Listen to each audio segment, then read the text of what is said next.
Woo! Hello. Hello. And are we good to go? All right, so this is Ocarina of Time 100%. No SRM. This run is insane. It's one of the hardest categories you can run for this game, and only like the most legendary people have run it. You know, CFG, Marco, anyone else that you know that have tried OT have probably ran it, and it is 4 hours, but it is jam-packed. It's constant tricks, like pretty much like multiple tricks in less than like a few minutes. It's gonna be a little hard to commentate it, but we're gonna do our best to like not make it too much for you, but still sort of digestible that what's going on. Yeah, it's gonna be a lot very quickly, but that's part of the fun. So yeah, I think we're ready to go. All right. So there's been you can skip the intro. That's fine, but we're gonna watch it. Timer usually starts on first movement of Link, but for marathon purposes, we're just gonna start it when I hit A here. So countdown when ready.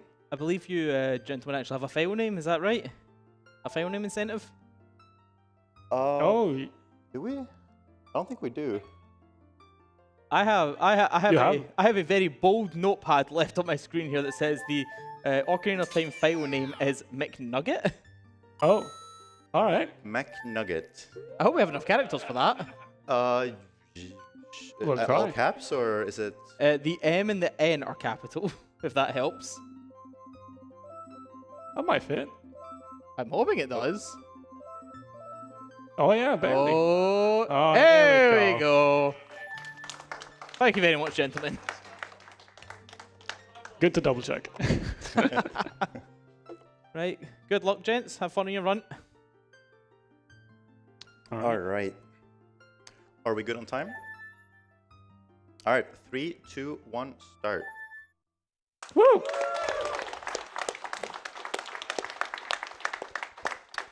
So yeah, Ocarina of Time 100%. What that entails is doing a lot of stuff in this game. And we're going to be doing it very, very quickly. Yeah, right off the bat, you're noticing that this is not English. And it's purely just because of text. Other than that, the game is the exact same. Yeah. But we do play on the Wii, primarily because there's like no lag compared to N64, but also you can use Deku Stick as adult, which would normally crash on N64, but on the Wii it does not. Yep. That allows for a bunch of crazy stuff later on. Not only using Deku Sticks as like their intended purposes of lighting torches on fire and using it as a weapon and stuff, but also for some glitch-related purposes that we'll explain when we get to there. But it's very useful, very, very powerful.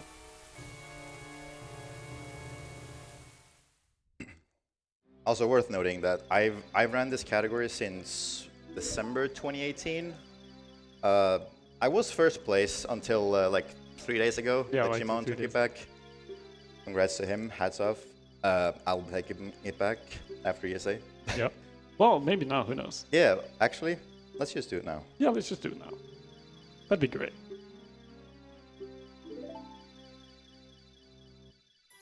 But no, I guess we can start talking about a little bit what we're going to be doing right off the bat, because it's going to go by pretty quickly. So the first things first is we want to escape the forest with anything else really needed for 100%. So we're going to be getting the Kokiri sword and a Deku shield, and then going to be escaping the forest through the, I guess, front gate, so we get the fairy ocarina as well, which will help a lot.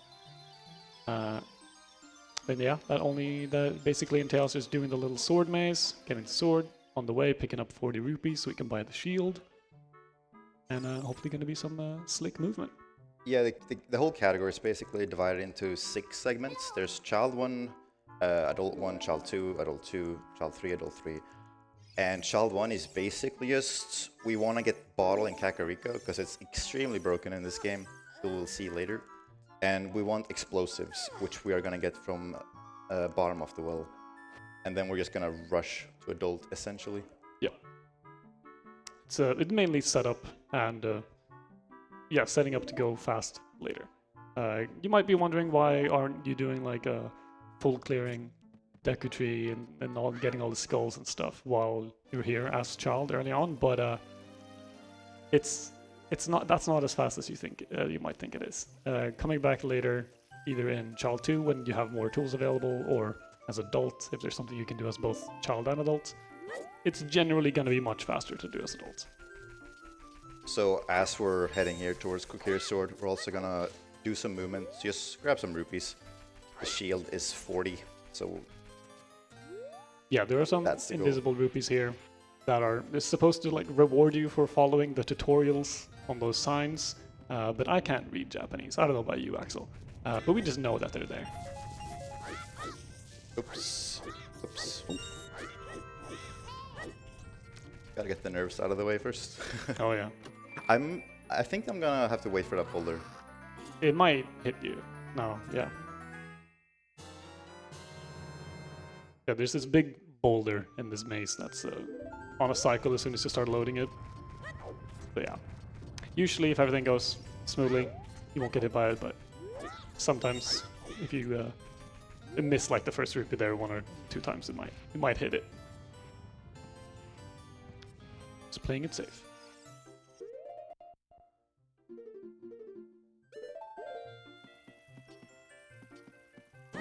Equipping the sword here, doing some parkour to get some rupees. That sign also has 5. And here you can... There's no collision on the underside of this bridge. Oops. If you jump slash frame perfectly while you hit this, like that, you clip up. Oh! It's okay, it's cool. You get to show it off one more time. It's true. There we go.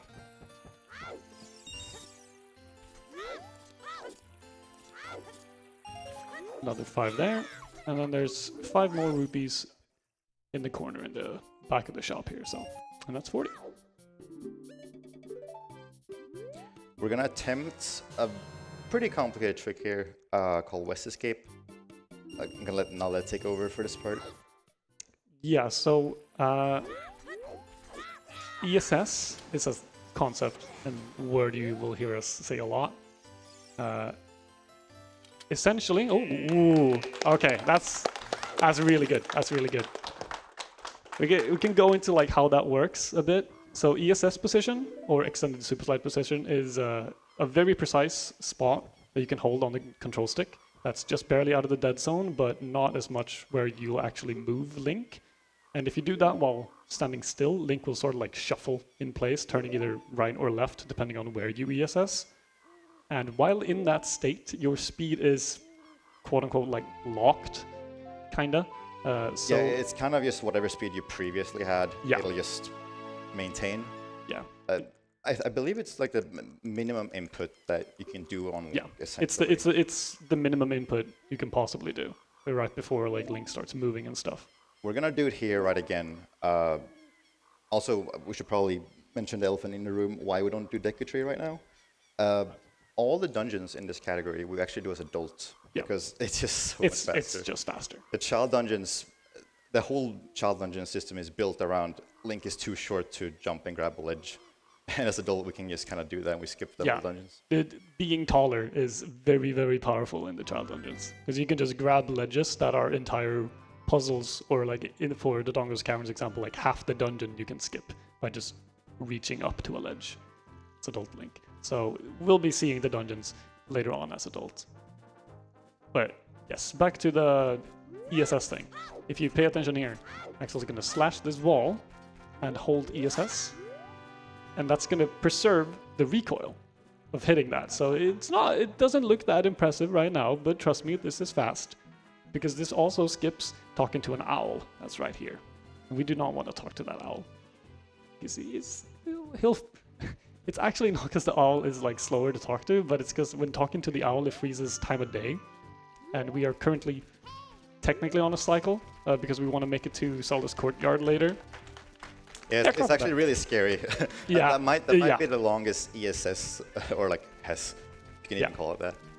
We haven't even mentioned what it's called. It means extended super slide, which is probably more confusing.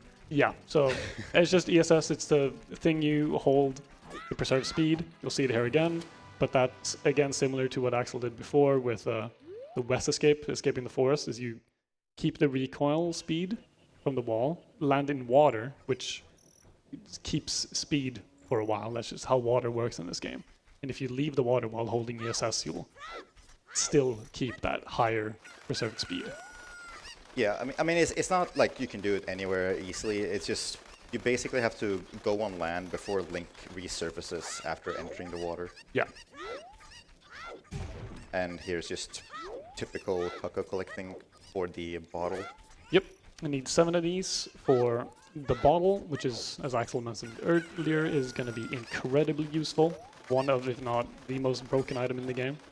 So we'll be seeing that a lot. And a nice thing about Cocos, but also kind of not nice, I guess, is a lot of their positioning can be RNG, but when they're in, they have like 3 states they can be in. They can either just be calm, just walking around, and they just have a little home that they'll walk around in. So they can't like get too far out of their original spawns. But once you have, let's say, picked them up or thrown them somewhere, they're going to be scared of you after a while. And that means that they'll run directly in a straight line away from you. So using that, you could have seen Axel manipulate how they move. We'll actually see that one over there there. Hopefully. They can be really evil and just run off to the side, and then you don't know what you're going to do, because you can either chase that one, but then you're going to screw up the movement of the other one. Yeah. So you have to just kind of pray. They can be really, really evil. They can be. Actually, look kind of good here. This one is hitting that one, so it gets into that afraid state for a little bit faster, and then goes over to the pen. Just optimizing some movement. That's all 7. Also, a cool mechanic you can do, you can talk to NPCs out of unpause. What I can do here is, oh, that's wrong. I can roll out of the unpause, which normally I would talk to Andrew in that range. Yeah. It's a very weird thing that's in OT that you can't do, but it can be both a blessing and a curse sometimes, because sometimes you do want to like buffer a certain trick that requires talking to an NPC, but you can't do that then. But in situations like that, that means you have a free equip there. You can get an optimal roll. Here's bottom of the well. Here for 2 essential reasons.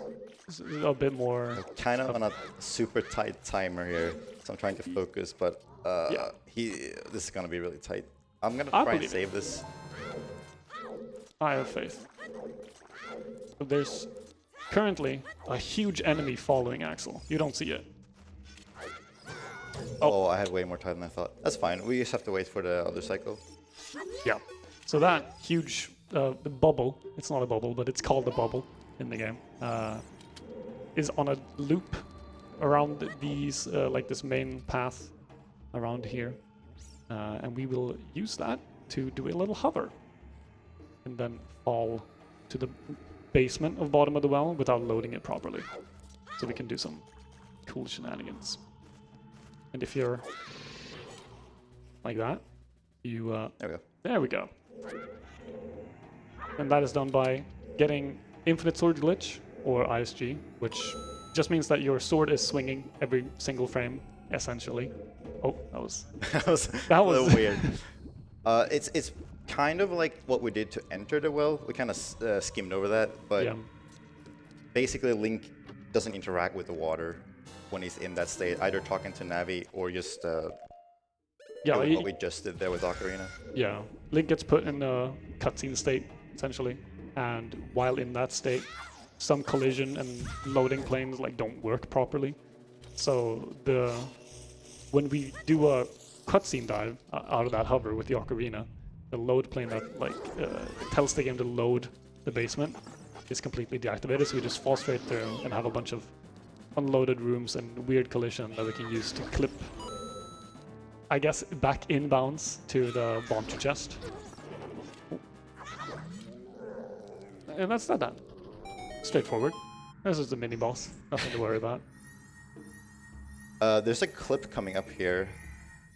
Yes. Similar to what I did with the bombchu, except I can't use the bombchu for this. Not in the same way.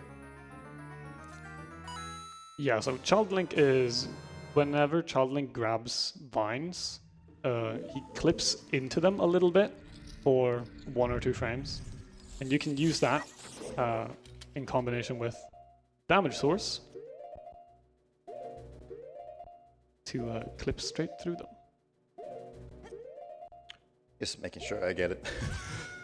Like that. Then you clip. That's really hard, so clap for that.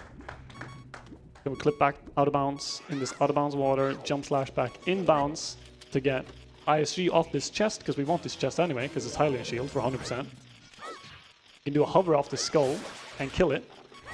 Collect the token, which we want 100 of, by the way, in case Yeah. you kind of skimmed over that too. So there's kind of a lot going on there. We jump slash into that room with the like, and that stores our damage because crouch stabbing does whatever damage you previously made. Yeah.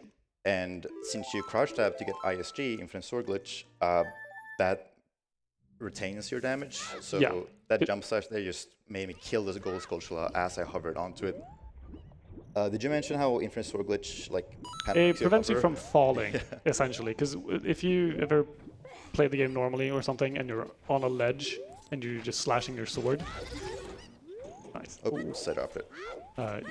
It prevents you from falling off ledges, and when you have your sword infinitely swinging, essentially, and you shield damage mid-air, if you're high enough above the ground, the game will just hover you in place, essentially.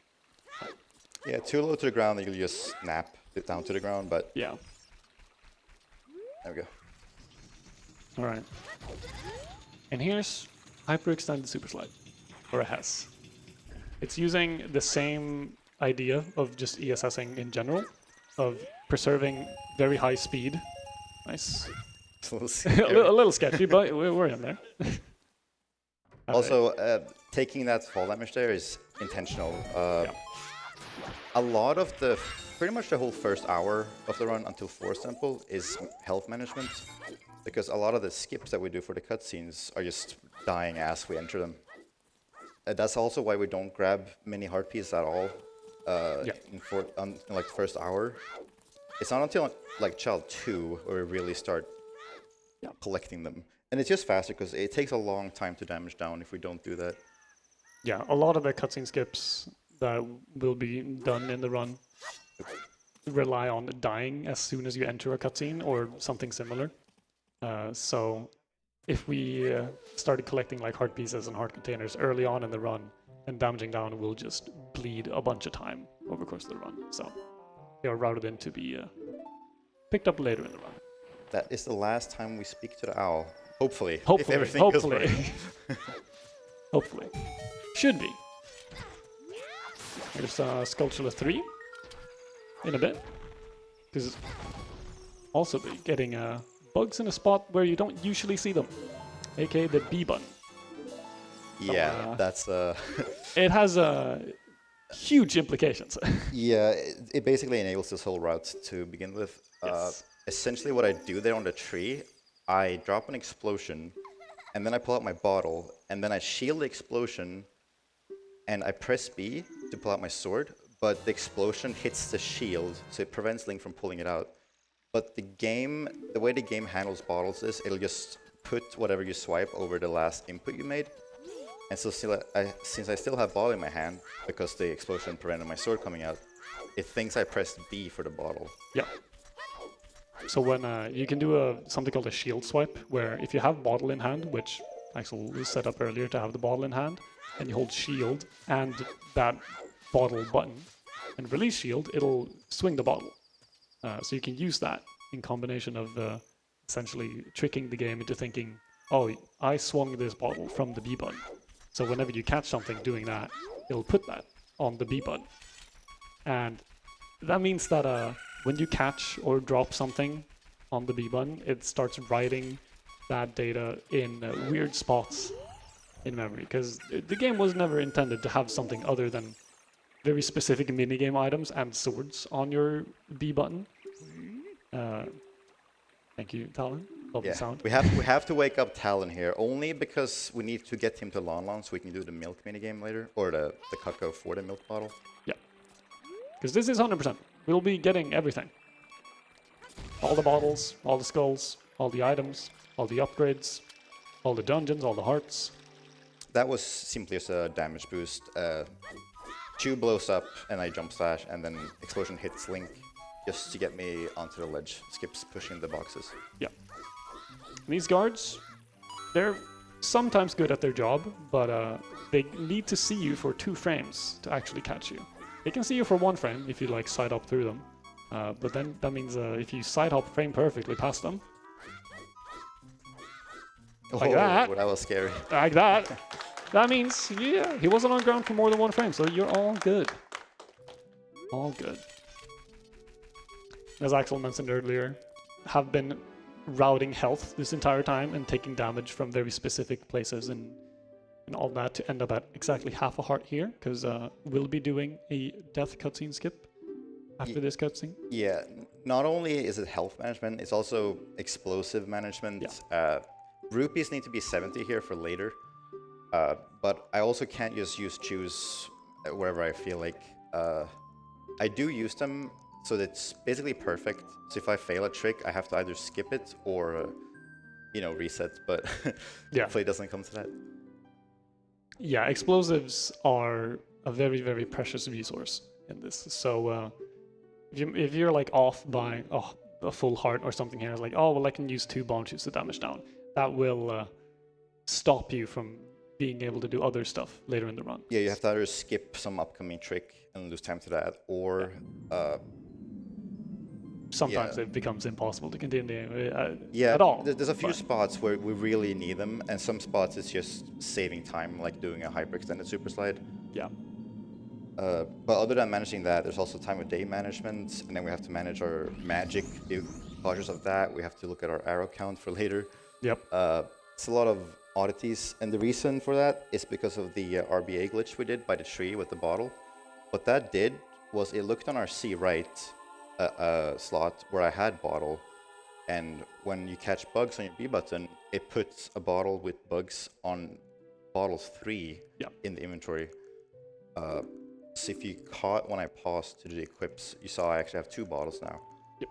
And that's because to have useful RBA, you really want to have some specific items, specifically Poe, which we'll catch later. And that's what we need that extra bottle for. But the rules for this category are that we do need to get it from the source, even though we have the 3rd bottle slot. We do need to get, I believe it's Rudo's letter in that slot. Well, it depends on which order you get them. But yeah, in the route, it'll be Rudo's letter.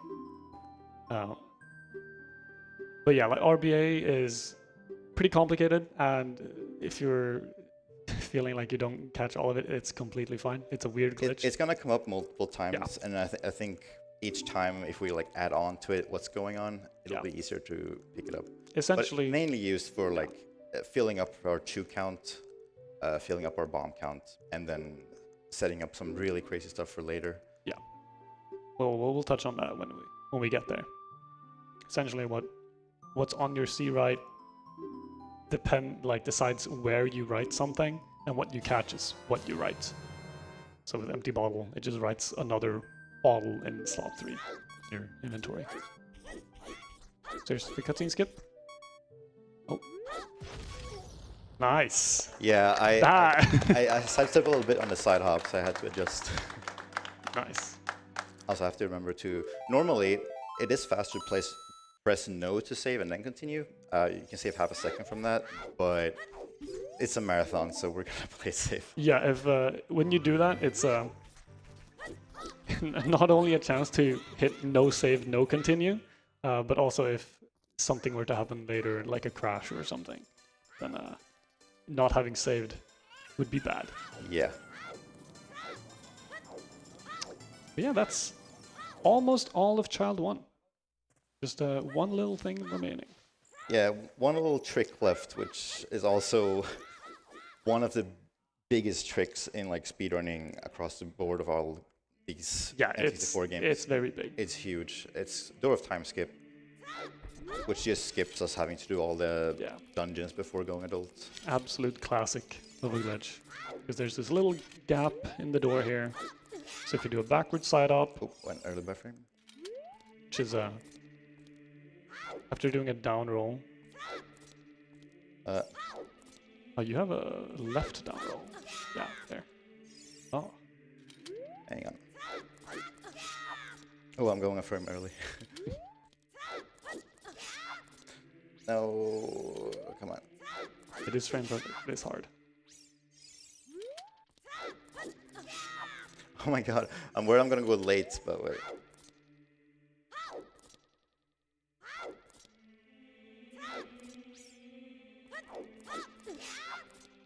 Come on.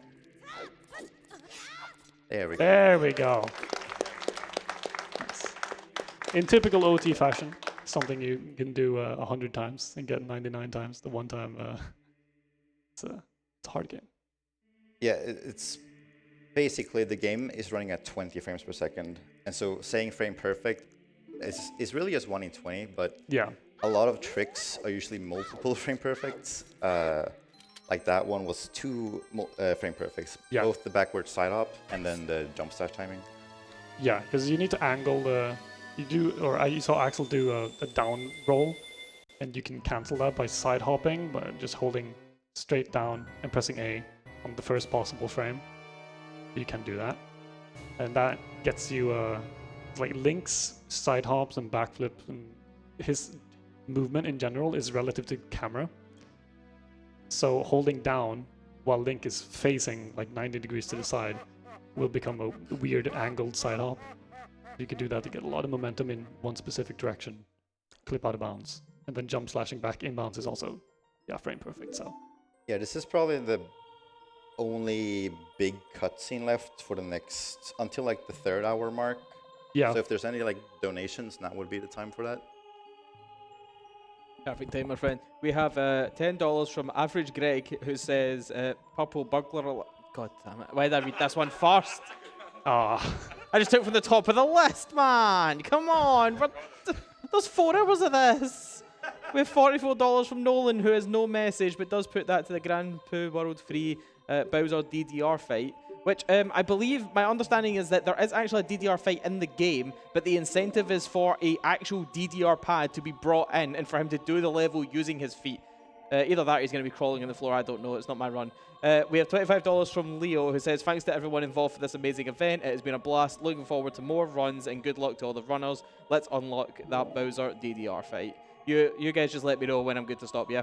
We have $40 from Anonymous with no message, putting that towards their Metroid shirt, but didn't actually get it in for an incentive. Remember, everybody, when you're putting your donations in, make sure to always go over to the incentives page and get it put in. We have $50 again from Anonymous, no message, but this time they did put it in for the DDR fight, so they learned a lesson already. That was quick. We have a final $10 from Anonymous.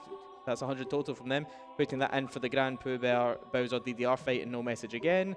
We have $10 from Dax812, who says, OOT 100% is just like Bluey because you spend the whole game in Child 1. well, we're done with Child 1. Axel's done. He made it through. That's it, run over, according to Dax. Can't wait for everyone to see your Ice Cavern skills. You are the Master Chief of this run. Oh yeah, Ice Cavern is always high. That's when the game like gets hard. Yeah. All things considered, like if you thought this was looked complex and like complicated and hard to execute until now, this is the... Is it fair to say that this is the easy part? Child 1 is really difficult, but now it's sort of, well, easier, yeah, we can say. The game is also just... when OT is weird, where stuff is weirdly punishing, even though it doesn't look like a big deal or like a big mistake or something like that. But something very small is just rolling at a weird angle. It can cost you seconds, which over the course of a run And over the course of a run that's this optimized and like min-maxed and routed and all that is becomes a lot. It becomes very, very important to save as many seconds as you possibly can. It's also very fun how every time there's a faster way of doing something, it's just 99% of it the time, it's always harder. Yeah. It's very, very rare. High risk, honestly, kind of low reward, but Yeah. you have to do it at this point. You have to do it because The game's been pushed really, really far, and it still is. New stuff's being found, like, honestly, daily. yeah, which is crazy. This game's been like speedrun for over 20 years, and people still find crazy new stuff almost every single day. Yeah, I'm gonna do some equips and save warp out of here because we did skip the door, so it's not open, even though if it looked open there. It'll load back in if we walk over there, so we have to save warp to get past it. But as Adult Link, save warping will put you back to the Temple of Time warp pedestal. If you're in the overworld, if you're in a dungeon, it just puts you back to the start of a dungeon. So now the goal pretty much is, in most categories, including this one of the best, most useful items is hookshot. So we're pretty much just gonna hightail it straight to graveyard and do the damper race, get hookshot, and then obviously do it again because it's 100%, so we need that heart piece. Yeah. But we're actually gonna do it later, and we're gonna go get hover boost before that. Yeah.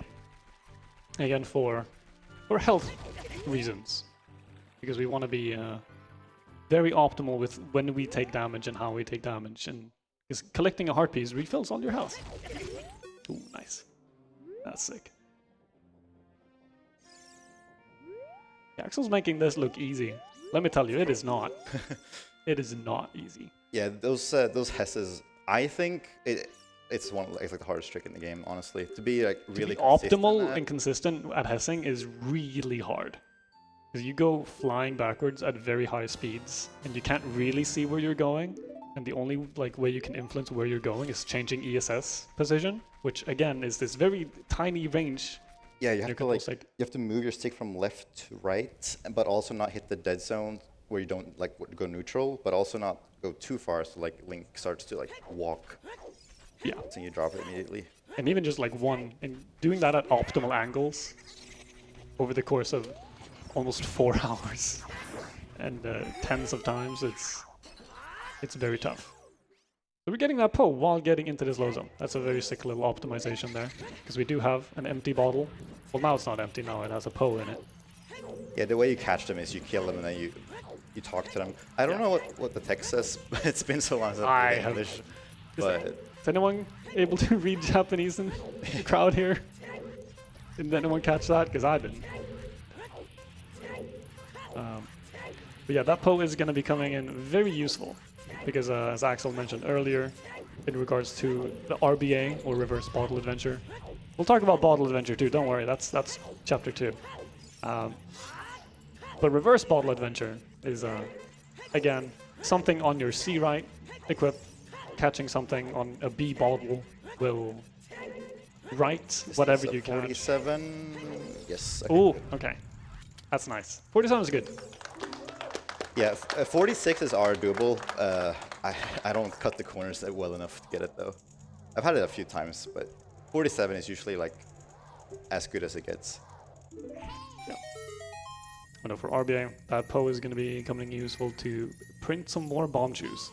Because yes, we want more explosives, and if we can get 29 bomb shoes essentially for free, we will do that happily. Here's a nice little void out you can do there on the door. Again, health management is something we're keeping track of here. Yep, voiding out there takes a full heart. And here is a first instance of what is called a hookshot jump. While you bonk and try to pull any third-person item, in this case hookshot, you can get put into this weird idle animation state. And you can cancel it. Oh no. I'll have to do it from here. The Poe will attack me, I think. a pole attack if you try again from there. But gives you more time to explain what this is. Essentially, you want to interrupt this weird state by hookshotting a wall or something. And on the first frame, because when the first frame you hookshot something and like the hookshot attaches to it, for some reason the game just gives you a ton of vertical speed. So if you can cancel that by Oh no.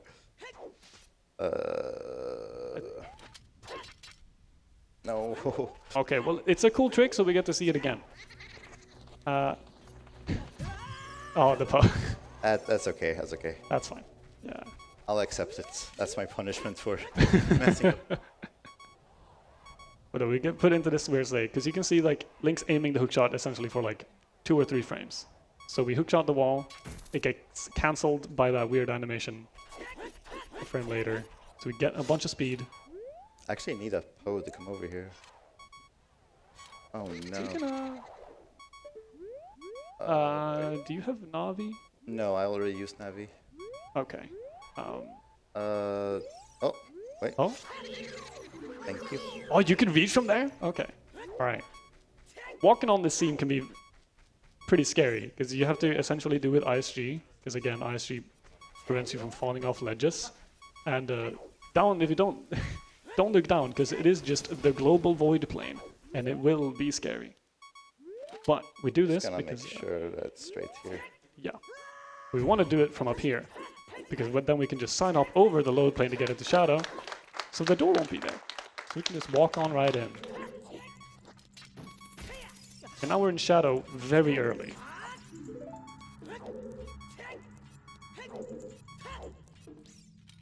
Yeah. Yes. There's a pretty good spot to do it here. Honestly, you can do it kind of right now, because we're just gonna go kill Deadhand, Yeah. and then just do a death warp to get out of the dungeon.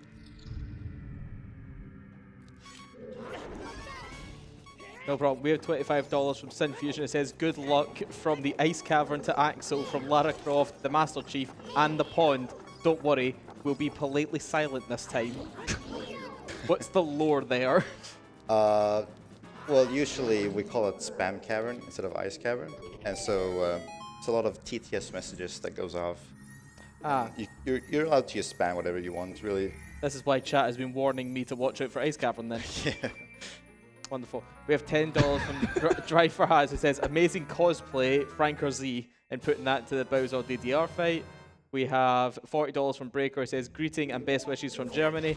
Thank you guys for this amazing event and all the great runs. Also, thanks to Alex for this gem of a run and good luck. A little shout out to my love. A little shout out to my love, Sarah, who is caring for me while I'm ill on the couch. Can we get a cheer for Sarah in the audience? Woo! I hope she hears that now.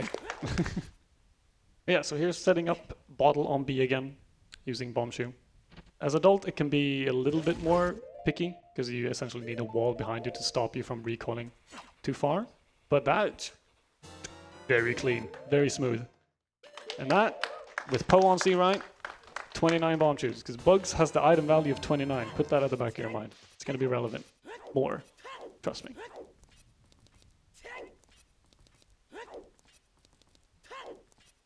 No, it's just I think it's misspelled my name. It might be an autocorrect. So, don't worry. This will make sense.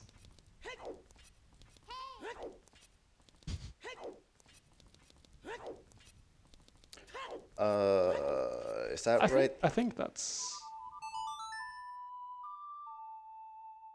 I will say I only counted for like half of that, so... Yeah, I was sort of thinking about the Alex thing in the middle of the stairs, but we're fine. So it's fine, it's fine, it's fine. There we go. Probably explain what's happening there. Yeah, normally there's this huge gravestone there, but Ocarina of Time and its very lovely load planes can be manipulated. So if we walk, like actors in the game are just like object essentially that exist on the map.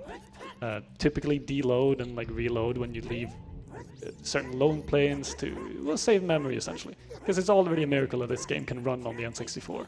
So they had to make some magic trickery there. But we can abuse that by repeatedly unloading and reloading certain areas using that load plane. Because remember when we side hop down from the ledge, we skipped that. So the entire bottom was unloaded, so we could just walk into shadow. And now we're essentially doing the inverse of loading it 19 times or something. Where 17 times. 17 times. 17 times. It actually matters the bugs they drop and the explosion, because that gets taken into account with the memory manipulation we do there. Yeah. For that one, it's 17 though. Yeah. So like the explosion from the bomb chew on the torch earlier and the bugs on the ground, combined with reloading that area 17 times, just makes it so that that big gravestone blocking the entrance here, it won't spawn. And that's a sick house. Nope. Yeah, when you turn around, it's really weird because I'm holding right to go left and left to go right because we're going backwards essentially. Yeah, so right means turning to the right. So and since you're going backwards, you'll go to the left. So. And also when you if you drop your Hess and just turn around, you'll keep some momentum, which is gonna send you the other way. So turning around for that door, I did it a little too fast, so Link was just shot the other way instead of opening the door. Yeah. Here we're gonna do this one more time. You get a heart piece for doing the race a second time if you clear it under a minute. Yeah. Hopefully we can do that. Hopefully. Hopefully. Hopefully. I've seen it once happen where someone had to reset their Hundo run due to not doing it under a minute. And it's rare, that's all I'm gonna say. Also, fun thing to notice here, usually you can use that ledge there to do a jump smash to skip the grab animation. But since I actually have a bottle on B, I don't have a sword and I can't do that. Yeah, I want to keep, I mean, you can re-equip sword, but we want to keep the bottle on B, because we're going to be doing more RBA. Because if we ever equip sword, we'd have to get bottle on B again if you wanted to do something. But we want to optimize our uses of that. That's a nice little clip there. Just pull the bomb chew, because you can also use this whole ESS position tomfoolery we've been talking about to set up very precise angles. Because if you just hold ESS for 1 frame while standing still, you turn a very specific amount, and that is consistent. So you can do what's called like ESS turns to set up for very precise angles, which allows us to, I mean, it's the bread and butter of doing anything in Ocarina of Time, essentially. Because setups are it's always consistent too, which is the whole thing with this game. Yeah. Like side hops, side rolling, it always gives the same angles. Yeah. And specifically ESS turning is so good for very specific angles. Yeah, so they're like, because I mean, you can try to just YOLO that angle, walk up and look a bit to the side, but the amount of possible angles in the game are somewhere around the ballpark of 36,000. So you have decent odds of getting it. It's not impossible, but if you can do it consistently, why not? So here we're gonna drop these bugs on Cuckoo, which if you look at my wallet, there's now 3 digits. Yeah, the bigger wallet now. And that doesn't break the rules because we're still gonna get the Giant's wallet from the source, but we can get like the middle upgrades from glitches. Yeah. So for example, like silver gauntlets, we actually completely skip because the only thing that matters is the max upgrade. So we just get gold gauntlets from Shadow Trial later on. Yep. And then we're also going to be seeing again why RBA is very good. Because previously when Axel just RBA'd stuff, it was mainly, oh, it's another bottle. That's good. That's pretty cool. Useful. More bomb chews. Yeah, that's good and useful and all that. But now with some of the trade quest items, you can just get a huge wallet. You can even get a bomb bag. You can even get a quiver. You can even like set certain dungeon flags if you want. There's a lot of possibilities for RBA once you get into some higher item values, such as the trade quest items. Yeah, and the reason that we pull out the Cuckoo for Talon was just to get Kojiro, because it's part of the trade quest, and so we need to advance that. Yeah. Not only because, I mean, advancing the trade quest is going to be required for Hondo to get the big Goron sword at the end, but some of the items along the way are going to be very useful to RBA. Kajiro and Pocket Coco being one of them. Gentlemen, do I have time for one donation? Yeah, go ahead. We have a follow-up $10 from Breaker again, who says, "My bad, I'm very sorry, Axel." Apology. Everybody thought it was me misreading it. Additional $10 for not checking my text, and thank you to everybody in the audience. Sarah heard you. All right, here's Hookshot Jump 2. It's very cool. This time it's interrupted by a death, and that's why Axel got a fairy earlier, leaving Shadow, so that we die. You can interrupt the hookshot jump or the hookshot hitting something in numerous ways, and what's fun with 100% is that we use it 4 times total. Yeah, I think twice with a death, once with the idle animation like we did in Graveyard, and then once using a very cool trick that we're gonna save for later. Yeah, that's gonna be our little fun surprise for you guys. Yeah, the only reason we come here to the longest cavern is we're not actually gonna complete it, but it's just for getting shoes. Or the bomb bag. Oh yeah, bombs. Sorry, I had But shoes on. choose I online, was thinking because of shoes. keep your eyes on that little guy. Yeah, blew up a door down there. Very cool. Oops. Optimal Chew usage is crazy in this game because they go on very weird paths. I remember trying to do this game like casually and at all, or even recently when you have to use bomb chews. Yeah, it's impossible to figure out where they're gonna go. They are very weird. But not if you're Axel and an absolute goat at this game. Alright, so we're gonna grab these 2 Skulltulas just because we're here and these are really out of the way. So it's actually better that we grab these now and then we'll be back later for the final stuff to clean up.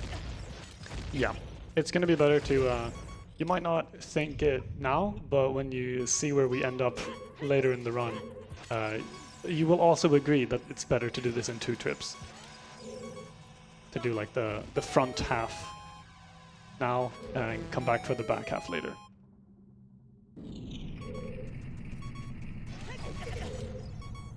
So right there, that's actually one of the newer tricks in the run. New as in like 2 years old at this point. But what's happening is we're basically failing to blow up the eye. That's what the 3 explosions are for. And so the game is like, oh, let's show him that he missed the eye. So it plays that arrow sound. And then the other explosion actually does hit the eye. And so it does work. But then since we play the arrow sound, the camera snaps back to Link and it gives us control. Normally you have to watch the animation of the mouth opening, but yeah. Here Axel's doing a mega flip to clip through a little corner there and land in the unloaded Darunia room at the bottom. The mega flip is essentially you roll into an explosion or a damage source. Explosions are usually just going to be what's most convenient. And you shield it and you backflip or side hop at a specific point in like the recoil animation, and you'll just get a massive burst of speed backwards across massive distances, and very useful for clipping. And then another little bit of RBA there, RBA and Kajiro. Yep, got our choose back up. A thing to notice was that I put on Master Sword, and that's because we don't want to die with our bottle on B button, because that's actually going to put a stick there. Yeah, it's sort of a failsafe of, oh, a bottle's not supposed to be here. So, nice. So, making sure we got that. Yeah, yeah. Also a cutscene skip. Skipping by dying right on the same frame as you start the cutscene. So that learned Bolero. Yep, Bolero Fire. Use for later. Like again, a lot of these early game tricks are just because we don't have much health, and that's what enables it. Yeah. Nope. Ooh, nice try.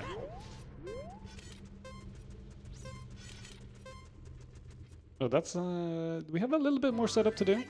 Getting magic here.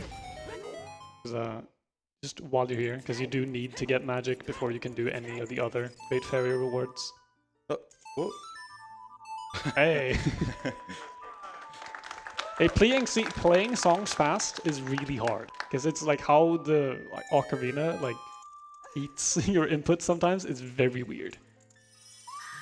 Yeah, and you want to play it as fast as you can, but you can actually just kind of the previous input will just overlap your next input, and so it gets eaten. Yeah.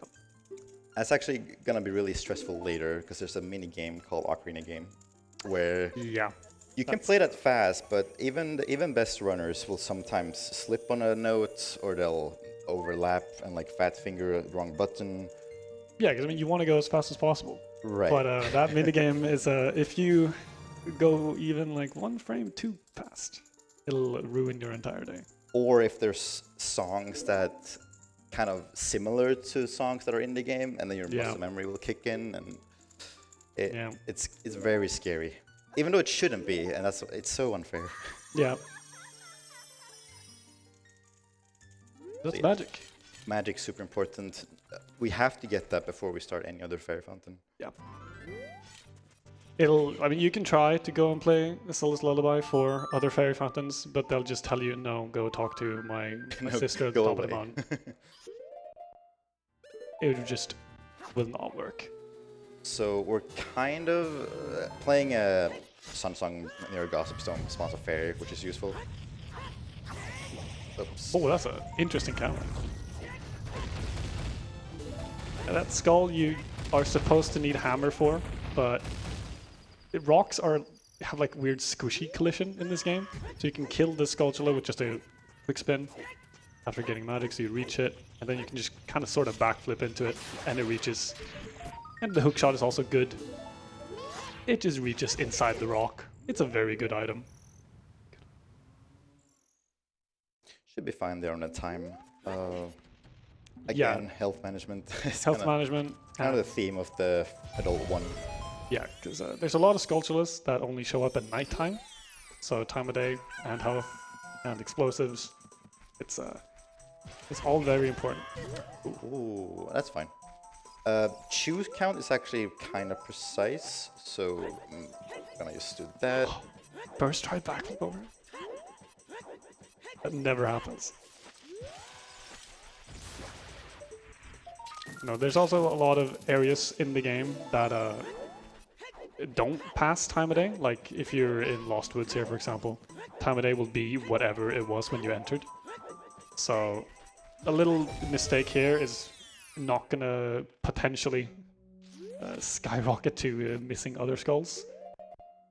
And this is also a very, route crucial trick, actually. Because now we have a camera glitch called Return A. And getting that, we can dupe buying this Deku Nut capacity upgrade, so that we just got 2 for the price of 1. And the second one was actually from the source. The first one was the fake one. So just not breaking any rules there. Yeah, if you do that in wrong order, you have technically broken the rules. But no, now we're done with a Deku Nut capacity upgrade. Strike that off the list.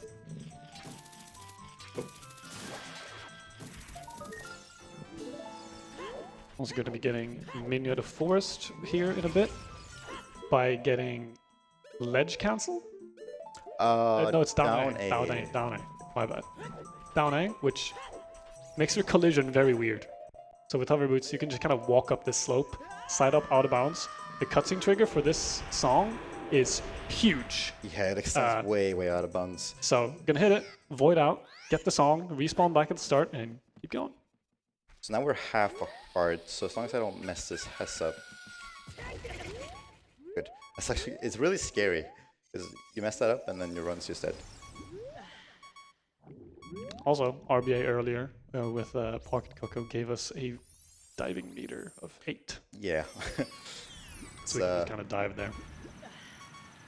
Easy to forget that it does that, but it's just convenient. There's a way to clip into that, which is actually faster if you do it super well, but on average it's not gonna save you time.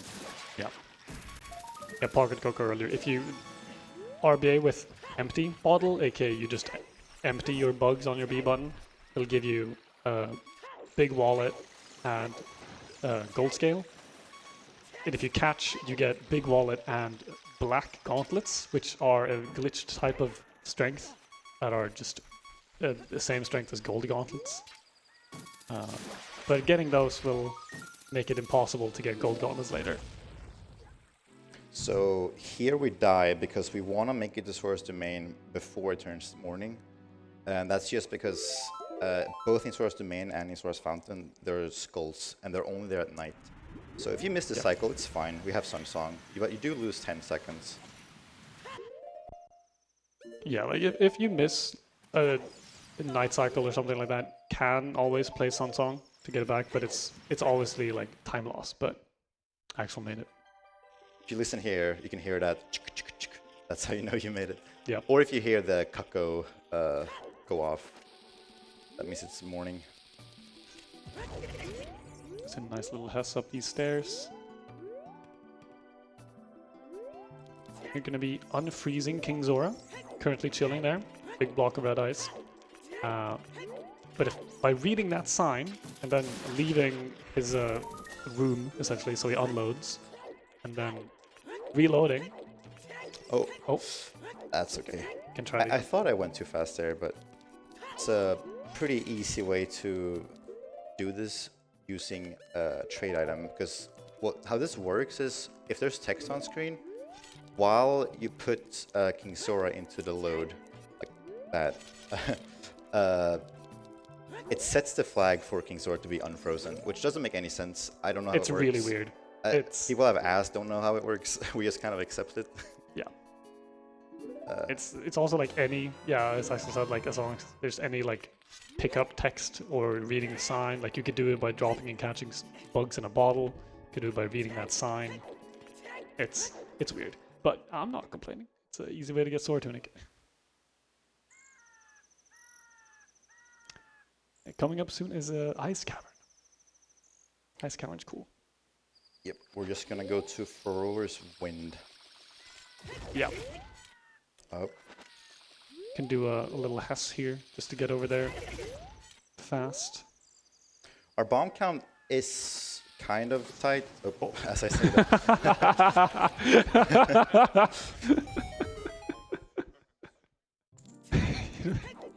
You couldn't have cursed yourself more if you tried. We kind of slipped a little bit. That's okay. You just have to. Oh, well, you could get bomb drops in Ice Cavern if you pray. I think it's okay. As long as I can make it into Jabu, we're fine. Yeah. Which is gonna be our first dungeon right after Ice Cavern. Yeah, we've been into a couple. We've been into Shadow and DC, but Jabu is going to be the first one where we actually complete it. Because Jabu is not good to two-trip. No one wants to go back there. No. Jabu is definitely. I'm pretty sure it's like sort of universally just. Everyone agrees it's the most boring dungeon. Yeah, I think so. It has some cool stuff in it, but it also has a very boring section with it. Which is 3 minutes of just kind of walking around doing nothing. Because the entire premise of the dungeon is you need to like carry around Princess Rudo, who's been trapped inside for a long time. But we can deal with that later. Now some actual cool stuff. Ooh. There's this little gap under this rock. There we go. Yeah. So that's a weird clip. weird slide that turns into a clip. Yeah. It's the reason it's really awkward is weird shots basically put Link underground in first-person camera view, but that one is a weird slide. It's sort of like almost intentionally failing a weird shot, so you have to go late on the inputs to shoot Link forward like that, and that just oops. Yeah, you need to like get Link's position to be like underneath the ground for just the right amount of time at the right angle, at the right position and all that. So he grabs the ledge of the hole that's underneath the rock. So Yeah, like you mentioned earlier, the boulder collisions are just really wonky. Yeah, they're squishy and it's weird. But here's Ice Cavern. Ice Cavern is really, really fun. Nothing bad ever happens here. Every enemy is always cooperative. So thankfully, these freeze shards are actually hookshotable for whatever reason. We can use that to clip in here, skip having to kill all of them, and then we're just gonna do some cleanup on the skulls. Yep, there's 3 gold skulls in here and a heart piece. So need to go get that before we just beeline to the end.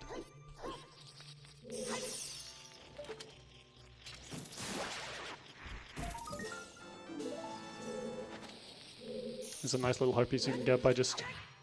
The red ice is also squishy. A lot of stuff in this game is has very weird collision. So you can just place a bomb there, slide up over it, stab into it. Ooh, I'm worried about my bomb count. 4 should be fine. Gonna be tight, but 4 should be fine. That's right through that red ice. Oh. Oh, that's okay. That's okay. I didn't make it all the way. I was meant to make it into here, but that's okay. Yeah, again, like testing optimally. Very, very hard. Doing it through a very narrow hallway while also on ice and with hover boots and trying to like grab a ledge full speed going backwards out of it with a weird camera. Very tough. Very tough to do well. I'm hearing enemy music, but they're not chasing me. That one might be chasing you now. Should be fine here. Yeah. Also, there's a ground jump. You can interrupt grabbing a bomb by just shielding, you know, like put away animation. Because of low bombs here, I'm actually just gonna go ahead and do this. Oh no. No. You can skip picking that up. That's okay though. That's a fun little thing. You can skip a magic pickup, like a magic drop, through the entire run. We don't actually need to pick one up. So you can skip the first like little text that is like, oh, you picked up magic for the first time. Congrats. You can skip that throughout the entire run if you just avoid it. But sometimes the game isn't that nice. So here's another cutscene skip. Where in a damage buffer, got it, and open this chest right as the last hit of the bomb damages Axel. So we'll get the iron boots, we'll start the Serenade cutscene, we'll die, and skip it. Very nice.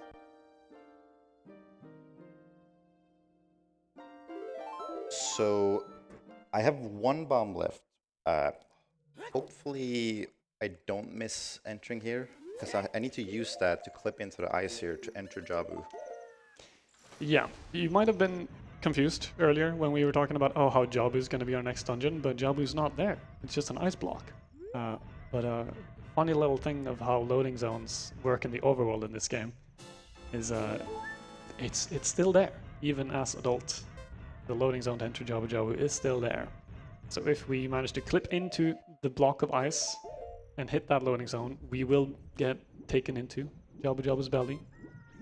So the angle itself isn't super precise, but the frames are very precise here. Yeah. And Axel only has 1 bomb, so here we go.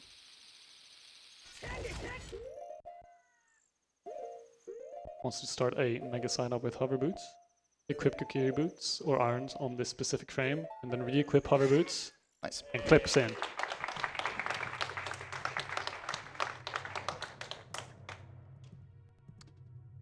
And this, the only reason that we can even do this is because of the glitch that was called, or is called Equip Swap, that was discovered, I think, 2017? 2018. The route was made early 2018, I believe, but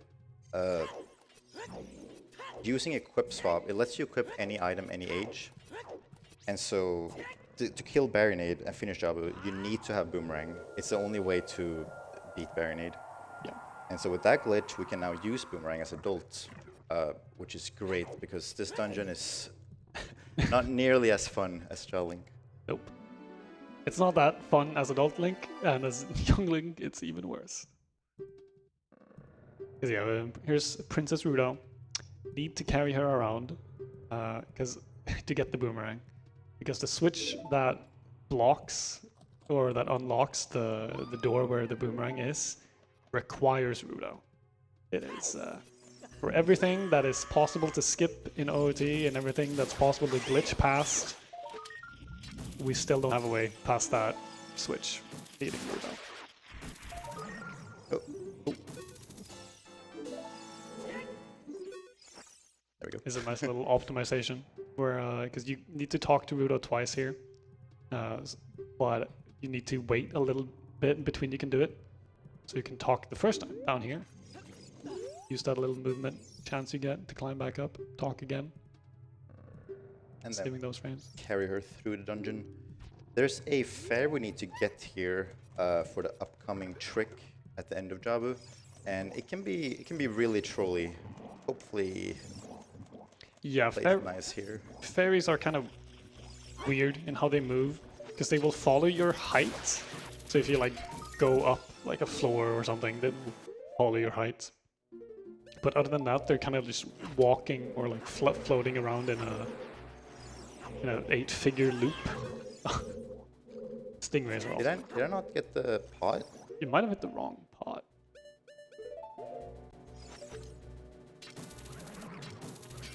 Oh, there it is. Yeah. There's the fairy's in the pot up there. Trust us, it's there. Oh no. There we go. Yeah, there, it's there.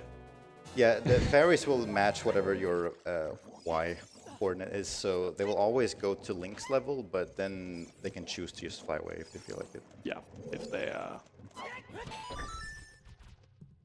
Can use Is it- Rudo there to hit that switch, because Rudo does actually have a damage hitbox when she's being thrown.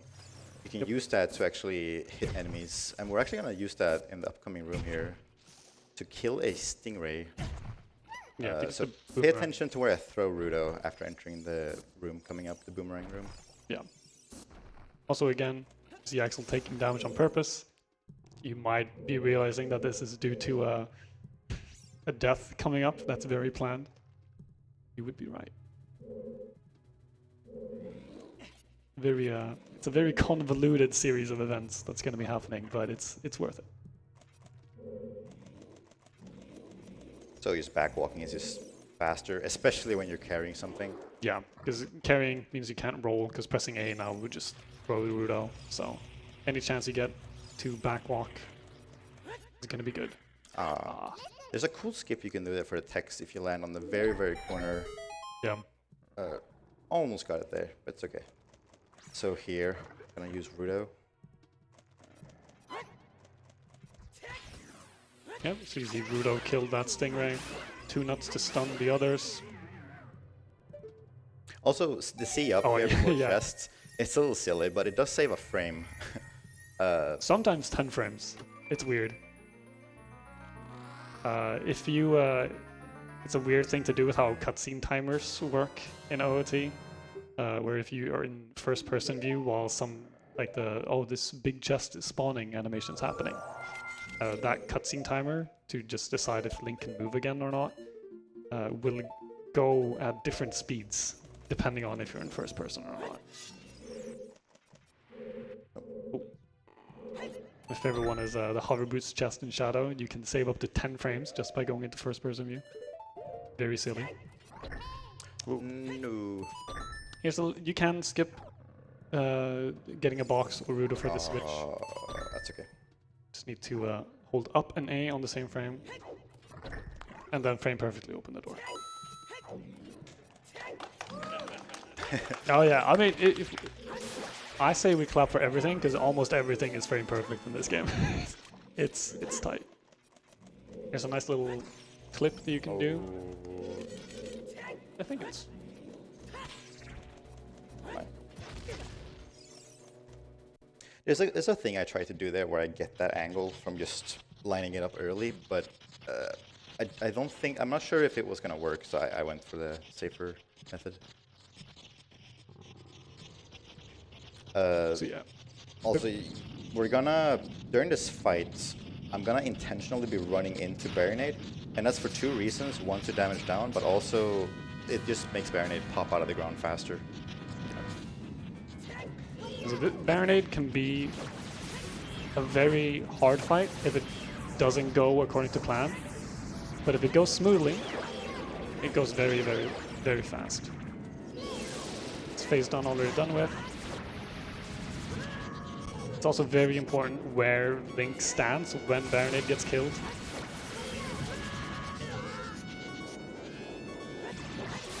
Nice. Yeah, so the blue warp location is based on, I believe it's based on where Link is, right? Yeah, where Link is when Baronade dies. And this here needs to be done in the far back of the room, so that the blue warp is in the correct spot. Yeah, and then we have the fairy Axel got earlier is going to be coming into use immediately. So we're gonna die right at the edge of this blue warp, get revived by the fairy. That will give us semi-control while Rudo is trying to talk to you, because this blue warp is weird, like Rudo wants to talk to you before you get taken away immediately. So you see he got warped to the middle, but can... I need to keep up my movement, otherwise I snap back here. Yeah, if you stop moving, you snap back. But can pick up the heart container. Rudo is constantly trying to talk to you, so you're being snapped back to the middle of the warp.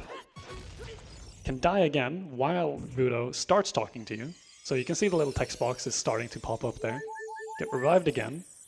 This now has stopped the snapping back part of the warp, so we can walk a bit more freely. But whenever we press A or B, we'll forward the text. And when we close this last text box, the blue warp is going to activate right now. So there's a timer ticking. So if we leave this room on the exact same frame that this blue warp cutscene is trying to take us away, that will combine and put us here. And that is Jabu wrong warp. Yeah, that's one of the most complicated warps in the whole run. Yeah. I'm gonna go ahead and do a trick here where I'm gonna dupe this bomb drop, since we're so low. I figure it's gonna be required definitely, since I have 0 right now. There we go. Yeah, so this pot has a bomb drop in it. If you break it, side hop past, or just leave that room by crossing a load plane there, and come back in, the pot will reload. And if you leave the bomb drop on the ground, it'll stay as oh, I haven't been picked up yet. Yeah. So you can just dupe the pot and get 2 drops out of it. Again, health management's happening here with taking damage from that. Yep. And also a thing to notice was that I equipped Fairy on the first death, and that's because that Fairy was in a bottle slot that's not in the real ones. It's actually on, I believe, a hammer slot. And those fairies will only activate if you have a real one in one of the 4 at the bottom. Yeah. So you have to have it on the C button first. We also didn't beat DC. But we got to the back room so we could get the skulls back there and stock up on bombs again. But we'll want to save beating the Doggo's Cavern for later. Because wrong warps are a thing in this game that are very, very powerful. And there's only so many we can do throughout the run. Because essentially they need we need to combine a cutscene with another warp. Thank you. That's a nice little cutscene dive there. You start the Thrower's Wind cutscene. Really tight angle here. I have to hold to make this. There we go. Oh, nice, nice, nice. No, wrong warps are... They need a lot of stuff to work together to actually function. And one of those things is, from a blue warp specifically, they need to take you to a cutscene that's in the overworld, not like the Chamber of the Sages that you get from most adult dungeons. So they only work from the 3 child dungeons and Fire Temple, because Fire Temple has that cutscene where, Death Mountain's exploding and the dude on the roof falls back, falls over. That counts as an overworld cutscene. So we have 4 uses of wrong warps from dungeons that we can do. So it's best to make the absolute most of those that we can. It's worth noting that from those wrong warps, if you got the wrong warp, that also means that you have the medallion or stone. Yeah, they work essentially as a cutscene skip as well. So we have the Sora Sapphire right now, even if we didn't get the cutscene. Also, here's a very interesting trick. You want to talk about sticky walls? Oh yeah, walls aligned with like the cardinal directions in the game are very sticky when you target them. Like when you try to target something, like a wall or a pillar or something, you will also face that angle. And some walls are better at that than others. The sticky walls are very nice with you in that sense, where if you just walk up to it at a very weird angle and target it, you'll just snap to it immediately. And doing that, because the first thing Axel did there was an untargeted side hop, where hold target, hold an analog direction, press A to side hop, and let go of target. You will have done an untargeted side hop, and that allows you to retarget again mid side hop, so you can target a wall, like a sticky wall there, for example, and that'll change your angle and readjust your momentum, so you can land on that middle floor there early without having to raise the water to the middle floor. Wait, was that late? Oh. I miscounted the flashes there. But yeah, it basically retargeting from a side hop, and you need to do those untargeted, so you have the option to target over. You can see here that I'm targeting and I get the exact same angle as the wall. Yeah. That's basically a cardinal direction, aka like sticky wall properties. Also very, very useful for setups and for positions and angles and whatnot. Like a typical OT setup will start from a wall that has a set angle when you target it, and then it's like, oh, a side roll and 2 ESS left from that to get this angle and all that stuff. And First Wind is actually super useful. It's very, very good. You save so much time on backtracking, and it will be useful for wrong warping later as well. Especially here in Water Temple. And here's gonna be doing a super slide. Oh, I was so focused on if it was too early or not that I forgot to pause. But there's you get a super slide by trying to grab this bomb while shielding explosion from the first bomb. Equip hover boots, so you keep this momentum straight back, and you open the lock door midair without having to raise the water again. That's really hard. Here I'm also kind of on a cycle if I want to make it the fastest possible. And getting ISG so you can stand as far Also as... not too fast, because then I actually go under this platform, I'll get crushed. Yeah. This might be fine. Nice. So yeah, that room is deceptively hard. It's a very like specific timing you want to land there, and also aiming fast enough in this game is not, can be tricky sometimes. Ooh, will that hit? Let's see. I think so. Thank you. And here, luckily likes are hookshotable and drag you there, so you can just skip that. And coming up here is everyone's favorite mini boss, Dark Link.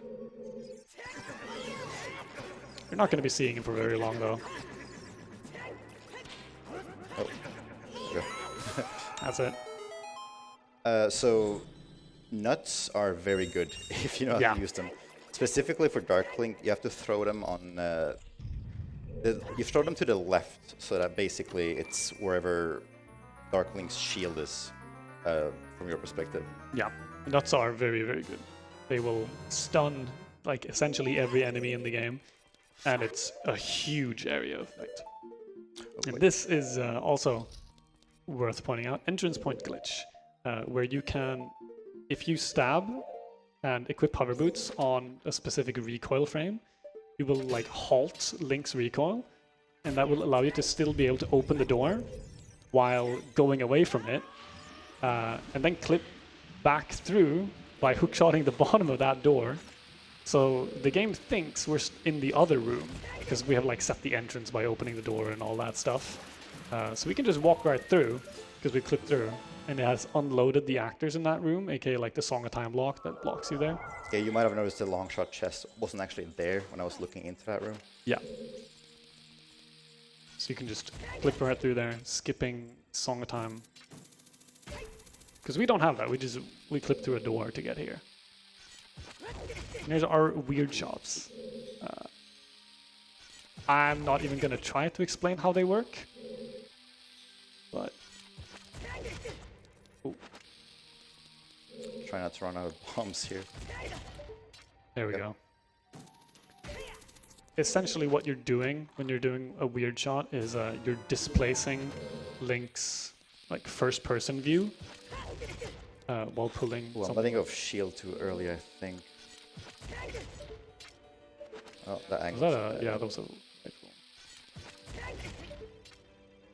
Yeah, so you can see how like the aiming part of the hookshot is way down underground, and that allows you to shoot some of these hookshot targets. Yeah, he's not actually underground. It's just the first-person view. Yeah. And I'm gonna have to farm bombs here. So here again, the stick, you can't actually see it. It's invisible, but that's only because it can't be loaded since you're adult Link. Yeah, it's part of the reason why it crashes on N64.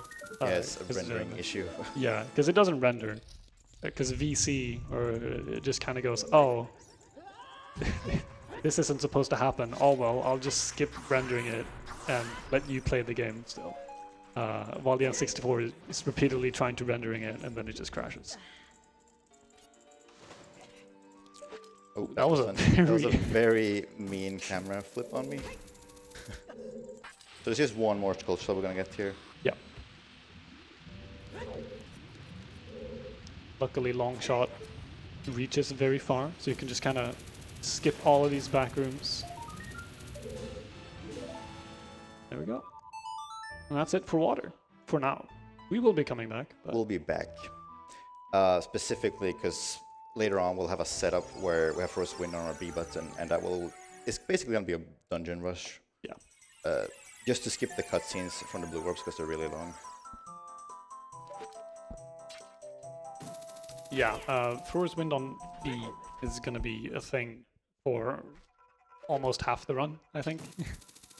Where it might not sound impressive, but if you have whatever you have on your B button is allowed to be used wherever swords are allowed to be used, essentially. And for Roar's Wind, since it's normally only supposed to be used in dungeons and outside of boss rooms, it being on your B button and being usable wherever sword is allows for some crazy stuff. I'm gonna save here because we really need to hit this. Yeah, this what we're doing here is nice catching these bugs in the bottle at the same time as the forest elevator cutscene starting, overlaps them, and allows Link or Axel to gain control of Link faster, so you can actually make it to the elevator. You're too slow! I think it was fast enough. It's doing great. Let's see here. You and you. Pull bombs here.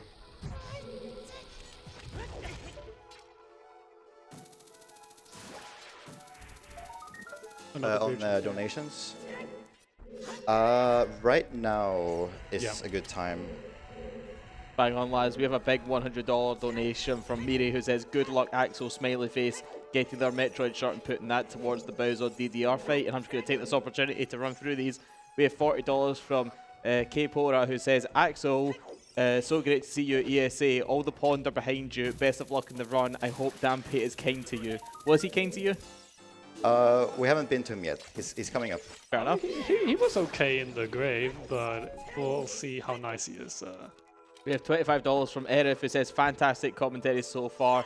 Good luck, Axel, on the run. This is just the start, so this is just the start to taking back world record. Let's go.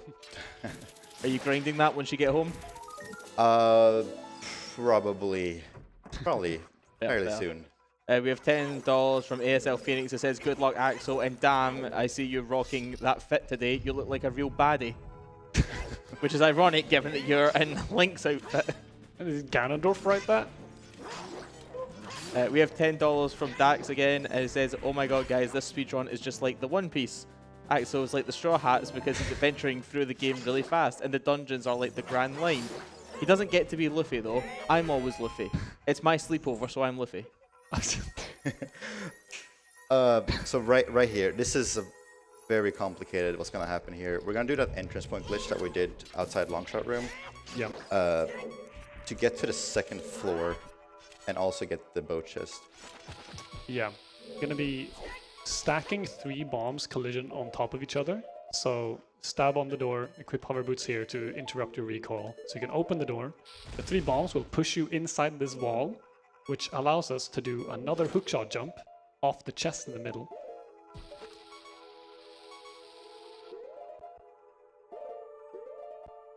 So Axel's gonna do one more frame here.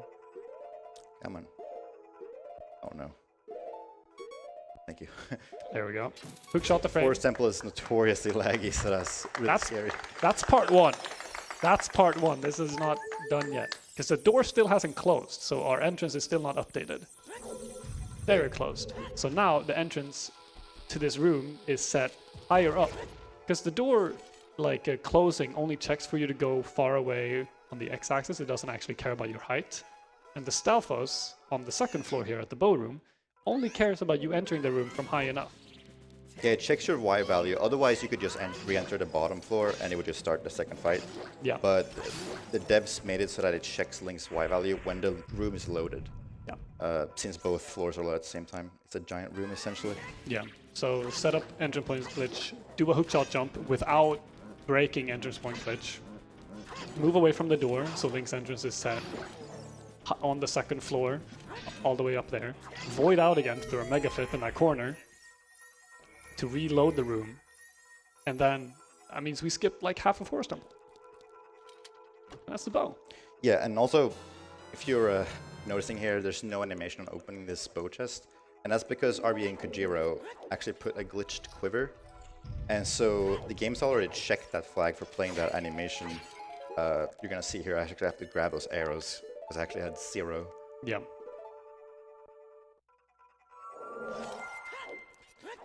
And now I have to be cautious with how many arrows I spend.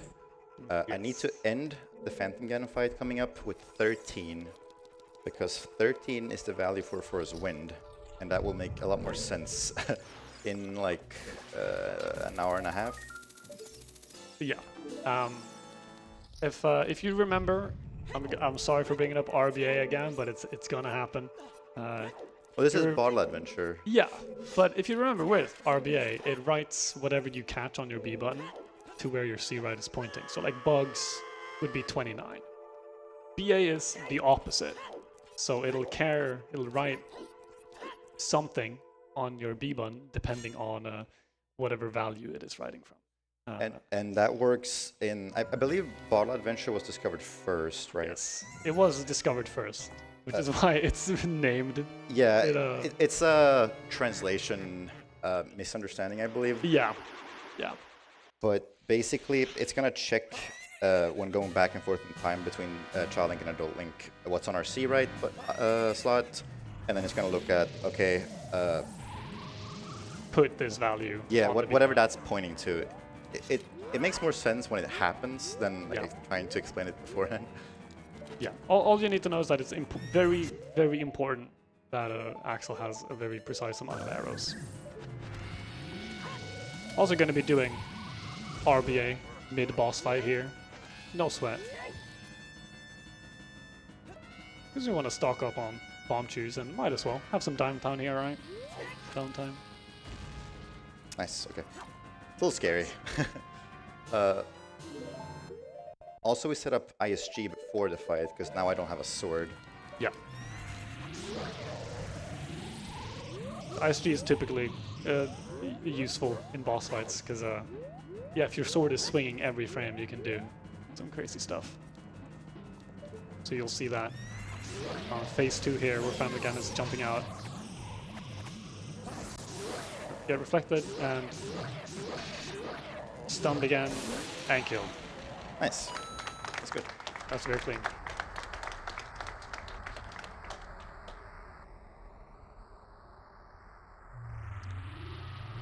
So now, when we do RBA after, that was for Bomb True specifically, because we had Poe on C right. Now we're going to do Kojiro on C right again, because we're actually going to get a a quiver upgrade that's in the negatives. Yeah. And if I spend another arrow after that, it's just gonna go straight to 0.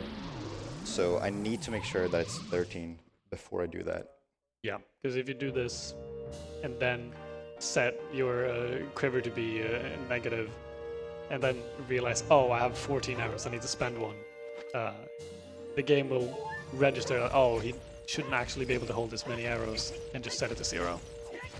Also, here you can see how long it takes to damage down just this. Yeah. This is why This is the last time we do a death cutscene skip. Yeah. You gotta make sure I remember my equips. Yeah, so these death cutscene skips use something called Ocarina items, where you interrupt. That was a funny crit wiggle. Yeah, mid ESS. Yeah. Where essentially you play an item as an ocarina, which allows you to play the ocarina in a boss room, which gives you the possibility to break free after starting the blue warp. So that all of that is intentional because all wrong warps are frame perfect. So I can tell just by the rotation of Link's death pose here that that's the correct frame, and we'll know it's correct because it'll be a white flash like that. Yeah. So beat force temple. Yeah, like Axel said, all wrong warps and cutscene skips are frame perfect because they use the fact that whenever you start the blue warp, an internal timer starts ticking, and when that timer hits a certain value, it takes you away to the Chamber of Sages or the next cutscene or wherever it's going to take you. So we do all that setup and pull the bomb in a very specific frame and backflip and slash a bottle and whatnot to die on a very exact frame, so that we die right as the blue warp is trying to take us away. So this is pretty scary because now we have a stick on our B button because we save warp with bottle on B. Don't ask me why. I asked why, and I got more confused by it. But yeah, it tends You're to be too slow. But see here. There we go. You have to do this twice, and we only have 2 sticks. So if you fail, you can't just try again. Yeah, because there's no good stick drops for adult Link. Yeah, you would have to RBA fairy to get you 29 sticks, save warp again to get sticks again, break all of those so you could RBA, because you do want to get bottle back on B, just on the other side of the door, because that is crucial for bottle adventure actually working. Because it happens because you go back in time with a bottle on B. Yeah, and you have to do these twice in a row because you can't save in between since you have a stick on B, and I believe if you save and you reset, it's a blank B button. Or Master Sword gets back. And if Master Sword is back, then it's very hard to get bottle on B with Master Sword in Temple of Time. But what's the most important thing is that I entered Child with a bottle on my B button. That sets up later for when we're gonna have first win on our B button instead. Yeah. Because now the game has stored what equips to keep when you go back as adult, and since the bottle is somewhere where it's not supposed to be, we can manipulate that to our advantage. There is actually a cutscene coming up here. Go ahead. Thank you, gents. We have a massive $100 donation from Defiant who says, "Good luck, have fun, Axel. Q, please tell a joke, preferably one about cows." What do you call a cow with no legs? I don't know, Axel. What do you call a cow with no legs? Ground beef. Boo! Oh my god, I was so focused on the cow joke. I was No more cow jokes. No more cow jokes. If they donate for it, I can't stop you. Right, We have 100 more for another cow joke. We have $10 from Uncle who says Gold Squad Go Mode. Who says what? Gold Squad Go Mode? Are you getting a bit of randomizer? Yeah. We have $10 from the Yisk fan club. I don't even think he's on tech right now, but I'll pass the message on for you. Shout us. We have $10 from Tristan who just says good luck. But remember, team, when you're getting your donations in, to put them to our incentive. You're like 10% way through that one for tomorrow. We have $10 from Dras that just says, "Hi, good luck." Short and sweet. We have. Oh no. We have $5 from Navi. Ah. Does anybody have a high-pitched voice in the audience that I can borrow? Because there's no way I'm going to butcher this. Can anybody do a good Navi voice? Over here, Fuzzy. Just do it. Over here. Come on. Fuzzy can do it. If they donate 50, I'll do it.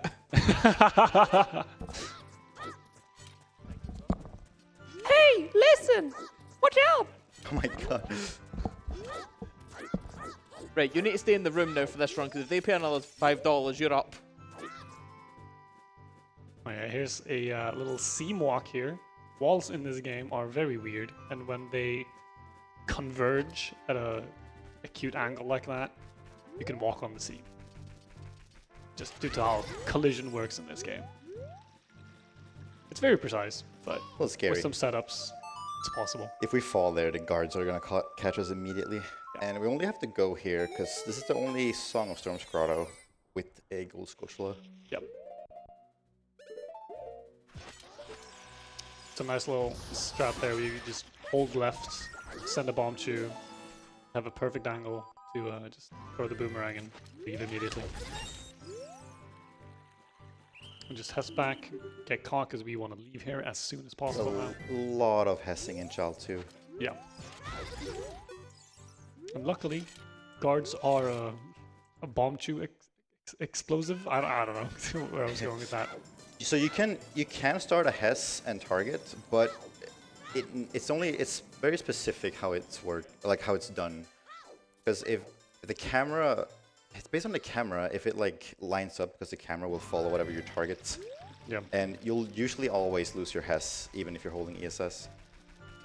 But since that target unlocks like immediately, it doesn't force you to be in target mode for long enough for that to happen. Yeah. So some NPCs you can hess off. This is also why we woke up Talon like an hour ago, if you remember that. Now he's here. And we need him here to play this very, very lovely minigame.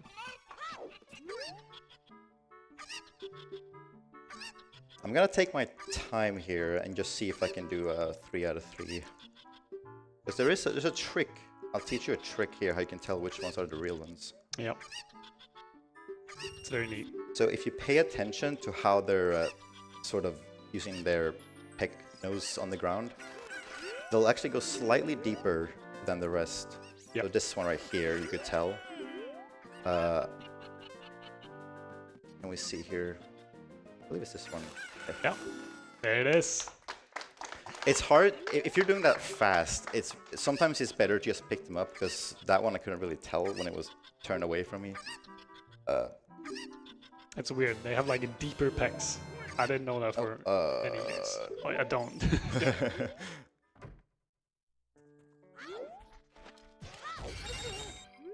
Nice little pot hess.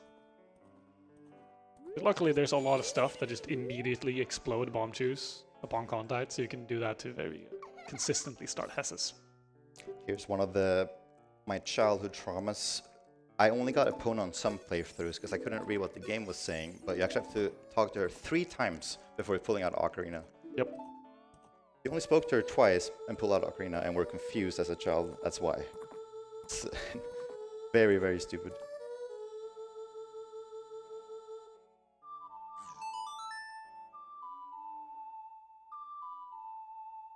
And this isn't true for all song learns, but right here there was a fade out, and that matters because now Link's entrance point in this area is right here. Yep. So I'm gonna play Sun Song, and when you play Sun Song in an area where time of day doesn't move, it always fades out and fades back in, and that's because there's different actors around depending on the time of day. Yeah. So it's just going to be a full reload of the area, but going to spawn it at nighttime. And a fun little fact about Skulltulas in Ocarina of Time is that when they're not loaded on a map, Oh, that was way too early. I don't know if you caught that little sound effect there, but that was the sound of, I believe, 3 gold Skulltulas dying at the same time. Two. We killed one on the wall because it was already loaded. Oh, But yeah, everything that was unloaded actually died there because the game stores enemy data, such as health, on the location 000. Yeah. So Axel sent a bomb tube to explode right at the coordinates 000 on the map. And since that's where the actor data and like health and stuff is stored when it's just temporarily deloaded, we killed all of them. Or the ones that were deloaded, that is. You see there? Yeah, the token's just chilling there. Oh, nice. Now, Get back away. do you have a dono ready? Now would be a good time for it. If I'm gonna be honest, I have exactly one left over, and I don't want to. It's not even Navi, it's worse. Oh, I have $10 from Newton Aura that just wants me to say the only thing in here is parallelogram. ah, I was gonna let that one slide. parallelogram. Parallelogram. Is this like Scottish bullying? Like, No, like- I'm just bad at English. Oh. Like, you kidding me? This language is atrocious. You really called me out on that one. I'm sorry. Don't I'm be- sorry. No, that's the problem. The problem is that they've now heard it, and I'm gonna get Oh. more. It's for charity. It's for charity. It's for a good cause. Just, I'd rather go back to trying Navi. And here's a nice little super swim. If you shield damage while in water, get to keep that very high recoil speed by just mashing target. Alright, so here we're gonna do fishing, and this is one of the huge RNG spikes of the game, or this category. Hopefully they play nice. We actually have to get 2 of them. I'm gonna see here. There's 3 that are big enough in this group. That one that just jumped on is too small. That's good that we got that one out of the way. The smaller they are, the more likely they are to catch it. There we go. Oh, that was pretty good. Ooh, that was a quick one. 47, that's good. Actually, there's a 2% chance that they're too big and the glitch doesn't work. So if I hold target here as I exit the water, the game is weird in the way where I get, I believe it's collection delay. Yeah, you have a collection delay, and that due to how items are given to Link, like in the code, will get very weird. I'm not even going to try to explain it because I won't do it justice. But essentially, what happened there is delay getting the proper reward. Ooh, Ooh, nice. Nice. All right. That was very good fishing. Yeah, so we got the adult reward, which I believe is the gold scale. Yeah, on the gold scale. And then this one is above, or it's above 50, so this one gives us the intended child reward. Yeah. You essentially like delay the reward by 1 frame, I think, and that confuses the game and gives Child Link the adult reward instead. Yeah, Then and you that just do still, it normally. still counts as source because it's from It's Fisherman. gotten from the source. Like it's the correct source. So it's just a little suspect maybe, but it's a-okay. My banger of a song that I chose. Easy mashing. Scarecrow song is actually very useful, so Gentlemen, I think the good people at home are going to have it out for both of us tonight. Because I received 2 donations in. uh-oh.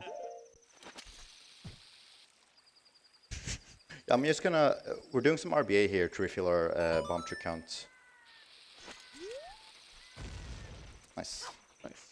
And yeah, most of Child is just collecting Skulltulas and heart pieces.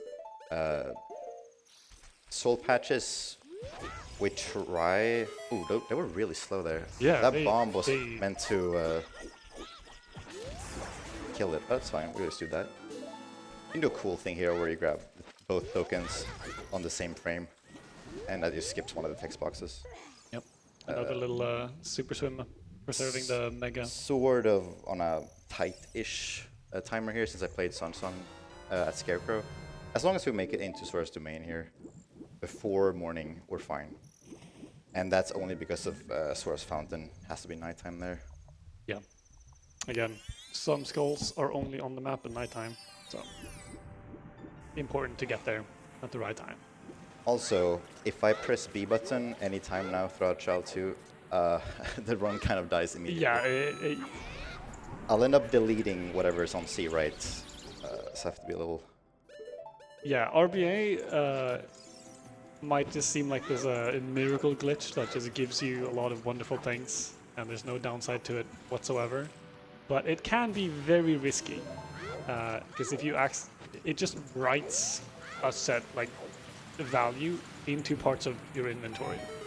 Yeah, and right there, I did something called flame storage, where while I was putting away my stick, it actually went through the torch. And so the next time I pull it out, it's gonna be set on fire, as long as the torch is loaded. Yeah. And also with RBA, like, you would just write data to your inventory.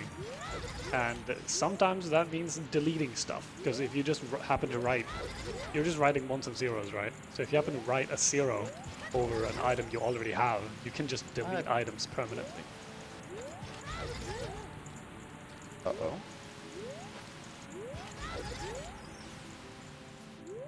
It's also why, like, whenever you see Axel RBA the Poe for bomb chews, it's not giving him like 29 more bomb chews. It's just setting the bomb chew count to 29.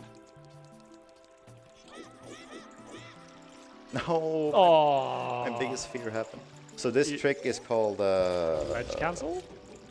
Is it? Yes, I believe so. This is the ledge cancel. Where And there's a ledge up here. If you run off it, it cancels the glitch. So I have to actually side hop. And I thought that was kind of safe, but I was worried that the angle was going to make Link walk off. So my chew count's actually kind of not great right now, but that's okay. We're going to refill them soon. yeah. Also, a good thing about doing Jabu earlier in Adult 1 is it speeds up Child 2 a lot, because bomb chew or boomerang is very good. Otherwise, you would have to like hover to a bunch of these skulls. And now with boomerang, you can just pick them up.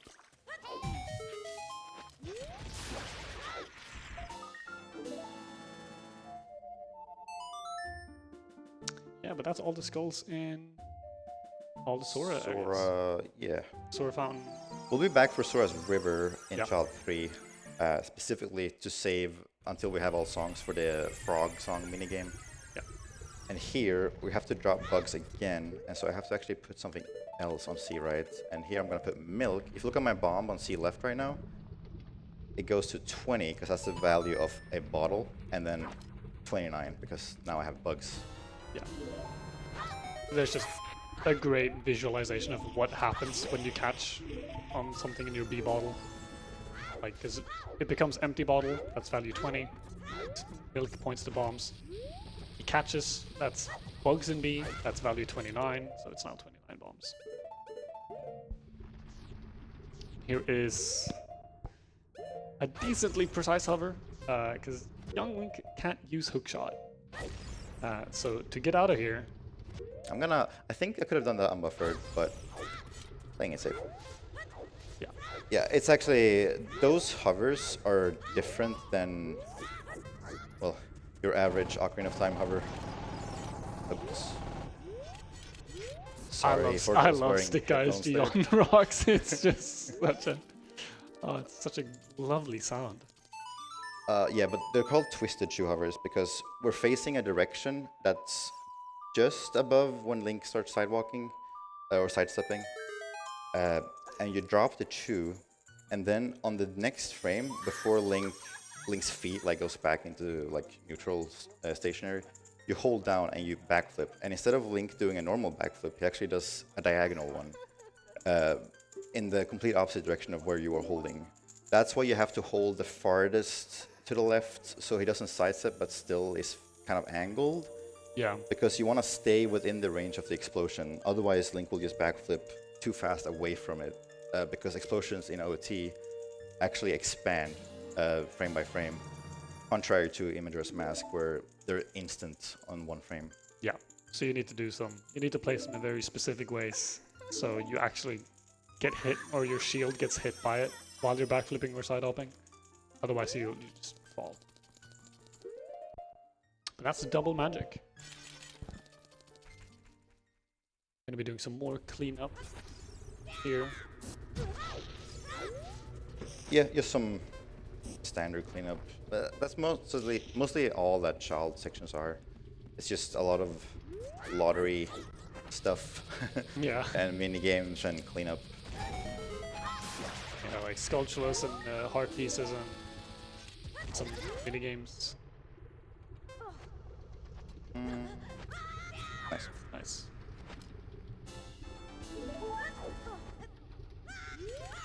Quick little void out here to spawn down here. You want to get into Goron City. And now, we're actually all of this movement here when we load this room is intentional, because that horn that's rolling around always starts in the same spot. And so if I do this right, I can time my chew here and hit him from below, in the right spot where he needs to be, to still get the reward. Yeah, you can see him up there.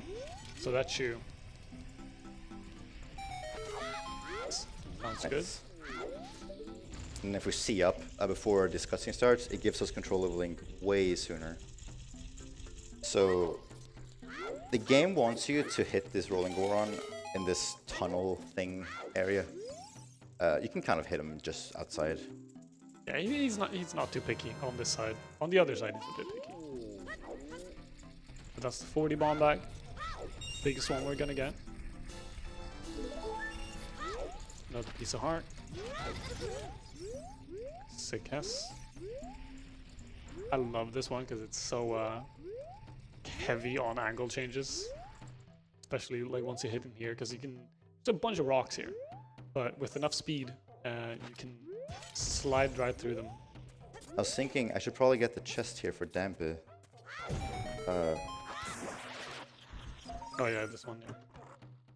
Since this is a marathon, we have to make sure that we have enough money and don't waste like 30 minutes there. Yeah, because Dampe is coming up soon.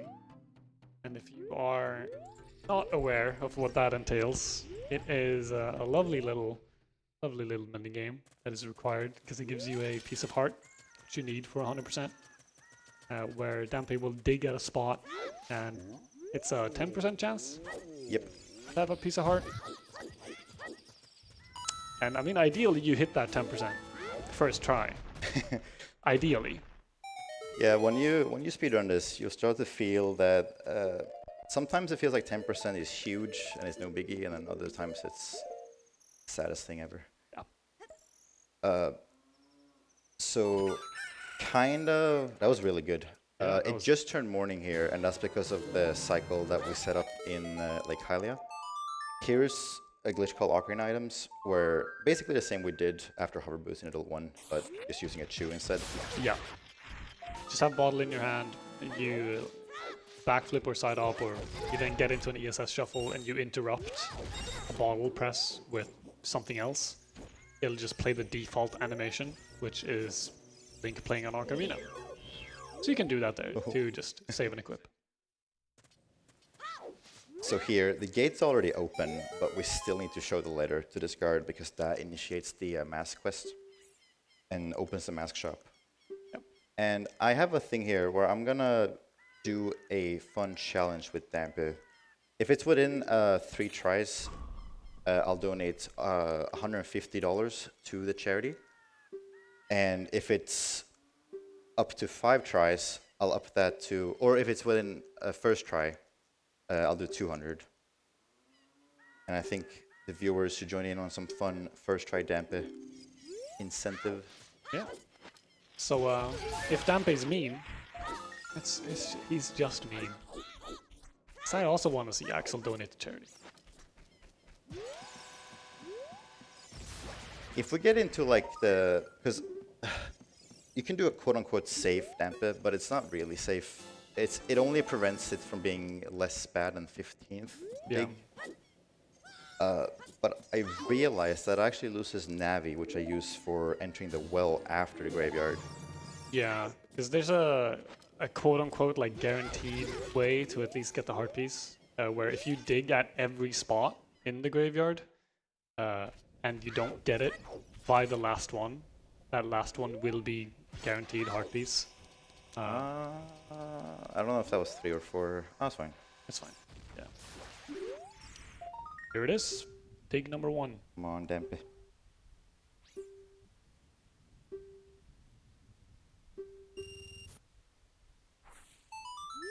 Ah.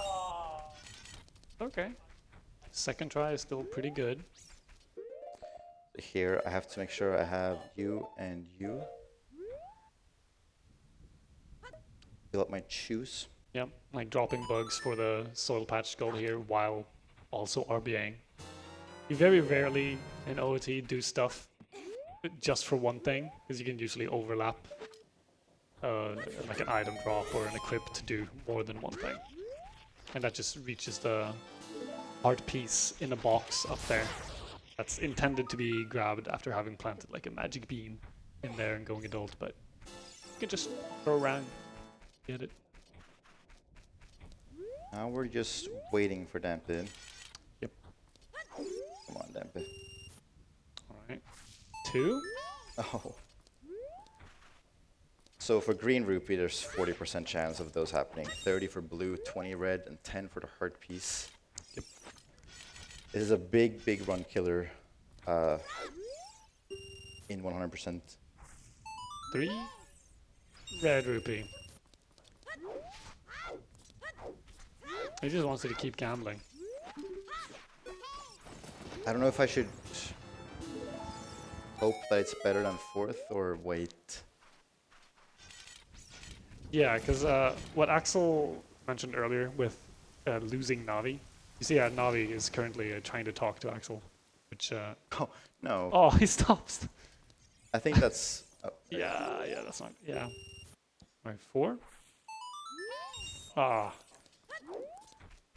No, Navi will leave after you, yeah, if you don't talk to I'm her. conflicted if I should do the fast digs, because basically you can reload that grave over there and you'll be doing this like 20 seconds each attempt. Yeah. Having to wait for Damper to walk is really slow, but if you dig up at least 15, I believe, you basically exhaust the pool of things he can give. Yeah. And so he'll have to give you the heart piece, but it doesn't increase your odds every dig.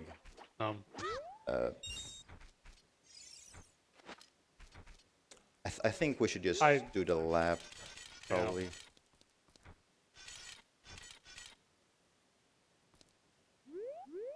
He's so nice when he just stops as well and just doesn't want to walk forward. It's very nice of him. Oh, what? Oh, come on. That's on it. Wait, is this one fake? No, it's real. Okay. Only the doubles, the first one. Yeah, the first one on the like the pair is fake. So that was 6. 4th.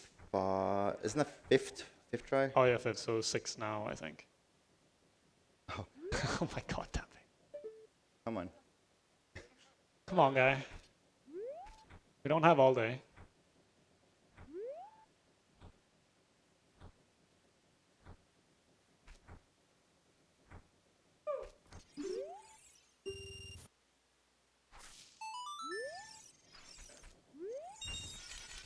Gents, while Dampy's doing his thing, do I have time for a couple of donations? Yes. Okay. I'm about to make this a whole lot worse because we have $40 from Bork who says, more cow jokes? Do you know cows can play the Ocarina? They're talented at music. Hey, that's what we needed. That's what we needed, cow joke. what we Get them in. What we needed.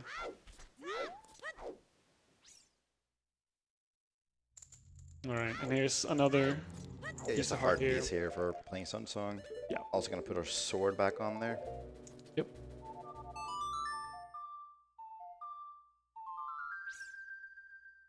And after, I can do a backup where I play Sun Song and use a Cucko to dive, which is, I guess, more fun. It'll just mess up a little bit in Adult 2. I'll have to play Sun Song one more time, so it's kind of a double snowballing time loss.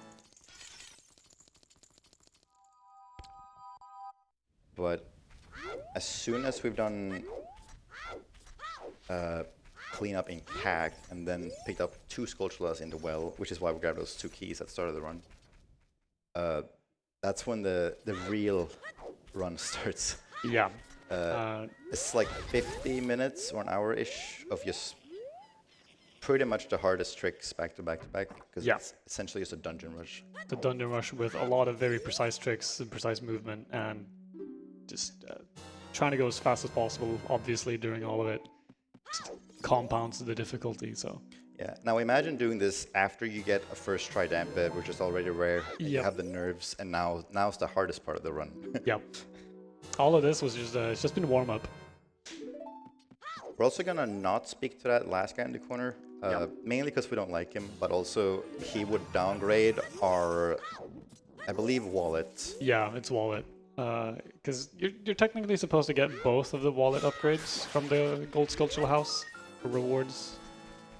But since we RBA'd the middle upgrade way earlier in the run, an adult one, just getting that upgrade there just gives us the biggest one.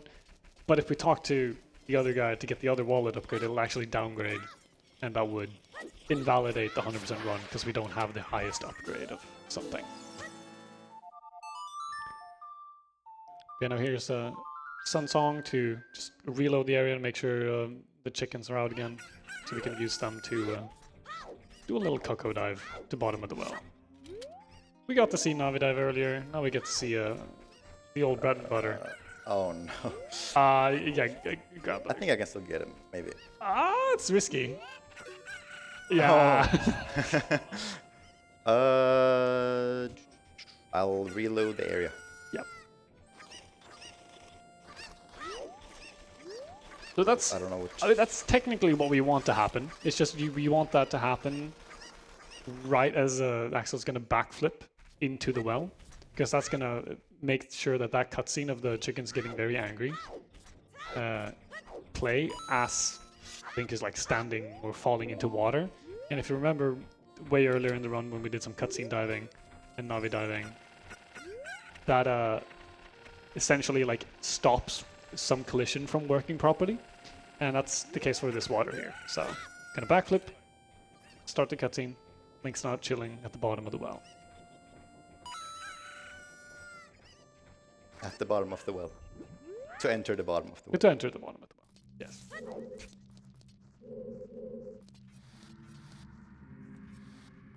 Coop rating, yeah. I don't know, I read that.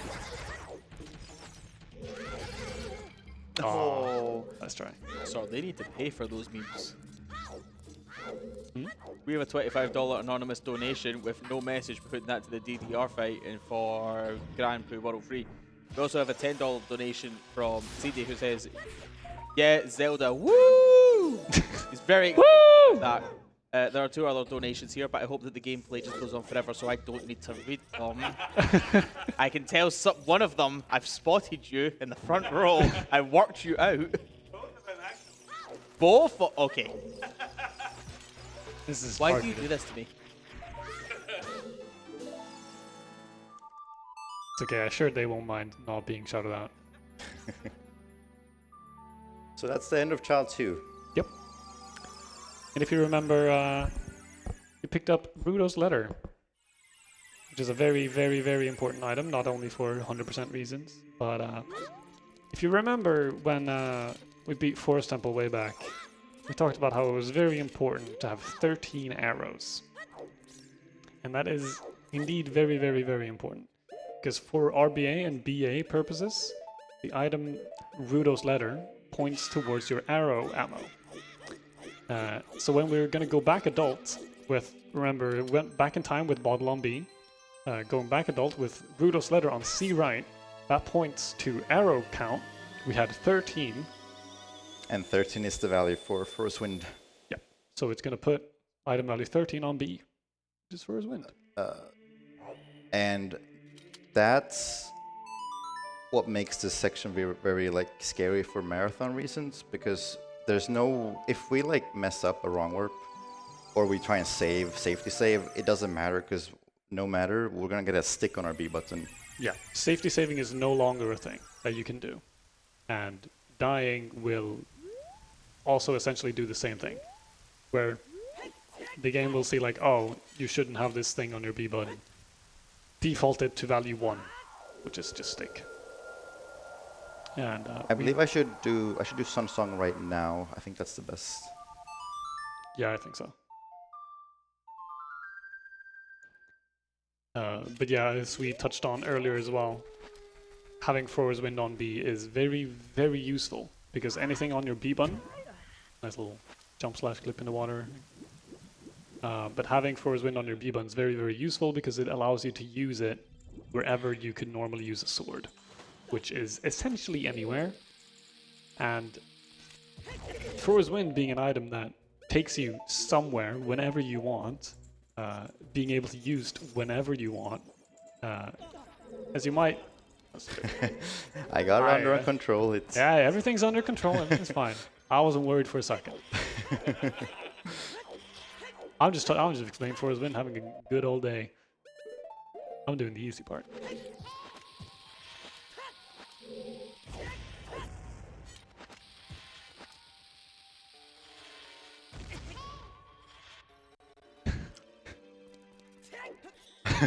I just wanna quickly on that what happened there. That's a ground clip, and we do 2 bombs to just not be too far down near the ground, because otherwise we'll just snap back down. So we have to get some height up, and then we place a bomb, and just before the bomb blows up, I try and swing the stick, which cancels ISG. That snaps me back to the ground, and with that going back to ground momentum, I combine that with getting hit by the explosion, and so the downwards momentum plus the explosion is enough to just kind of clip Link into the door there. Yeah, generally clipping in OOT is like you want big speed down and big speed back, and doing that like combines those two very quickly. So you can clip through that ledge. And the door is not a wall, so you can't just do it at like any wall. Like breaking some sticks here. Yeah, because we will want to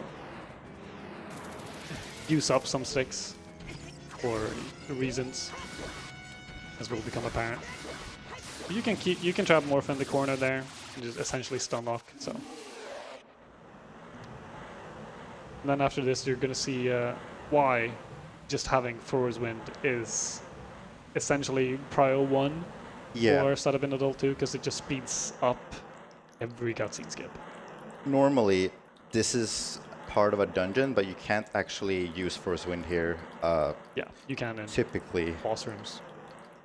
So we can use it here. We can also set it in the overworld, and it just makes these cutscene skips essentially super fast. Yeah, because you can you have like 1 frame before activating the blue warp, where you can press B to activate Forwards Wind. Nice. Like that. So now, when Axel just presses A or B here to activate Forwards Wind, it'll return him to where it was at. Like that. Right at the end of that blue warp. And that's the water medallion cutscene successfully skipped. It's not over yet, though. It's another very scary trick here. Yeah, so hookshot jumping is cool. But what if we do it and get really high up in the air? So I didn't miss the token there, I promise. That was because I pressed Ocarina on the frame where I'm supposed to be grabbing the token. And that's called token delay, because you can't grab tokens during like pressing Ocarina or like any trade item. Yeah. But the next time I load the token into my view, it's actually gonna instantly grab it. So I just stalled the process of receiving it. I'm gonna use that here to my advantage. Yeah, because interrupt the hookshot, making collision with the tree there, by the token getting collected. So we get an insane amount of height. We can land right on this platform and get 5 arrows. Nice. It's a very scary part, especially when you're nervous, like right after Dampe. Yeah. A thing to note here is there's no water here because we just didn't watch the cutscene. Yeah, the water actually being raised is like tied to the cutscene, not actually like if you've beaten Water Temple or not. So we promise we've beaten Water Temple. Pinky promise. We didn't save the lake. Yeah, the lake's fine. It rains. It'll fill up over time. Immediately using Scarecrow song here to Yeah, get up on the funnily roof. enough, there's a ladder right next to it, but it's not hookshotable. Yeah. The devs just decided to not. It's some ladders may look like they're made out of wood and are hookshotable, but they are not. Ladder's a lie. Some like metal bars on like earlier on, way back in the source fountain. Yep. There's these like massive metal bars on the wall that you can climb. You can hookshot them just fine. This ladder, no. You can hookshot them outside the cavern, but you can't hookshot the ones in Wasteland. Yep. I love this game, man. It's wonderful. So another heart piece and gold sculpture combo deal here from getting to the bottom. The one is just a dive check where you dive to the bottom with gold scale. Yeah, if you don't have gold scale, what you can do is you can sink to the bottom with iron boots, hookshot the crate, and take off your iron boots during the hookshot, and that way you'll have Kokiri bots on at the bottom, and that will actually count. Yeah. But it's just faster to dive since we do actually have the gold scale. So now gonna be getting a few more heart pieces in Hyrule Field now. So if you do have any donations, I think you have time. Yeah, now's a good time because this is just a lot of hessing. What if I told you I had 3, but I refused to read them out? Wow. Because they're all from your front row, who seem to forget that I'm in the room with them. We have $8 from Pancake Turtle. You. Here's $1 for each damn pit dig. Surely you'll do 10 per dig, right, Axel? It was, well, that would be 70, right? But I'll do 150. There's more to this message, and I don't want to. Can we get another purple bugler? I didn't even get past the first word. Purple bugler. Do not leave this room. There's 2 more, and you have other ones, and we have $10 from Average Greg. Hand up. I know which one it is, but I just... Hello.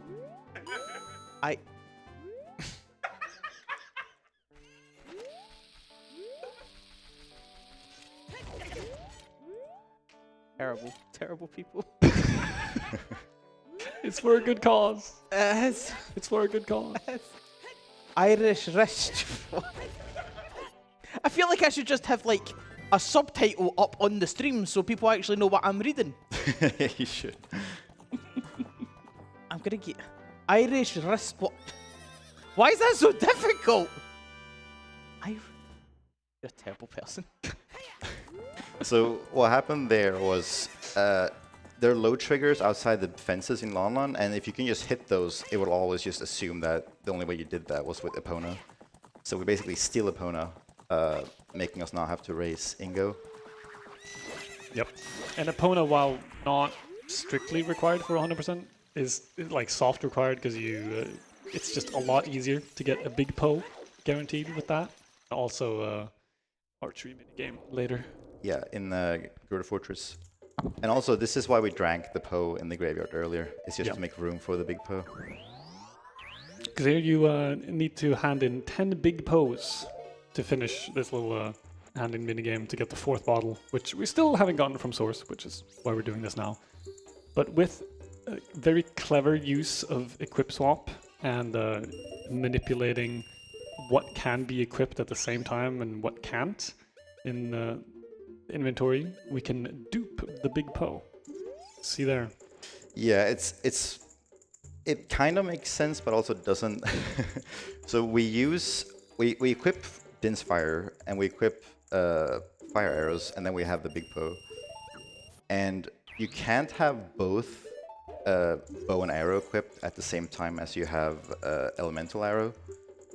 And so what happens if you equip bow like that, but when you use equip swap, it thinks that we're using the Din's Fire slot, but we already have Din's Fire equipped. So it has to fill one spot, and so the game just kind of... It just fills it with whatever. Yeah, just kind of Just takes whatever he can find Yeah. to fill out the C buttons.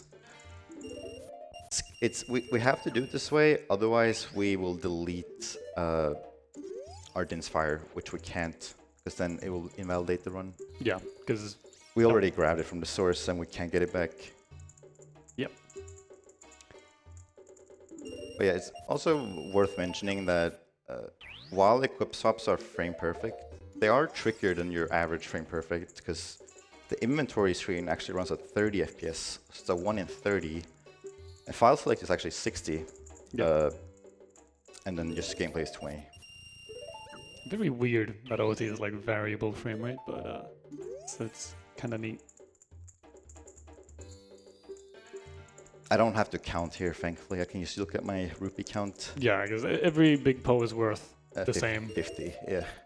So as long as you know how much rupees you go into this room with, you'll know when you're done. Also, I will mention, just so you guys can't unsee it as well, that eye that the post holder has is just a hookshot reticle. Yeah, it's the same thing.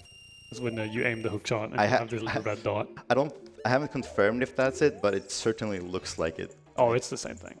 100%. I'm not going to look it up. I'm just going to assume that's the hookshot reticle. Yeah, I refuse to be wrong on this. Also, is it an eye or is it the cut off head? Is that the throat? I'd rather not think of that, to be honest. That's oh, okay. No, that's the eye. It's the eye. It's the eye. It's the eye. I wish I had a cow joke to tell just to get it. It's okay. We're almost done with this. We have the bottle soon. There it is. What's next, Axel? So now, this is essentially the Hess split, or Hess segment, I like to think of it as, because it's going to be constant Hessing, both overworld and also in Dodongo's Cavern. Nice. And we have to be a little careful, because we don't have unlimited explosives. Even though we have a lot, we're going to end up using pretty much all of it. Yeah. May look over there and think like, oh my god, he has like 60 explosives. How's he gonna run out? By going fast. Oops. It's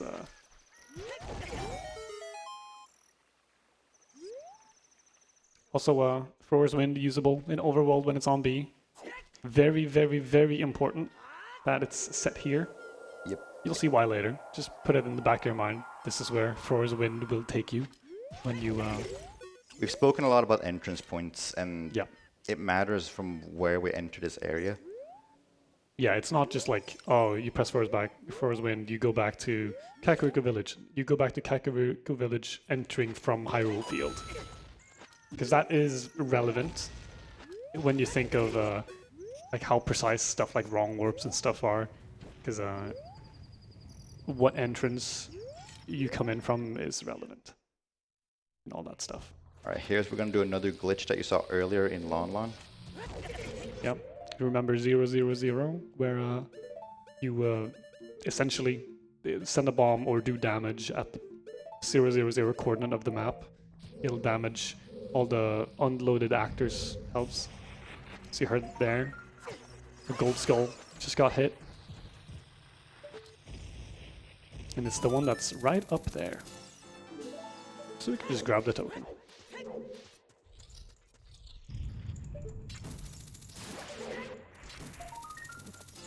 I'm gonna try and keep our hover boots on here and start the Hess with those on. I love hover boots Hesses. Because they have like... Slowly revs up. Yeah. Because they have like friction, or like less friction. So like stopping and starting movement always like takes a bit of time. So whenever you start a Hess that's just negative 18 speed, just starts revving up over like 3 seconds. It's great.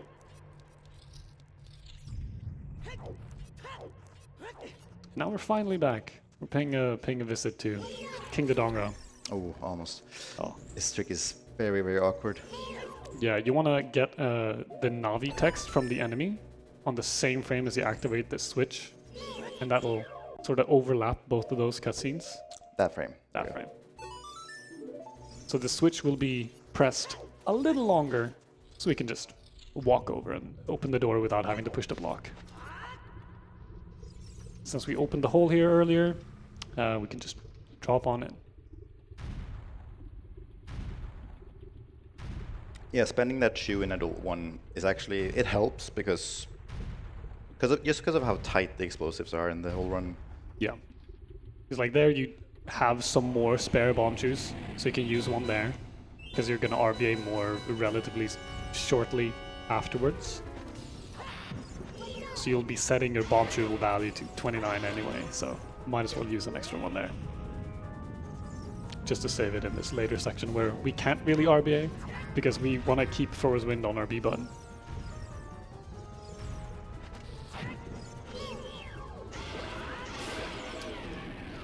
It's worth mentioning Deku Sticks deal the same amount of damage as Master Sword. Yeah. So you can just do that in 2 cycles by jump slashing, because jump slashing is the most powerful attack Link can do. That's why you'll see me do jump slashes before crouch stabbing. It's just to store that damage. Yeah. And just keep it during the crouch stabs. Yep. And then here, again, remember earlier, you can wrong warp from 4 dungeons in the game, the 3 child dungeons, and Fire Temple. So if you press B here to activate Forward Wind, right on the corner. That was scary. I can't miss this one specifically. Yeah. But, got it. There we go.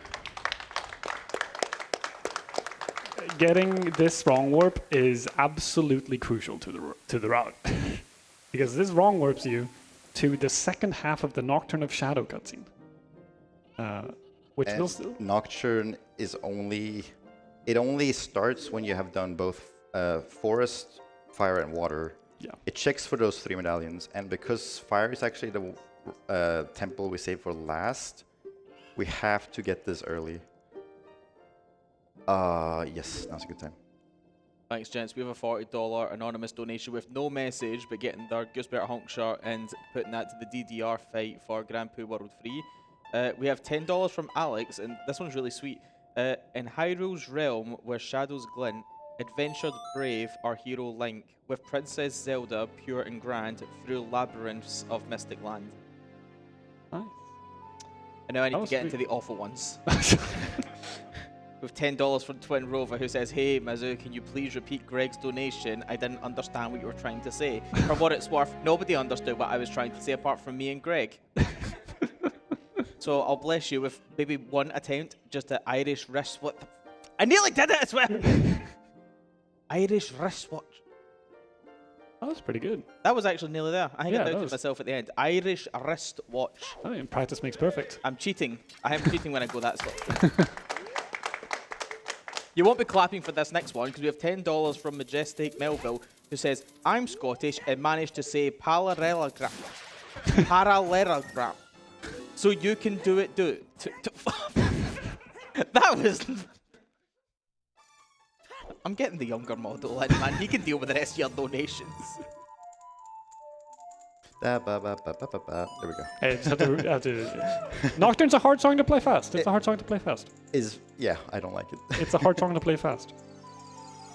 I think it's the hardest to play fast, so... But yeah, So now we're also going back to Shadow. Yeah, Shadow's one of the hardest dungeons. It's a nice little... yeah, Did not mean to do that. That's okay. it's okay. Have dims. So what you can do there is similar to what was done way earlier in Forest Temple when we did the hookshot jump to get the early bow. Is you can stack 3 bombs on top of each other, and they're nice torch. Yeah, it was like Very robust torch there. But you stack like bomb collision on top of each other so that their push gets additive. So you can do that to push right through the load zone. Or like the load plane. Just another little cool thing. You can do a very precise mega flip here. yeah, I was gonna say I think it was too early. Yeah, I rolled a bit early, but okay. This is very cool, so keep your eyes peeled.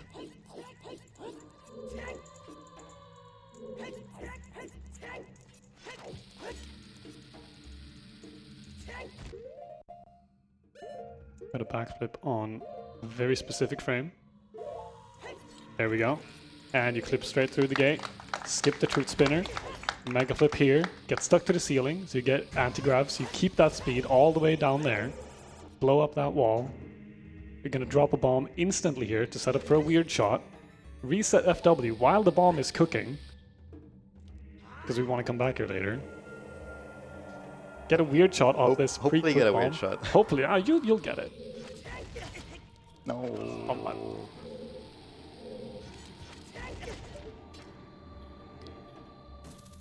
There we go. There we go. Get this key. Yeah, Shadow's intense. No, I knew that was gonna happen.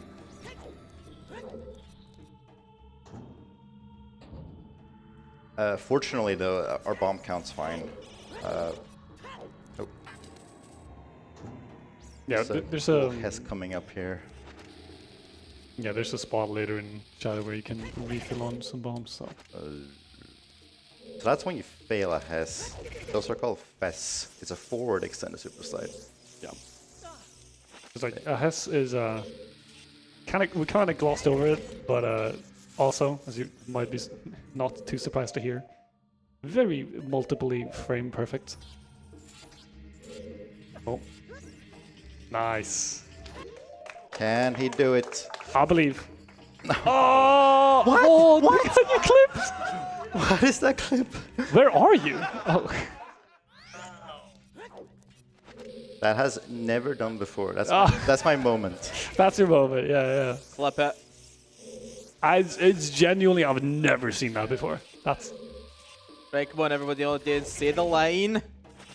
yeah, That's never happened before. It's never happened. It's true. It's true. Oh, I can't see any. Why's the camera like this? Oh, Oh my! I think my bomb count's so bad. I'm just gonna have to run through. it's okay. You found a new clip.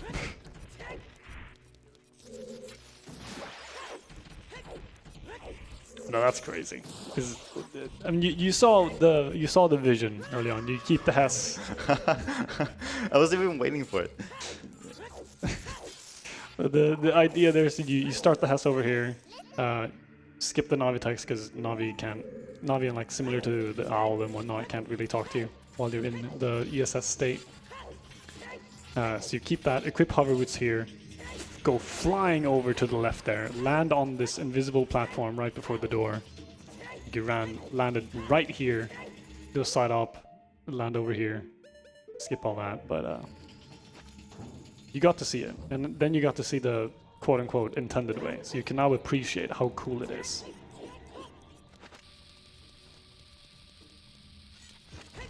Another weird shot here to get the skull. Worth to mention that weird shots are angle dependent. That's why I kept that angle and it looked a little off with that setup. It's very important to have the game glitch the way you want it. Yeah. Like Link's rolls, specifically his down rolls, when you like just hold the, for example, like ESS down and roll, go either left or right, and that's depending on your camera. And if it is a roll that would have, or an angle that would have given you a right down roll, it doesn't work. Like you can't weird shot. I'll be grabbing It's this only- bomb pod for safety. Also, this Skulltula is not spinning. Yep, it's the only sculpture in the whole game that's glitched like that. No one knows why, or at least I assume no one knows why.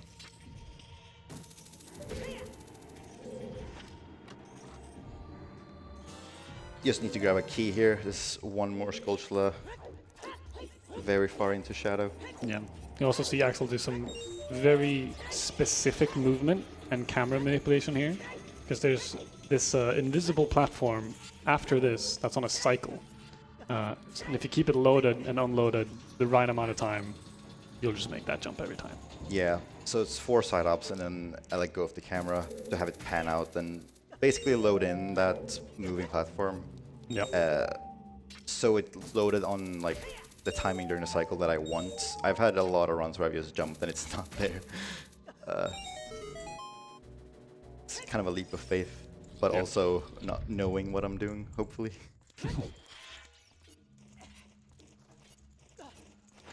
Another key. It's in this pot. You can sort of overlap them there. And go back to where we set FW. We're gonna take the little shortcut path down here.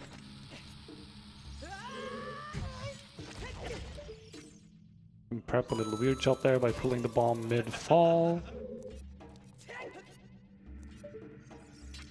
Luckily, long shot reaches very far. Sometimes the hitbox is really generous. Yeah. Who done it? Who done it?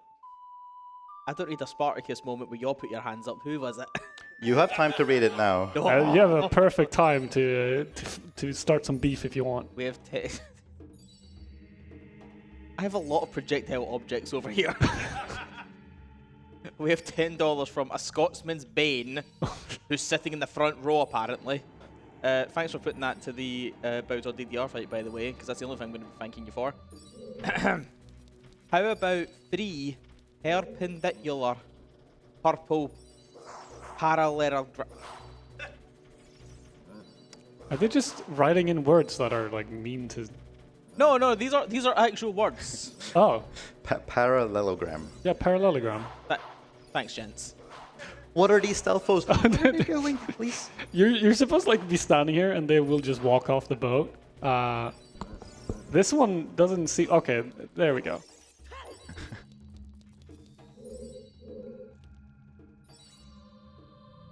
That's the boat. No bell. The bell's bait. Don't do it. Oh, I'm not getting on the bell. Yeah, don't do it.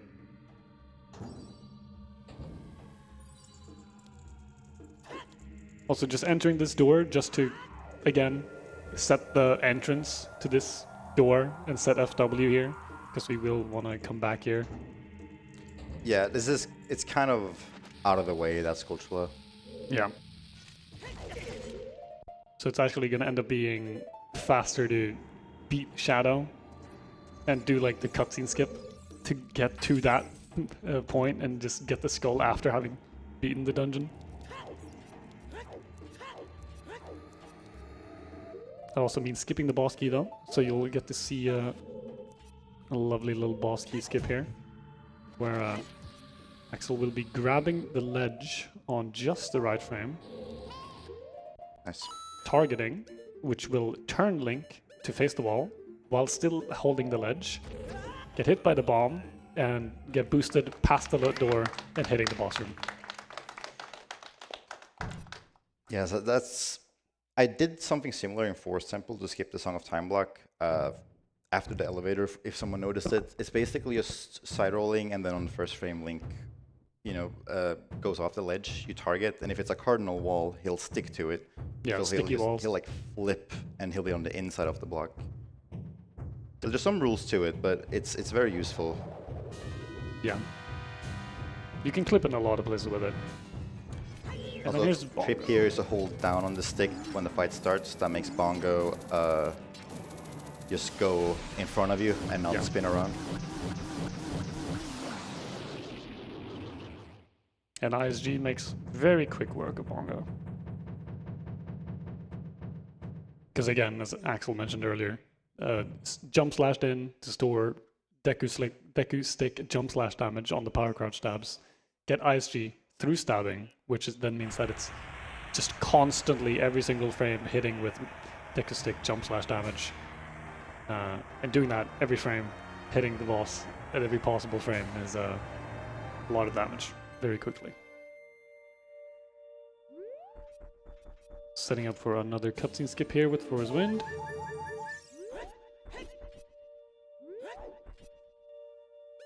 You want to hit B and walk into the warp on the same frame. Those are frame perfect, but it's really scary because it's 3 frames after holding up. So on the first frame that Link actually takes a step. Yeah, because like if you hold up, Link won't do anything for 2 frames, like start the walking animation, but won't actually move until frame 3. So in order to like walk into those while you're just on the edge, you have to hold up and 3 frames later press B. So every time you see Axel do anything like that on one of the blue warps, that's what he's doing. Actually, warping, But the actually warping away part is super free though. But it's pretty lean. Basically, just wait for the hearts and whatnot to start fade. Yeah. And that's when I click it. Pretty big window. yeah. Child dungeons are even more lenient. So now we're gonna do Deku Tree coming up here, but now that we have a full wallet from all those posts we duped, we're actually gonna buy Goron Tunic, because getting that from the shop is a lot faster than getting it from the rolling Goron here for free. Yeah, the rolling Goron talks a lot. Unfortunately, that means we don't get to talk to Little McNugget, but it's okay. He's very slow. This might work. This looks good. Nice. Yeah, nice. A nice little clip here into the shop. So you can see I have 4 bombs here. Had I not grabbed that bomb pot with the falling ceiling room, then I would have been a little screwed. I could have used choose to do it, but we're gonna get full bombs here. This is the last time we're gonna get more bombs. Oh, okay, there's some RBA with milk later on, but we have plenty now. Yeah. Oh, that. That was weird. I've 'Cause no- yeah, normally like you pull the bomb there, so Link Yeah. gets put into like a busy state, so he can't grab the ledge. But I guess you did something frame perfectly or something. I don't know. Again, have to set it entrance point specifically coming from this direction. Yep. So going to Deku Tree later after this. So want to combine the Kiri Emerald cutscene overlapping with Thrower's Wind. Oh, we shouldn't say where it takes us, but Yeah, no. It's just combining those 2 things will add up to something very special.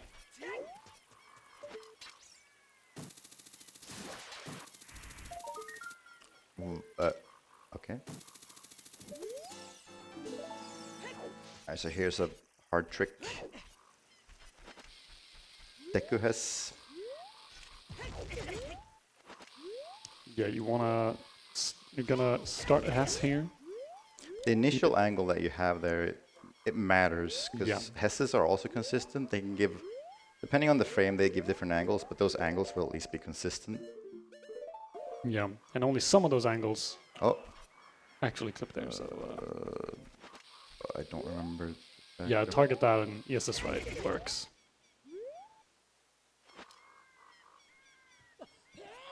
Oh, nice, nice.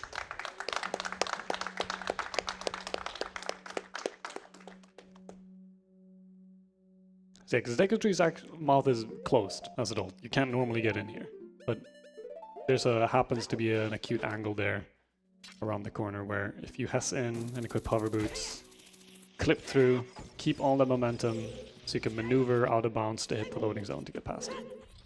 So that jump slash there on the wall was just to get away from the wall with vines, because the game is like, this is the tutorial dungeon, so it's trying to tell you walk into this wall to climb. And the same thing with the door there. I side hopped and pressed A on the first frame I touched the ground, and that skipped the tutorial text on how to open doors.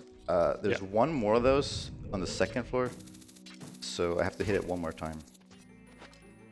Yeah, ideally it's you need to skip like both of those for it to like actually be worth it. Because if you if you do the first one but hit the second one, it's like, oh, you did the first one for no reason. So it just feels kind of bad. Yeah, because if you read the first one, the second one won't even be there. Yeah, so you can just beeline it to the door.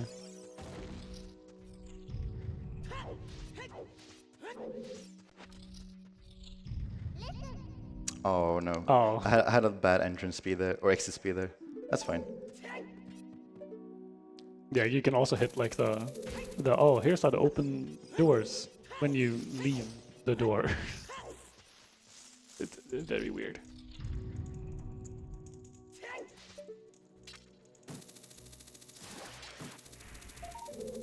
Where's There's 3 more skulls in Deku Tree. They're all in the basement, so... Yeah, Deku is very, very difficult. Trying just to keep focus here. Yeah, it's a lot to do fast.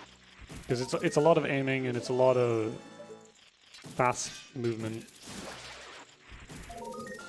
And coming up here is arguably the hardest part of it all. You want to get ISG there while you kill the Baba, so it leaves you alone. You set up a specific angle and position here, so you hookshot the torch, so you land up here, do a backflip and shield drop, bomb you there, so you get a little hover there, side hop right with hover boots, so you clip through there, and maneuver out of bounds past the crawl space, because Adult Link can't get through there. Yeah, that was actually really nice. That was really clean. That was really clean.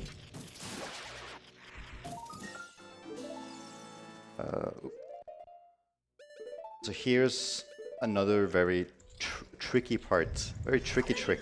Very tricky trick. We're going to be doing a super slide, where again going to shield damage from, in this case, an explosion while you're grabbing that bush there, while you have ISG. Link doesn't have strength right now to pull up that bush, so he's just trying to grab it as super sliding. So it gets teleported there, while having like gone down that slope. So the game doesn't adjust for his height, because it's trying to grab something. So he's like, oh, surely it's right next to it. So then you do an out of bounds mega side hop off a bomb shoe that you send above you to get recoiled into the Goma boss room. I was so focused there. Did you explain the no strength? Yeah, since you don't have a... Yeah, it doesn't check your Y value, so just Yeah. you can put it underground. Yeah. It's you call it a super slide teleport, where because a super slide works because you get your grab interrupted by shielding damage. So whenever you interrupt the super slide, you'll oh yeah, that's Goma, by the way. A very easy fight. Very quick. Very quick fight. It's just kind of funny how the game actually checks if you have Goron bracelet even when you're adults. Yeah. You can't like lift bushes if you don't have the bracelet. Nope.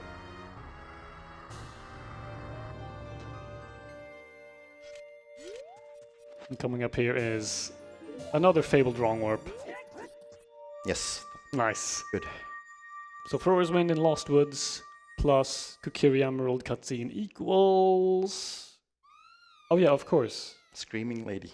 Yeah, of course. Yeah, we're in Desert Colossus now. Specifically the Silver Gauntlets cutscene. Might be the biggest distance covered possible by a wrong warp in the game. Wrong warp is... Ooh, that... We're past the really bad tricks that you can fail and lose time to right now. Yeah. At least until the very end. Yeah. But super important to hit that. Yeah, if Axel didn't hit that, even ignoring how long the Kokiri Emerald cutscene would have been, it's like just 4 minutes of pure overworld movement that this saves. But then also nice because that cutscene is the cutscene that normally plays after you open the Silver Gauntlets chest. So it puts you right up there.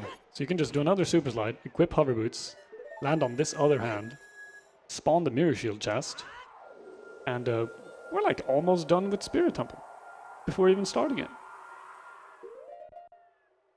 Yeah, getting up here and getting this is huge. Because thankfully there are no Skulltulas in the upper area of Spirit. So as soon as we get to the statue room, we're pretty much clear to just boss key skip right away. Yep, most of the skulls are either on the base floor or in the main room where like the boss key door is and all that. So yeah, here's another cutscene. So if you have any donations that you want to get off your chest, Now will be...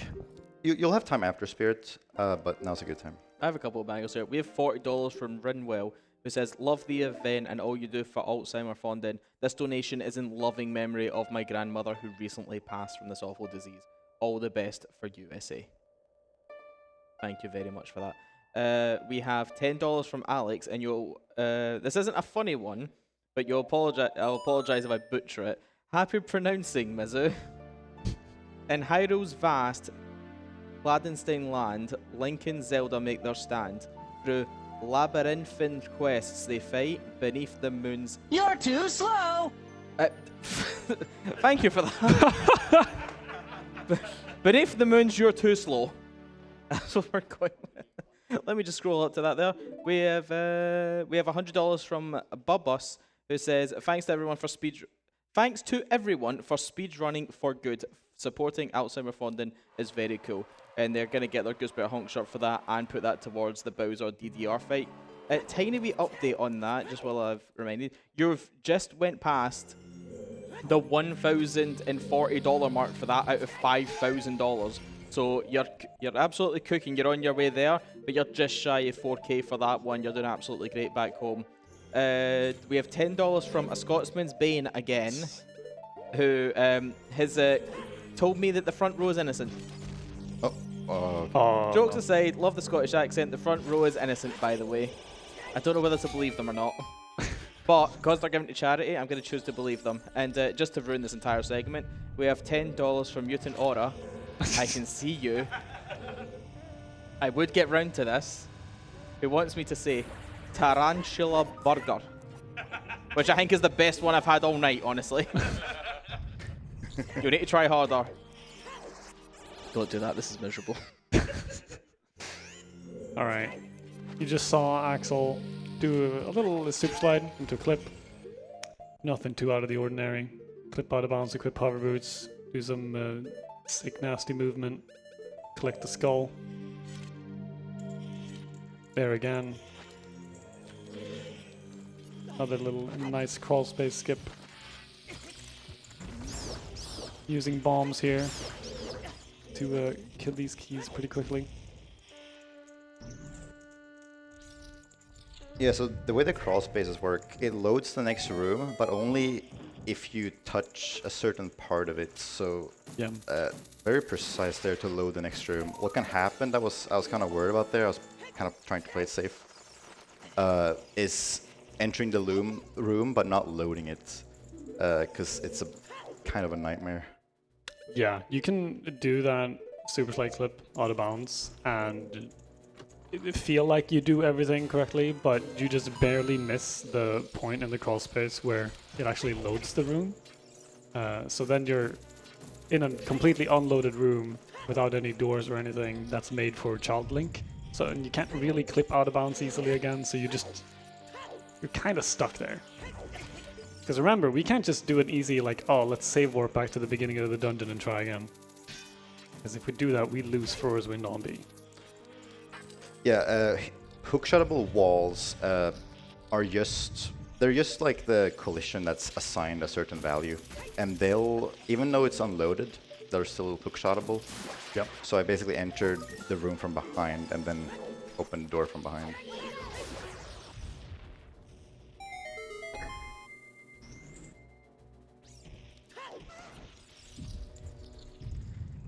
I like how the Lizalvos barely had time to spawn before you're even done with the room.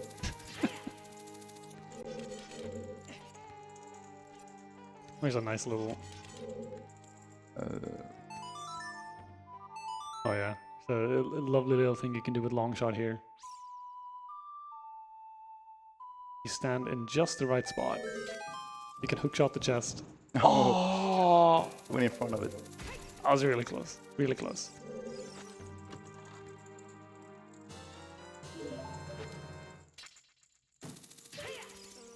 Grabbing that key for later, because when we first win back, we're actually gonna go through the hole where Silver Gauntlet was, because on that side there is a Skulltula, but it's just faster to get it later. Yeah, it's gonna be kind of... Oh, I shouldn't have tried that. But it's gonna be similar to Shadow Temple, where it's gonna be faster to just beat the dungeon and cutscene skip back into the dungeon to just grab the last skull. Oh. Nice. Do that. Nice. And here is Statue Climb. This trick is a series of very precise parkour where you land in this little corner and then do 2 frame perfect backflips with hover boots. Nope. Oh.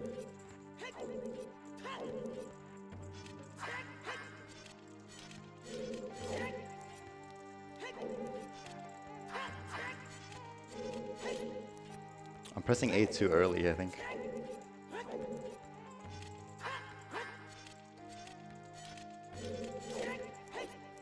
Oh, nice. And just clip right through.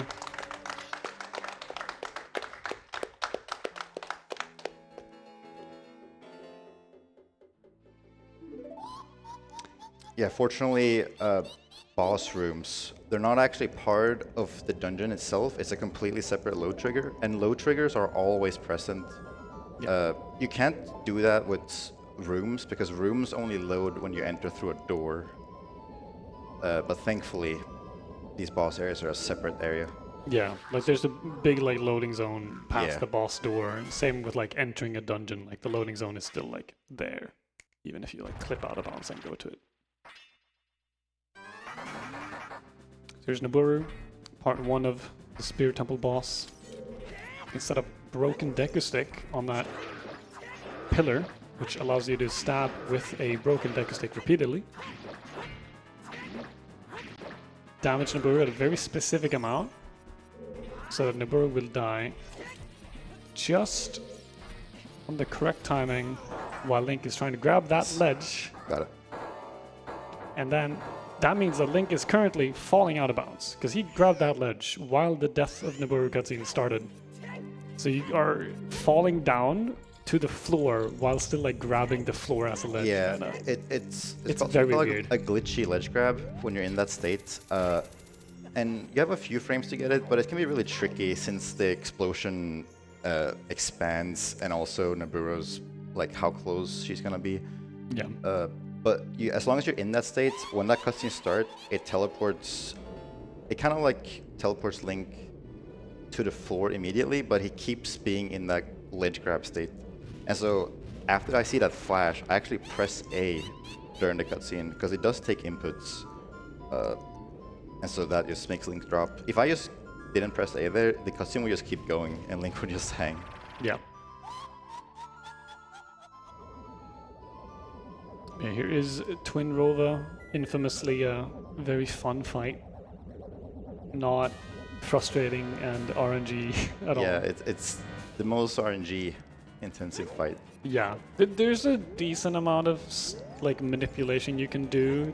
On the second phase, you can manipulate in some cool ways. Yeah, This one, you can basically use a ranged weapon, in this case hookshot, to just stall them in place, yeah, and that does help. But they can also just choose to just not shoot. yeah. If sometimes you can just be unlucky because every time they have to like. The fight's weird because they have to fly over a platform. Double. Ooh. Nice. They have to choose to fly over a platform, which is only like I don't remember the exact percent, but they have to do that, and then they store a shot while they're over that platform, and then they if their friend is currently not shooting and they're on the platform or have a shot stored, they can shoot. Oh, that was... Yeah, I was blocking. No. Yeah, No. and that can also happen because they had a shot stored, so whenever they stopped, they wanted to shoot, even though they've actually been hit 4 times, which is enough to get to phase 2. Yeah, they actually went for a double there, and had I not interrupted it, we would have had to wait for the full attack to come out. Yeah, but luckily with hookshot there, you can just make him spin, which just resets the "oh, I'm about to shoot you now" thing. And your phase 2 is very nice because it's the first 3 are always going to be of the same element. So you just can very reliably do it for phase 2.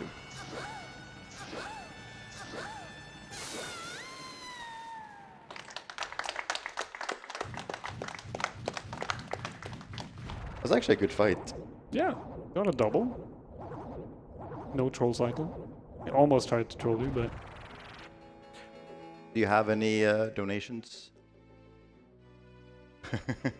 why do I hear laughing behind me? Yeah, I don't think that people can appreciate at home that as soon as you ask that, this front row rises up with laughter.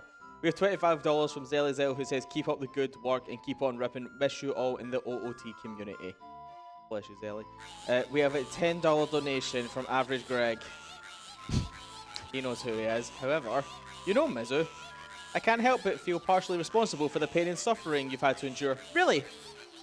Allow me to extend an olive branch. Let's put aside this English and Scottish divide and focus on our mutual enemy instead. The Welsh. Any Welsh in the room? That's either good news or an absolute shame. Much love. Much love to you as well, Greg. But I now know that you're going to use this as an excuse to make me suffer for the next hour and a half.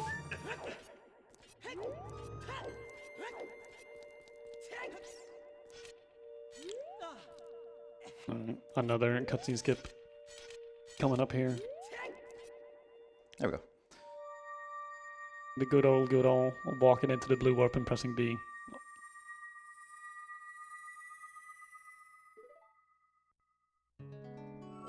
Yeah, we're up here. I'm gonna set it again because we're just gonna head in here real quick, get a Skullshot token, and then just warp back. And This is finish spirits. This is again why like Thrower's Wind is just really, really good. Because you save so much time on backtracking and cutting out like repeat movements through dungeons and whatnot. It might not seem like much, but just being able to just cut out this little backtracking section by just pressing B. Very good. Then here there's a heart piece on top of this big arch here, which Axel can get to pretty effortlessly with a Hess and some hover boots.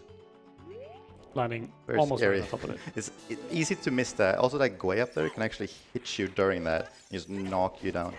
And then when you look at on our magic, we actually don't have enough to set Forest Wind again, so it's a pretty bad situation to be in. Yeah, because I also want to be... Yeah. Oh! I heard the boss music. The boss music. The normal like boss music is not nearly as terrifying as just the Gwei sounds. Oh my god! Should be... That should be the I last. had, Oh yeah, I had ground jump. ground jump. I didn't know that could happen. Oh. Okay. Nice, nice, nice, nice, nice. Just get me out of here. This whole like sand or Gerudo area is not very fun because there's levers everywhere, there's Gweis everywhere. Everything is just a homing ballistic missile directed directly towards Link, and they're not nice. They're not nice. There's not too much left of Adult 2 segment. There's a bit, but coming up here, we're just gonna clear out Gerudo Fortress, and then we're gonna do the horse archery, and then after that, there's lighter cutscene. And then not long after that, we're gonna go into Child 3. Arguably the most boring part of the run. I heard a cheer from the audience when Child 3 was mentioned, and you are a unique person. Child 3 is It's the auto-scroller of the run. yeah, it's annoying because it feels like the auto scroller, but it's still like you can still mess up. Yeah, this it's time. hard, but it's like not fun hard. Yeah, it's hard in a very non-interactive way. Oh, I waited not enough.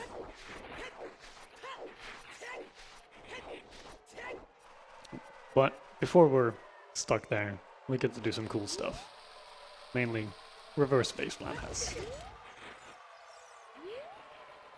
Where you try to keep this hyper-extended super slide through the Haunted Wasteland in reverse. Ooh! I cut too early. That was close. I was right on the corner.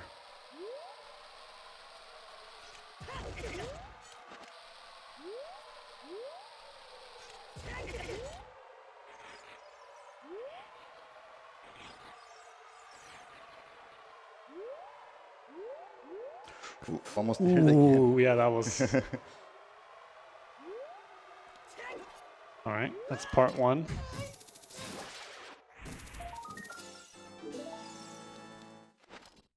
Alright, and for part 2 of this... Cool thing that we can do here. Yeah. There's a giant quicksand slope thing, and we're going too fast with the Hess that we would just drop it if we tried to go it at that angle. So what we're going to do is I'm going to press Ocarina mid-turn for a frame, and that's going to cut my speed almost in half, but enough to clear this here, right there. Yeah. So now, just cut the speed enough to be able to take that corner without essentially falling off or falling down the ledge to drop the Hess. So You can come at full speed and make it across, but it's very difficult. You have to go almost parallel down the slope. Yeah. So it just ends up being just worth it to just cut the speed in half instead. Also, make a mental note of us getting caught here. It's gonna have a play later. Yeah. There's... it's kind of interesting because there's a lot of stuff in OOT that shares flags, even though they really didn't need to. They have a lot of leftover flags that they could have used, but they were just trying to be conservative with how much memory they could use. Flags are basically checks for those who are unfamiliar with the term. Yeah. It's just how the game knows that you've already cleared this thing and that thing. Yeah. So there's just a flag in the game that says, "Oh, has been caught by the Garuda guards." Yes or no? Ooh.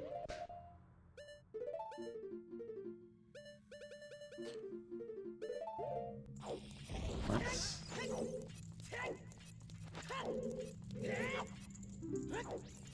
Near these, Axel told me a little fun thing about fighting these Garuda guards not too long ago. That was news to me, and makes me very sad that it's the case. So didn't get lucky there. Yeah. That's okay though.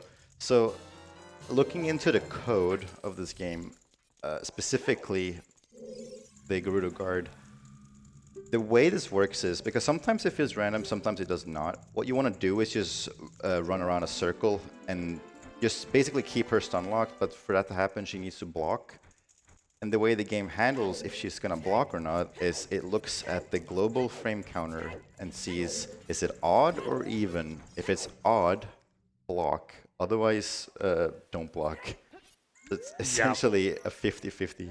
Yeah, the global frame timer is just how many frames has it been since the game booted?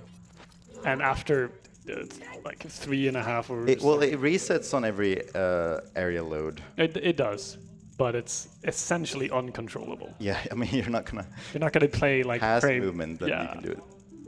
You can control it if you're a tool-assisted speedrun. But almost.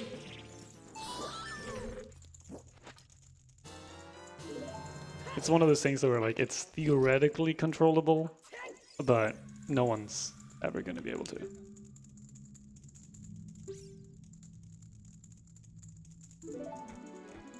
Yeah, I need to free all the carpenters here to get the Garuda card, which allows us to play the Garuda horseback archery minigame, which is going to be useful for a lot more than just a quiver. Also, the card is actually it's visible in the inventory, which means it's required. Yeah. Because the 100% rules are basically get max upgrades and then fill out the entire menu. Yeah. Outside of dungeons, so you don't actually need to get all the keys and maps and compasses because they just don't count. Yeah.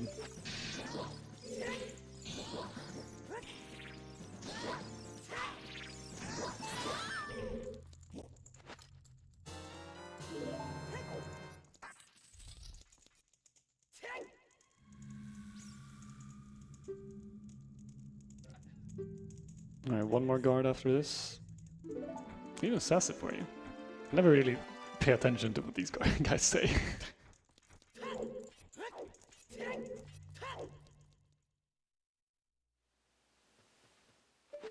Another perk of long shot. You just reach everywhere.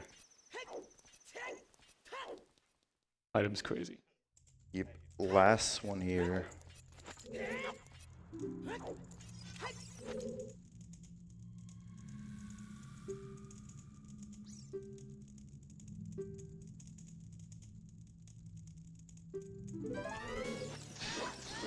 Oh. Oh. Almost. Dang. It's fun though, because now you can literally say, unlucky. Yeah. And it's actually true. I lost the fight to RNG. You could actually say that.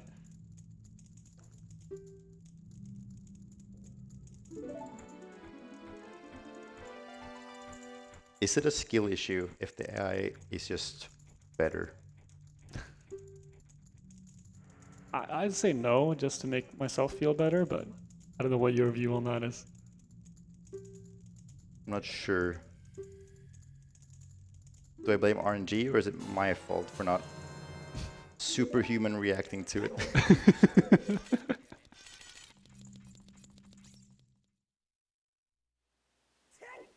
This is also fun.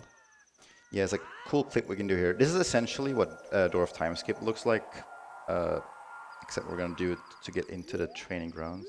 Yeah, like a backward side up. Let me try it again just for fun.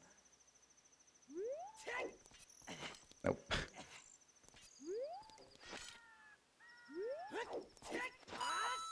Hey, there it is. It doesn't look like it, but it does actually save like 7 seconds, which is a lot. Way more than it has any right to. Yeah. That's crazy. Oh, these Oh, Oh. You weren't meant to see that.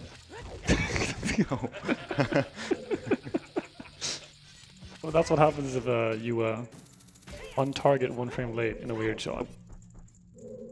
There we go. Yeah, the big prize of the Gruder training grounds, the ice arrows, very easy to reach if you know how to weird shot. Just walk in, do a weird shot, walk out, or force wind out even. Now we hess up all the way to start this, or to almost start this minigame. We have a gold sculpture to get first, all the way over here. Very far away. But it works out in our favor because we're gonna play Sun Song. And because Time of Day doesn't move here, it's just gonna take us back to where we just were. Yeah.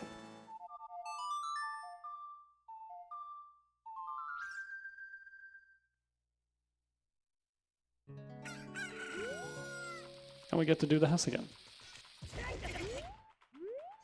Whee.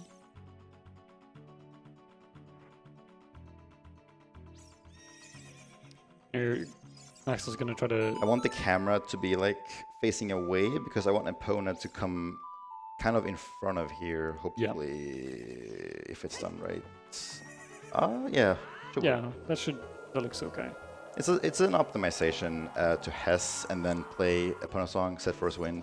This way I don't have to accelerate with Epona because she's really slow and I can just talk immediately. It saves 2 seconds, but that's a lot of hard stuff in this game, just ends up saving 1 or 2 seconds. Yeah. And here, you think him too? Okay, well.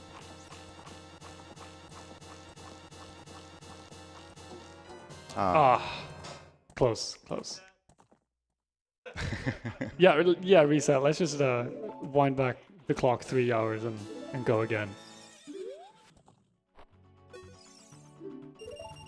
But there's a second chance. Try it one more time.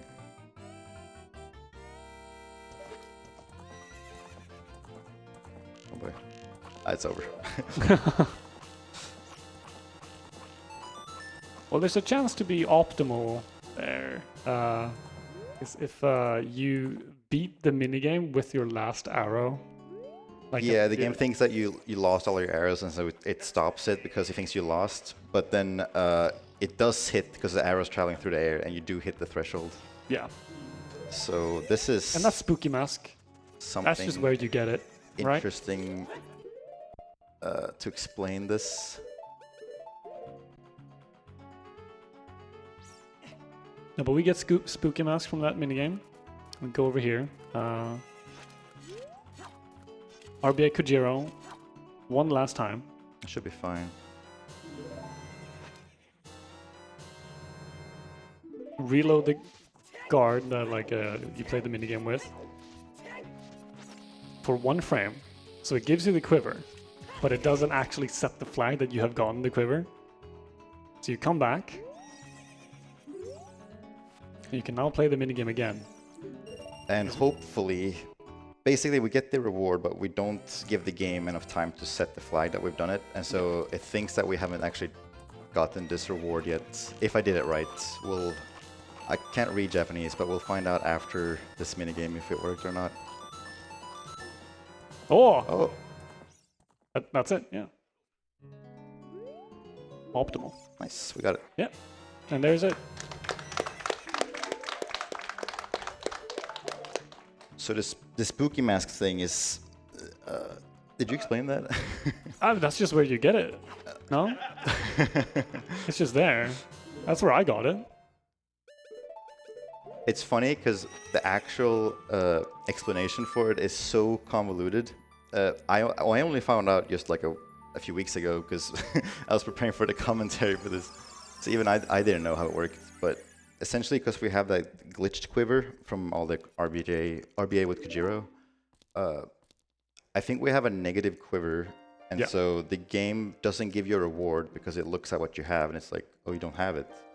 But you also have a negative one. So it kind of freaks out and just acts like a chest. Yeah, like to be a little bit serious for a second, how the game like decides whether a thing is just a chest or a pick-upable item or something is if it's a negative item value, it's a chest that you can open. So since you have a negative quiver at that time, it becomes a openable chest. And then what item you actually get from that chest is version dependent. There's also some other stuff you could do to change it, but it's essentially spooky mask on VDC. And on GameCube it's actually fire arrows, which is neat. Works out well too because it's a lot of the trade quest is it would be a lot of tedious backtracking since we don't really have to go through those areas again as child. Having a spooky mask just makes it so we can immediately go to graveyard, give the mask, and then just get bunny hood, and then give that mask, and then you're pretty much done with it. Yeah. Because now we just unlocked the end of the child trading quest essentially, so don't have to do any of that. Convenient. Duping the quiver upgrade and also just skipping a lot of the mask quest. Yeah. As an OT tradition, you rarely do something just for one reason. You try to get like as much as you can crammed into there. Also, what just happened, or what's about to happen, when the flashback has played, the game actually does go back in time when it shows Child Link and all that. And if you remember from earlier, that would trigger Bottle Adventure, since we went back and forth in time. And it does that during this cutscene, and it looked at Rudo's letter, which points to our arrow count, and because we just got Quiver, I believe it's 50? Yep. Yep. That is the value for Saw. So now we also have a Saw on our B button, and that's pretty late into the trade quest. So, since we said First Wind earlier, we're gonna come back to Fortress, give the Saw to the Carpenter, and then that gives us the Broken Hilt, which we'll need for Begoran Sword. Yep. Right here. Yeah, right here, the game literally sets you to Child Link again to play this cutscene. So it goes through the entire process of like, oh, what were the adult equips? Oh, Bottle on B. That does its memory manipulation magic. So when we go back adults, it checks, oh, well, what was on Child C, right? It was Rudel's letter. That points to arrows. How many arrows? 50. Boom, put value 50 on B.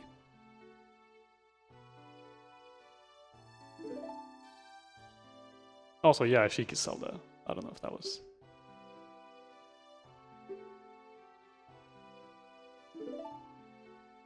I do like how this is like the only real way to get light arrows. I'm more concerned about her hairline. Her hairline? Yeah. There's nothing wrong with that. If you didn't have that crown, that would be a giant forehead. I can't unsee this now.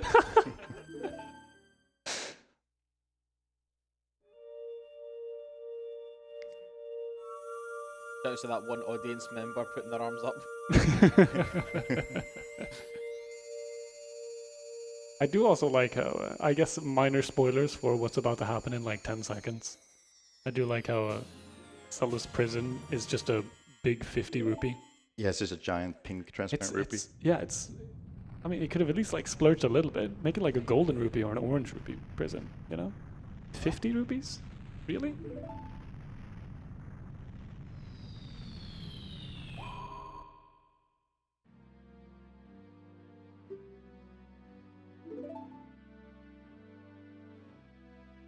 Oh no, I hid for 7 years, then revealed my identity right in Ganon's backyard. What did I think was gonna happen? Who could have seen this coming? I do like how the lighting is completely broken on the warp pedestal behind Link here. It's super, super dark. Oh yeah, it does. There's a lot of stuff in OT that you just can't unsee once you've seen it.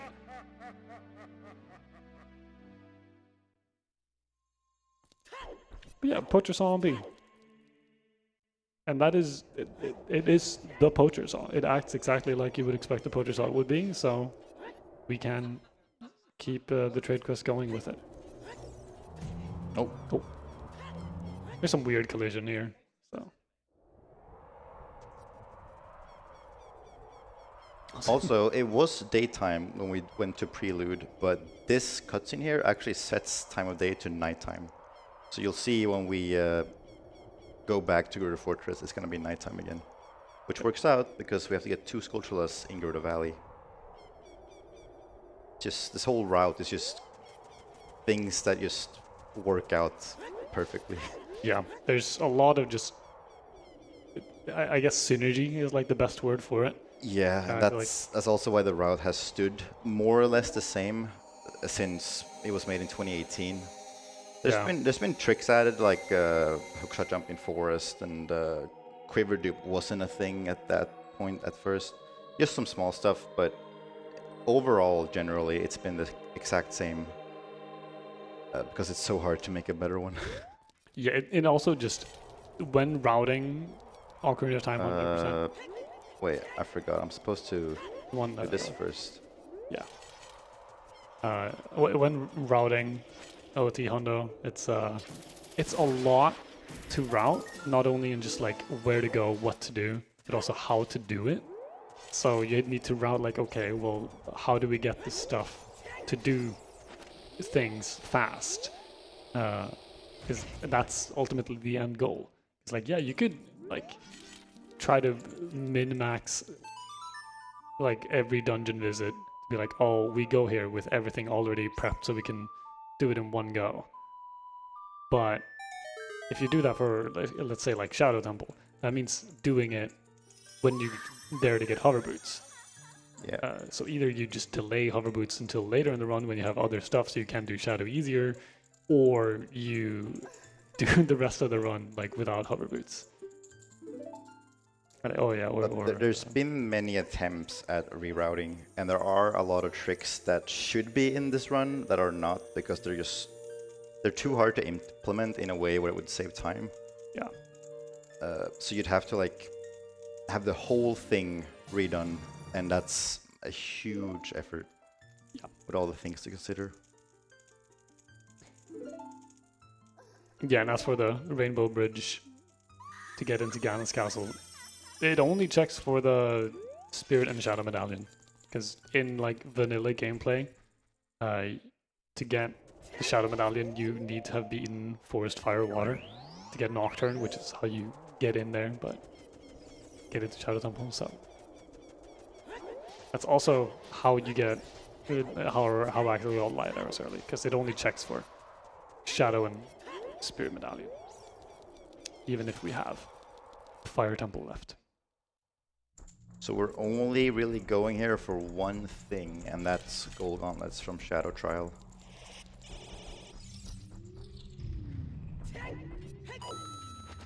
Yeah, we are going to be avoiding the trials in Ganon's castle. Because they are fun and cool and neat to do, but... we don't like the trials. I'm really glad we skipped them. I like the trials. Maybe that's just cope, because so rarely do them.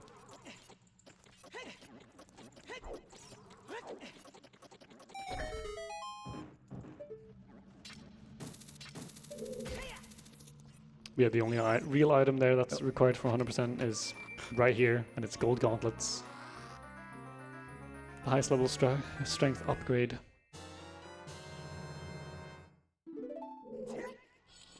And for whatever reason, this area of the castle, Ganon's castle, doesn't count as a dungeon. So to use First Wind, I actually have to break in and do barrier skip here. You can see how it's voided on my C buttons. Yeah. So gonna do a small hover here, because there's an exposed loading zone on that wall. For whatever reason, that whole wall is actually a load trigger. Yeah. But Link needs to be over it, and to be over it, he basically has to be as close as he can to it, but also it's sloped, so as long as you're like up against the wall and high enough so that Link is like officially above it, it'll take you into the center part of the castle. Yeah.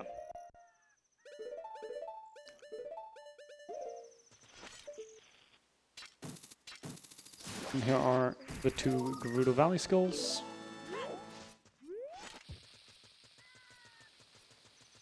Drop a bomb there to put away Hookshot, because this guy right here, he's not very nice. Yeah, Link will put away the hookshot before receiving the reward. And during that, you can actually soft lock the game if you mash too fast. Yeah, if you mash the text so that the Link isn't done putting away Hookshot from his hands, and you've mashed the text to get the broken sword, the game will just soft lock. And that is not very fun. Oh, nice. That's sick little Mario flip you can do to land right in this alcove to skip a pretty massive ladder.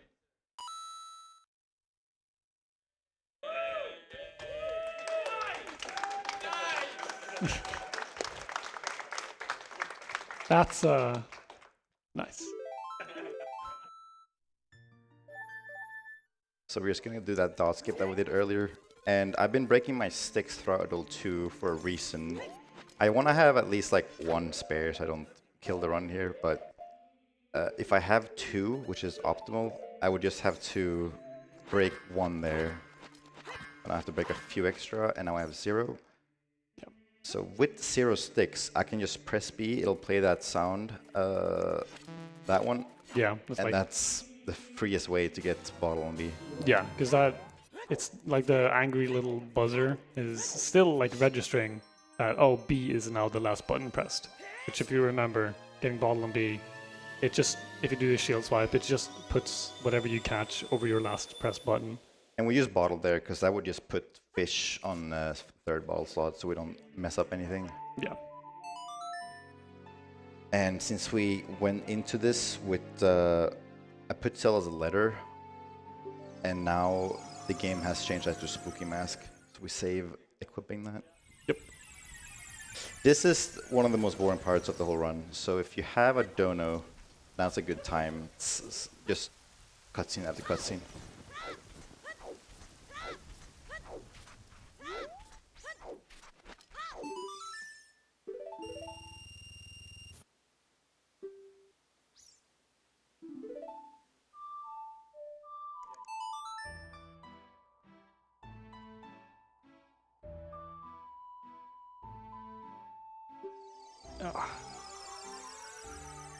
So yeah, lots of minigames, lots of cutscenes. Or you just could put straight into one. Sorry, song. Yep.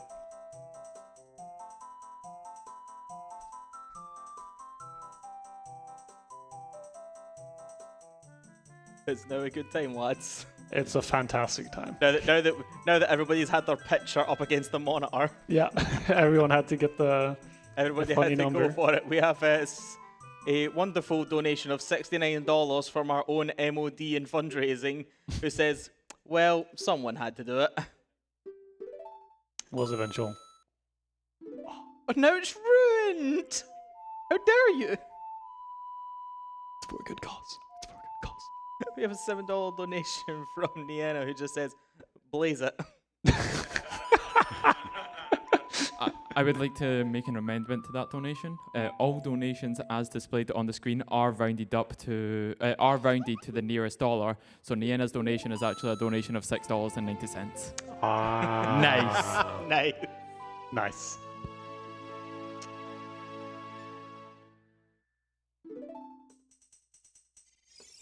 No, it's what? Only $27,000 left for the next funny number? Something like that. I think the front row could do that by themselves with the amount of hate they've been giving me tonight. It means you have to still be on a donation reading, though. I can deal make with that it. happen. Alright. Deal? They're the wrong. Oh my goodness. No. We have a massive $200 donation from Bebos again. It says, shout out to every runner and staff helping to speedrun the end of Alzheimer's. 100% win. We're working on it. Working on it. Still in the lab. And here's the perks of having Spooky Mask traded in. Yep. Just go get Bunny Hood instantly. Which is the only thing, I mean, outside of Spooky Mask that's really necessary.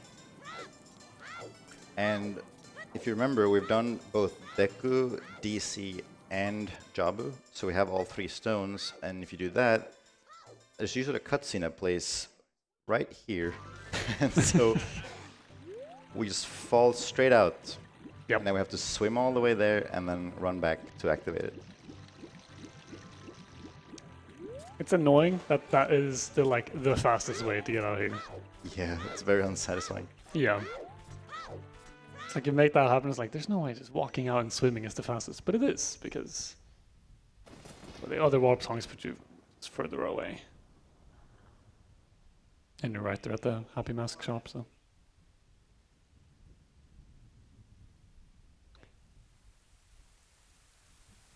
This is after this cutscene. There's some boring minigames, but there's no more long cutscene. I think this is the last long one. Yeah.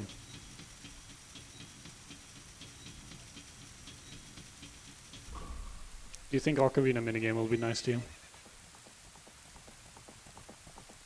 Oh yeah, I was thinking about that. I need like a note with a pen. 'Cause I'm gonna forget.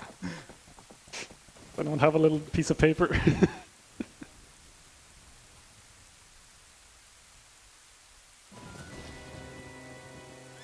I'm sure we could figure something out. We'll all have to say the notes out loud. Oh yeah. Oh, that's totally not gonna get even more distracting. I have to really lock in for that minigame otherwise.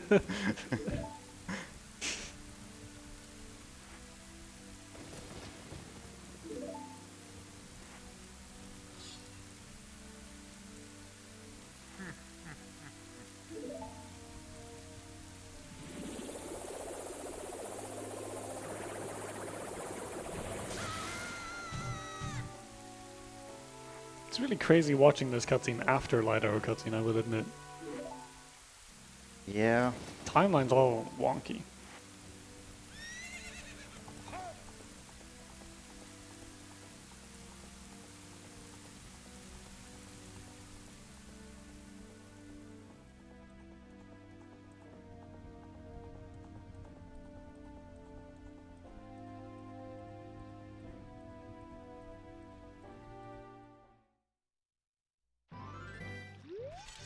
All right. So there's a cool thing you can do here. Got it. Nice. So there's one frame where you can just kind of grab it from the surface. Otherwise, you normally have to dive all the way to the bottom there. It does save like I think a second or I think it's a full two. second. It's at least a second. But if you miss it, it's like I should have just gone all the way. Yeah. And then if you try it again, it's like it's better to just commit to the full dive. I think otherwise you'll just It's get into a loop of failing it over and over. It's the classic OT, low reward, high risk. But we have to do it to go fast.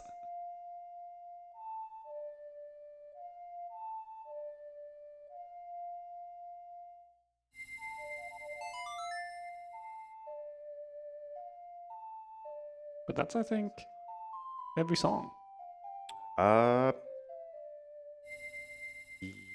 Yes. I never thought about that. But I think you're right. I think so. I I just know we've been. Yeah, we have everything. Oh, sorry. Have opponents, have sons. Have all the warp songs. So, a little weird thing I'm gonna do here. I'm basically gonna dupe the bunny hood and do a trick where I skip the congratulation text that the salesman has. I don't know why I did that. There we go. Yeah, so by equip swapping bunny hood, we can keep bunny hood equipped while handing in another copy of the bunny hood, essentially.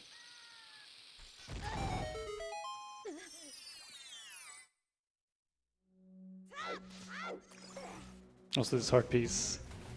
There is a way to get this with boomerang, but it's horrible. It is not fun. Maybe we can go for the super slide here. Oh yeah? Nope. Aww. I had faith.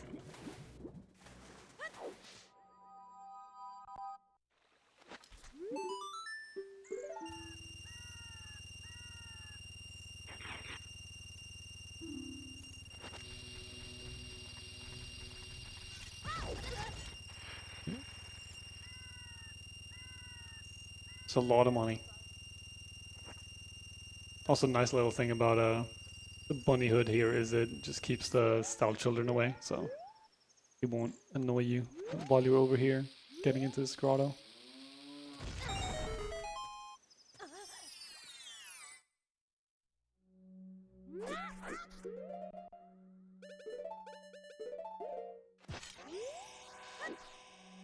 So as you see, it says sold out right now on the mask slots, but I still have bunny hood. And if I do this right, get that one, and then there we go.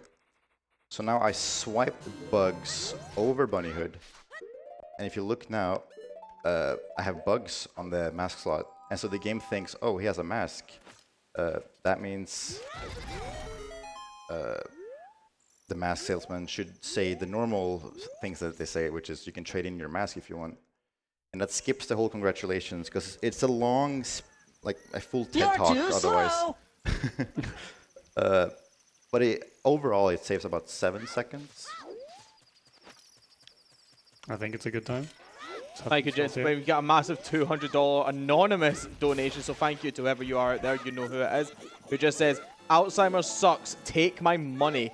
And graciously is getting herself a Metroid shirt and putting that towards the Bowser DDR fight.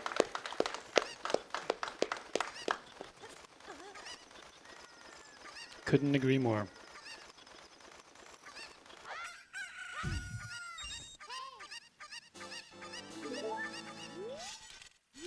So you can do a little. I just killed it. Oh. Oh, just kidding. Okay, it's good. It's fine. Classic. I was genuinely worried when you jump slashed early and landed up again. I was like, oh no. I haven't checked how many frames I have for that, but I also don't really want to know. You don't want to know. Okay, so we need you, and we need bugs. Yes. Yeah.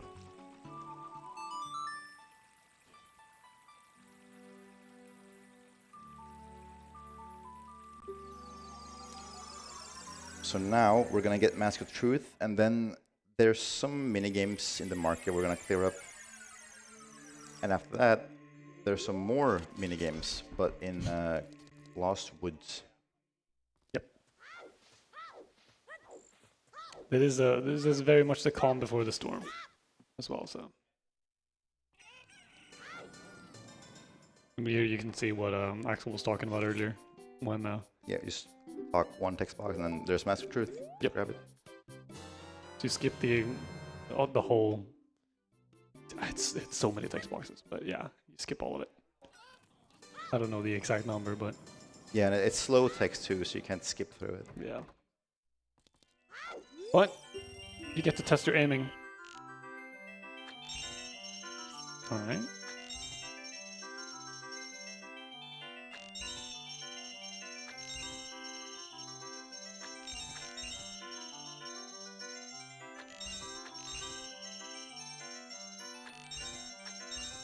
Nice. Pretty good, pretty good, pretty good. There's our first slingshot upgrade. And now, here's one of the other really bad RNG parts.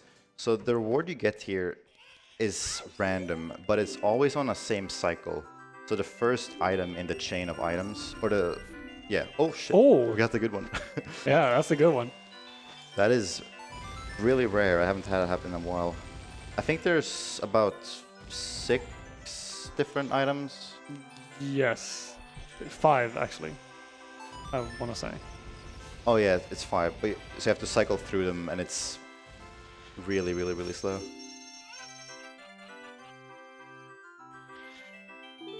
For bombshoe bowling, there's a nice little setup you can do where you let go of a target, cook a bombshoe over your head, get hit, and that, as with most things in OT, just moves your angle in a very exact way. So you can make setups to always hit the target. Yeah, because you can't side hop indoors. Normally you could do like a side hop, side roll, Yeah. get a diagonal angle, but don't have that as an option. And here's Richard. Gotta be within a range, otherwise Richard would actually just sit down and you have to reload the whole area. Nice little optimization here to get the top-down camera in the house so you can talk to Richard's owner faster.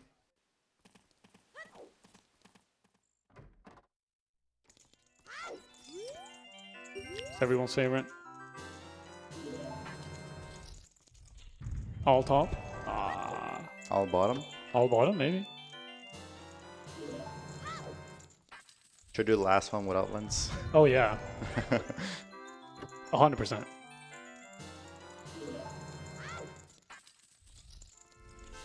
Actually, Mizzo, what do you think? Top or bottom for the last one? Bottom. Bottom. Oh, okay, okay, okay. Okay, I would have grabbed bottom, but I'm gonna check. Oh, Oh! Left gang, best gang. Bang. Nice.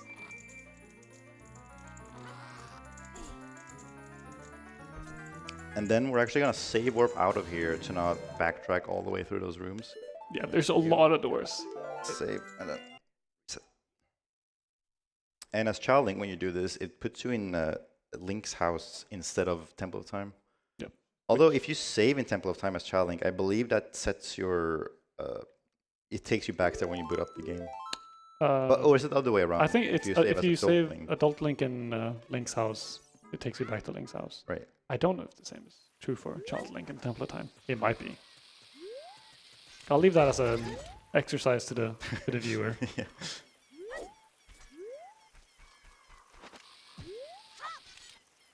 Another case of RBA here.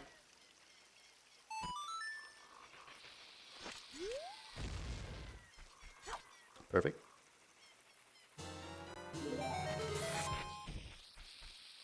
Now we have more bombs. Cook the bomb while getting the token. Grabbed it and blew up in my face. Oh boy.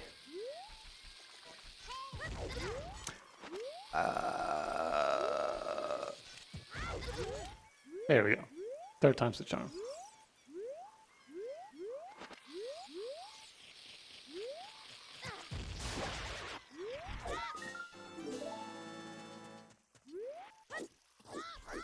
Interesting angle. Okay. Yeah. Camera in this game is very unique. Nice.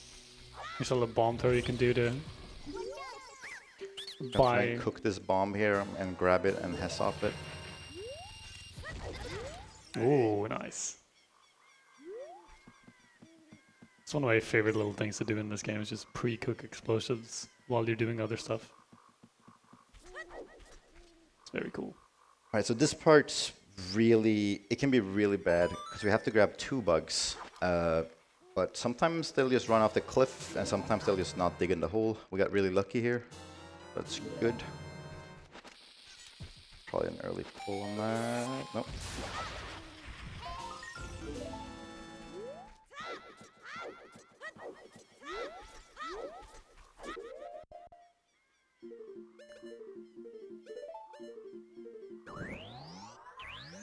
You want to equip fire arrows.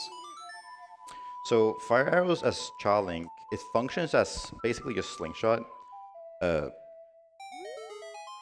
And it's good because it's super convenient, because when I drop bugs on fire arrows, it doesn't mess up anything in my inventory.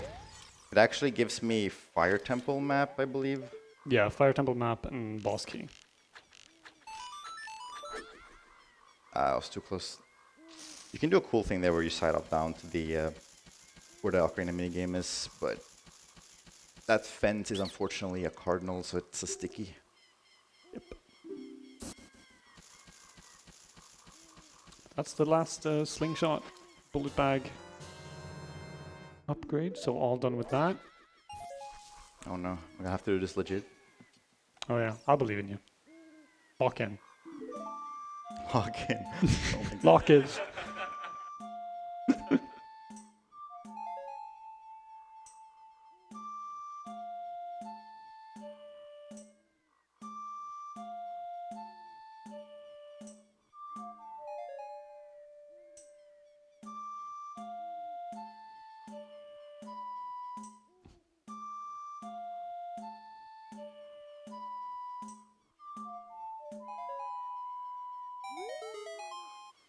Oh, it's not done. That's Oh, the easy one. it's not over. It's not over. That's the warm up.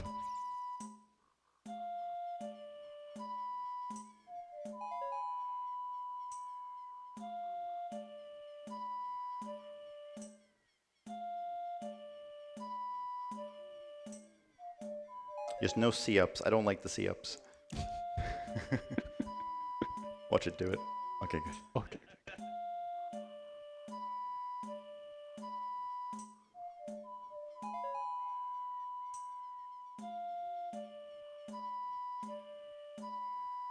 Ah,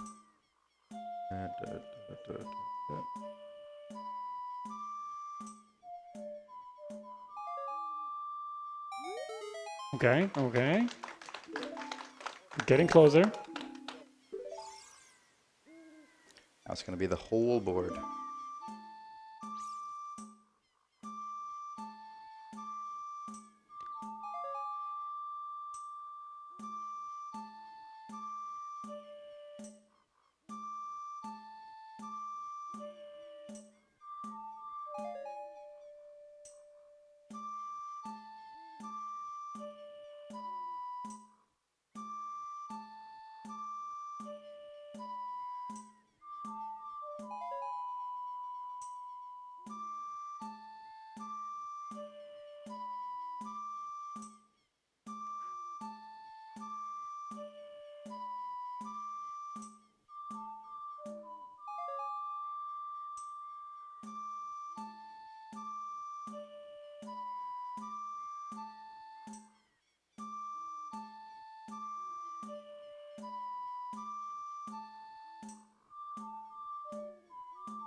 That's a nice pattern.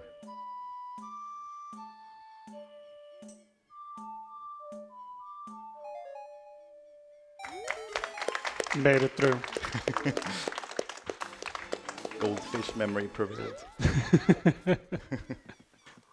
So there's an owl here, and if I guess, I can just easily pass. There we go. Nice.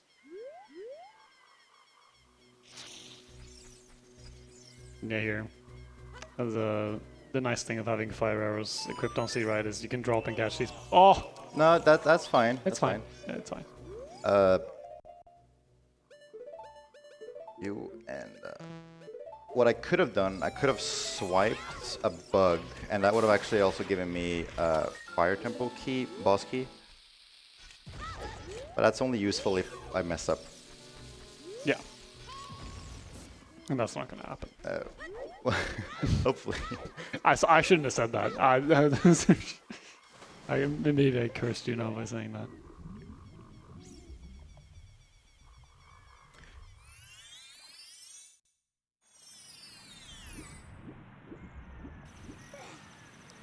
Some heart pieces and skulls remaining here. Oh, that didn't reach. I love the boomerang. This item's so good.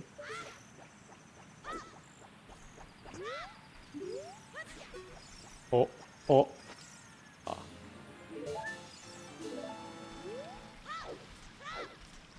It's all good.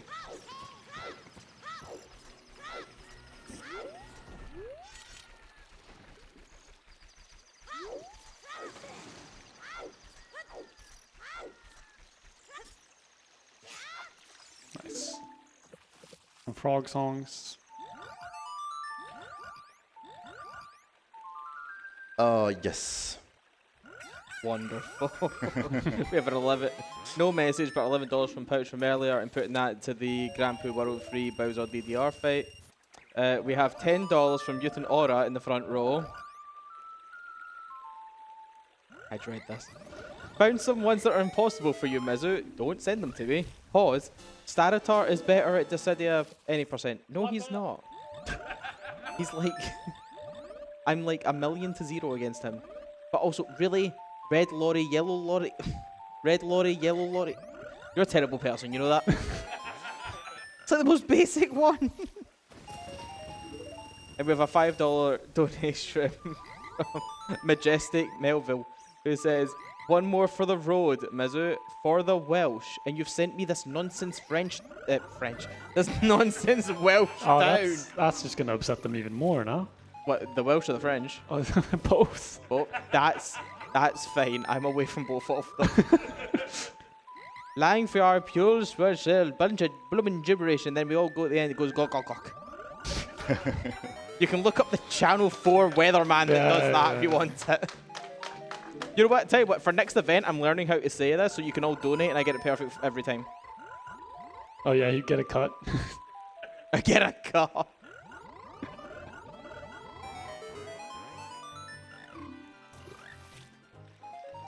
All right.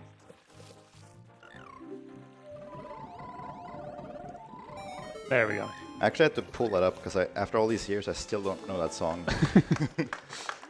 It's a weird song. I feel like every other song you just kind of learn. But the like unique frog song it's weird. So here, I'm just putting myself on basically a cycle that's pretty tight, and it's all just to save playing Sun Song once. You'll see here after I go into Adult 3 why it matters. Oh. Also, if you were a fan of beans and you were sad we skipped them earlier, now we get them. Not actually used for anything, just we have to get them for 100%. Yeah. I believe it's just you.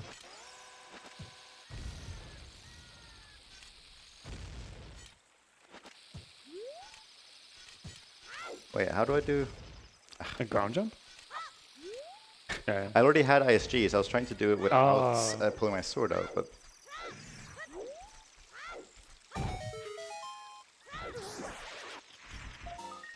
Yeah, that's it. You store a ground jump there because there's, I don't know if you guys saw the owl there that's chilling up there. But while you have a ground jump stored, he can't talk to you. Yeah, where I'm standing like right now is pretty much the edge of the owl's range. Yeah. So now, I don't know if I have enough time, but I can... Oh, nice. Little lever super slide. Oh, come on. I need you. You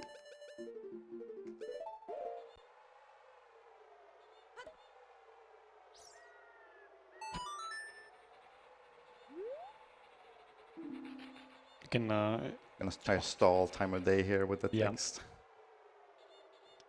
this time of day is frozen there, but the timer that is like getting the gold skull to jump out of the soil patch is still ticking. So you can just read the soil patch. Yeah, each time I they- think that's too late. I'm looking at the. It's not meant to be this bright. It's okay. We just have to play Sun Song 2 more times.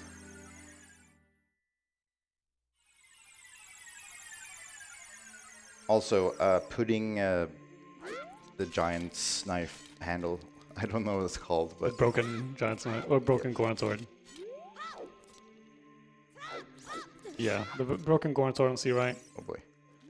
You might be expecting some bottle adventure shenanigans. And you would be right if that's what you were expecting. Although if anyone guesses what this item is, you can get a cookie from me. Yeah.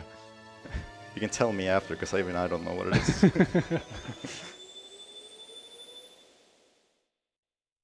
But it's essentially a glitched item, and it just acts like eye drops. Yep.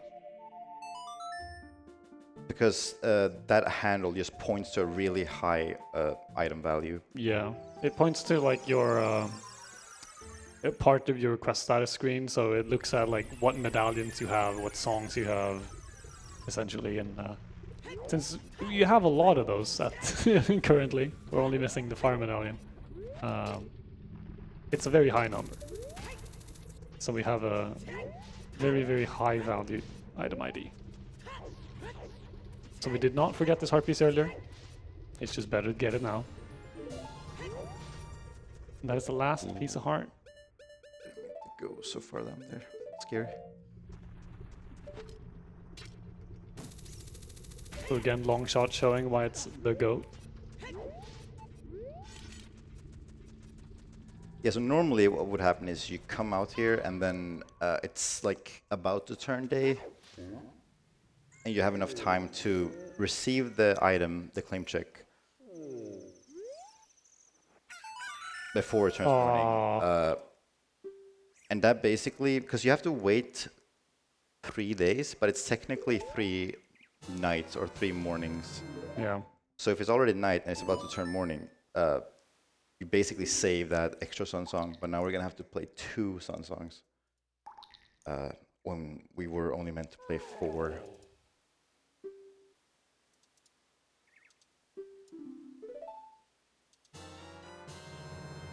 Because yeah, the end of the quest is give him eye drops, and the thing on our B button currently acts as eye drops. You get claim check. It's like, oh, I'll come back in 3 days. And apparently Sun Song just kind of fools him, I guess. I don't know. It's weird. I don't want to pretend to understand the temporal dynamics of Hyrule in this game.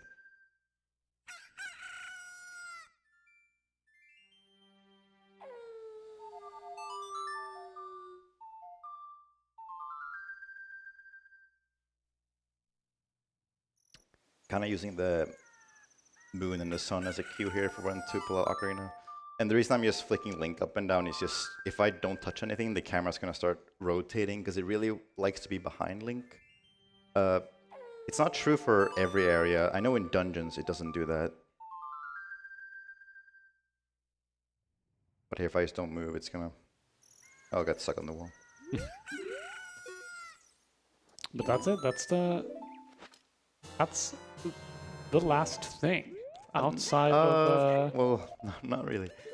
We have hammer still. yeah, outside of stuff in Fire Temple. It's the last thing.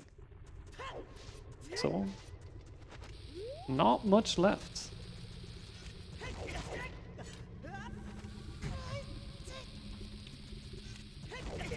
Missing the Sculptulus from Fire Temple, Heart Container, and the Megaton Hammer. That's all in here, so. There's a nice way to skip talking to Darunia in this room by throwing the boomerang and pulling a cutscene item. You can have the camera pan over there, so it just doesn't load Darunia at the end of this room, so you can skip talking to him.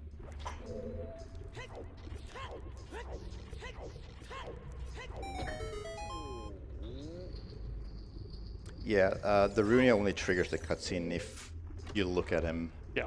It's very fun about this game is a lot of stuff just seems the same, but then they just function completely different and have unique solutions on how to skip them.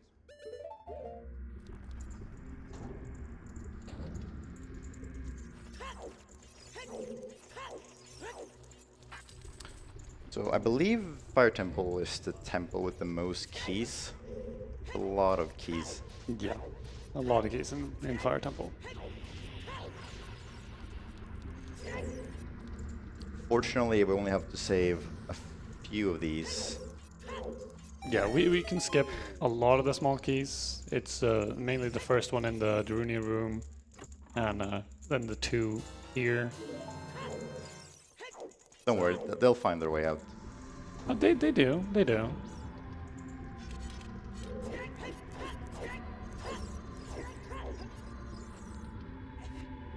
You only have to open the door. They're adults. They can walk out on their own. Are there adults though? Well, I have to tell myself that, otherwise I'm very sad.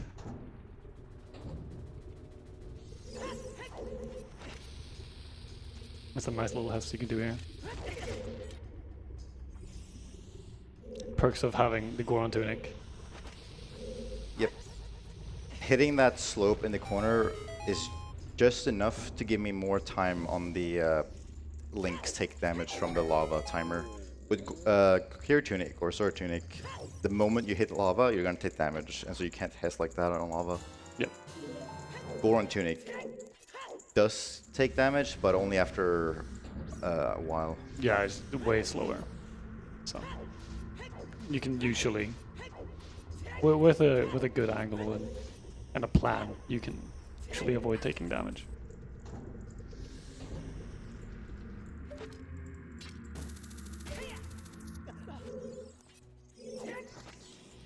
Just drop a bomb there to unequip my long shot.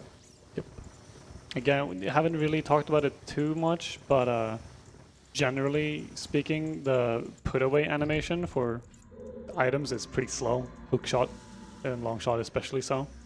Take a long time to get put away. So when Axel drops a bomb there, to instantly put it away before going to push the block.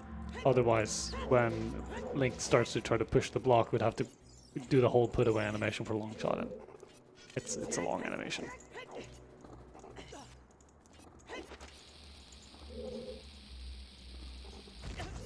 So me side-upping there actually matters because the game is collision. It will handle different depending if you pull the bomb midair or if you're on the ground when you pull it. And you have to pull that midair for that clip to work. Also, wrong warps are very specific with how the memory is. Yes. And for this specific one that we're gonna do at the end of fire, I need to make sure I hit this slug. Just touch it. Yep. And that ensures that my game doesn't soft lock. Yeah, if Axel forgot to do that, the game would soft lock. Like, it's guaranteed. Which is crazy. But it's also good that there's a way to consistently avoid it. Also, this house looks sick with the top-down camera. Oh, literally. There you can cast Forest Wind the same time as you hit the switch, so you like overlap the 2 cutscenes. Just save a bit of time. Yeah. Oh, I haven't done that before. That's never happened before. We have $5 from Goron Gamer, who says, "You don't understand. I'm 59. 59 is young." You could walk out of Fire Temple on your own at 59. Surely. Am I insane for thinking that? What about the one that's just in that alcove on the other side of this room? Like a huge drop. Well, I mean, have you ever talked to that Goron? He just kind of walks off. He doesn't fall, he just floats. Oh, he has hover boots. Yeah, it's crazy. It lasts for really long, too. Also, they look way too happy for me to, like, take their, like, sense of peril seriously. if he actually felt like scared and frightened, would they really be that happy? Okay, maybe I'm reading too much into like Goron psychology. I don't know. Yeah. No, I Oh, that's yeah. The classic. I always mix those two up. Which one of the top green ones that you can roll in? sticky wall there, Yep. which They- lines us up. So we yeah. can jump slash and just get close to this door. Yeah, if you've been confused throughout the run, like how much like that actually impacts, there's a very good visualization because it just clips Link a full 45 degrees.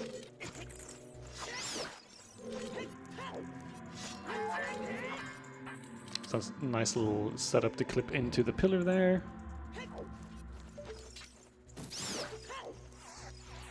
Also, this room is fun because you mentioned it earlier, where you can technically avoid a magic drop throughout the entire run, and this is like the final trial of that, because all of those are very likely to drop a magic. Oh boy. Oh, Oh!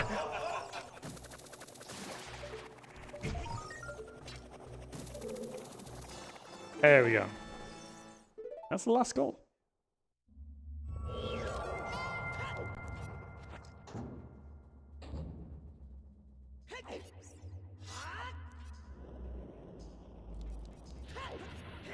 Now we just have to go get the Megaton Hammer.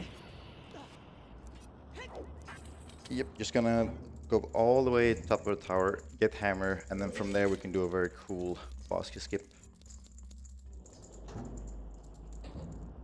Because again, all the loading zones Oh, for forgot to equip bombs. boss rooms and dungeon entrances and all that are always there. So if you're able to clip out of bounds and maneuver to them, you can enter them. Oh, how did that not hit you? I haven't seen that before. I hate to say it to you, Axel, but you should have definitely been hit by that.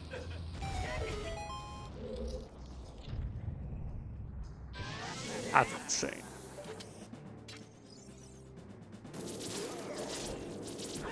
So we actually don't have Bigoron sword equipped because this enemy, the Flare Dancer, actually takes 1 damage from anything but the Master Sword. Yep. Exactly how Ganon works. Yeah. For some reason, they like share the damage table, or like how their damage taken. I don't know if there's an actual intent behind that, but my headcanon is that, I mean, clearly these were sent to like help capture the Gorons. So why would they be? They should be resistant to the Goron weapons, right? Surely. But I don't know if that's just me hard coping or if that's actually like decent logic. Can you apply the same logic on why some things are hookshotable and some are not? No, you can't. This game is a mystery. Nothing makes sense.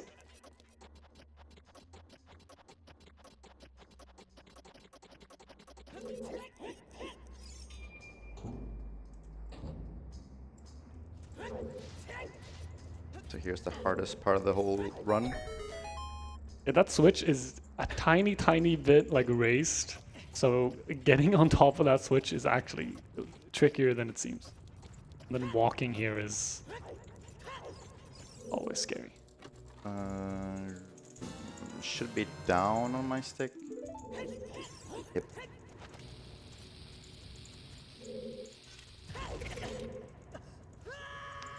And there it is. So you, and you. So right there, the camera takes a frame or two to turn around Link fully. And so after I opened the hammer chest there, I actually held down for the side up. Those are like, I think they refer to like first or 0th frame side ups, backflips, Yeah. etc. And you're essentially holding a different direction because you're just anticipating the rotation the Link or the camera's gonna take around Link, because all your movement is based on the camera's Yeah. perspective. So like down there would be inputted as a side hop. I have 16 shoes, and I need 9 for collapse. I need 7 for this. So I'm perfect on shoes, I think. I think so. Yep. Okay.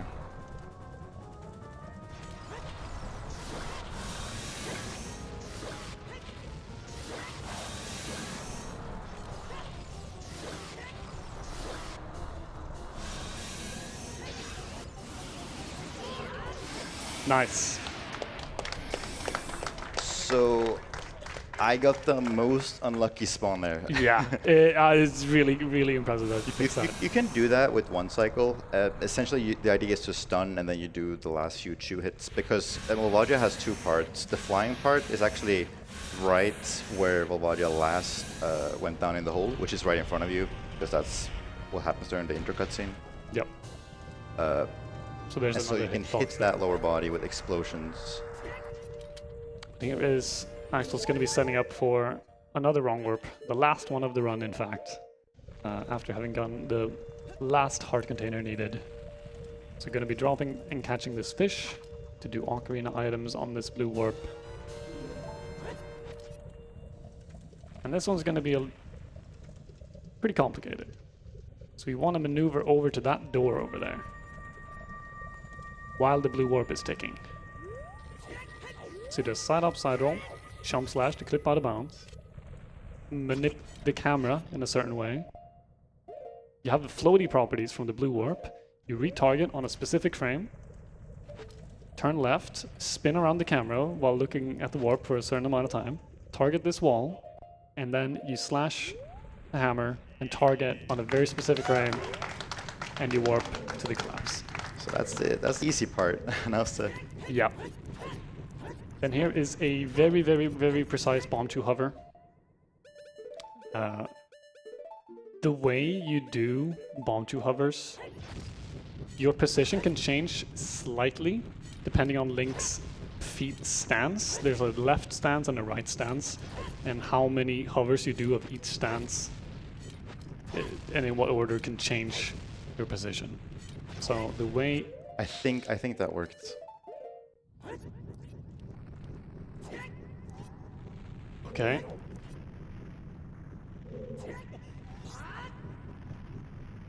Nice. Nice. Oof. So yeah, Yeah, that is... it's a 9-2 hover, and you know what? That's okay. That's Oh. Oh, sick ground jump. Why? She's not talking to me. Oh, that hover is insane. It's very. What?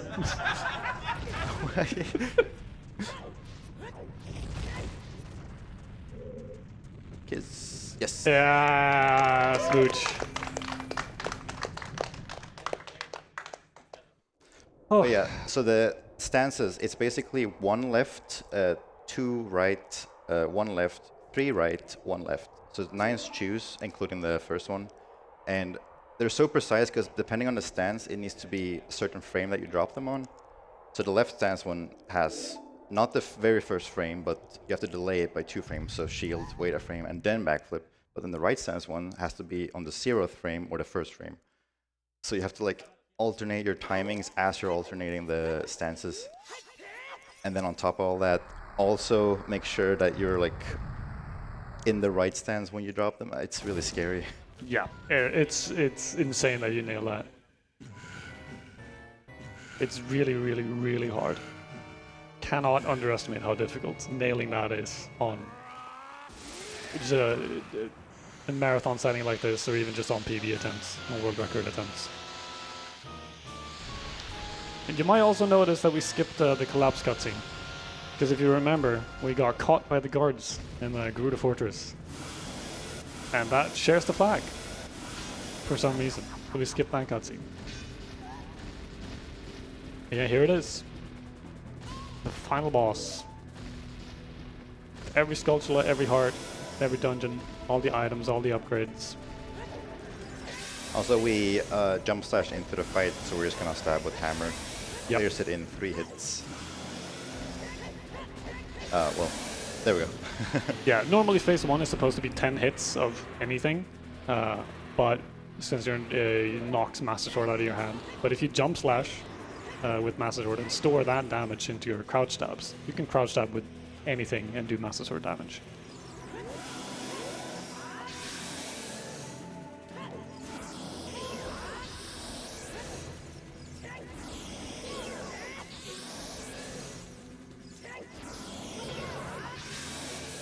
One more hit. There it is. That's it. Time's coming up. It's coming up on the final hit here.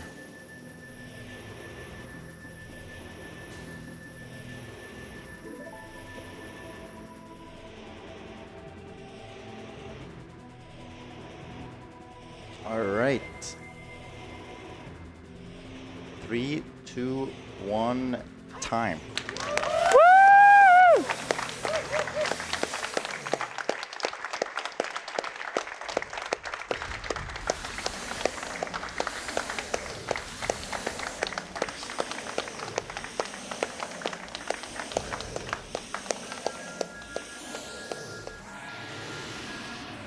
Yeah, that's Ocarina of Time, 100%.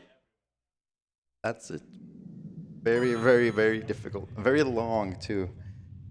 But yeah, I want to just thank everyone here for this event, raising money for a great cause. It is super, super cool to have shown off this run. It's still a run that's actively ran today.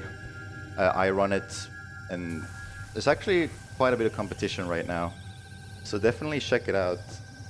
And big shout out to the OT community as well for just being awesome, finding stuff every day.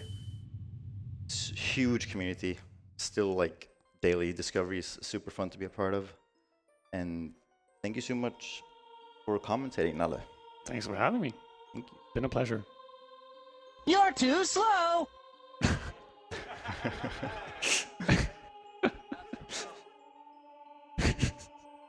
This is really good timing on those donuts.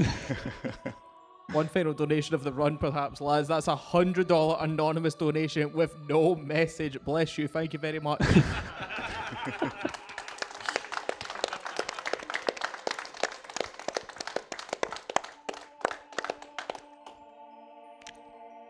But just a wee reminder, I don't have anything else I feel like I need to add. You did fantastic. Yeah, like, You have as I said, if anyone wants to see more of this, but more high-octane performance, feel free to come by my channel. I do attempts almost daily. And yeah, pretty much it. been a pleasure. A round of applause for Axel.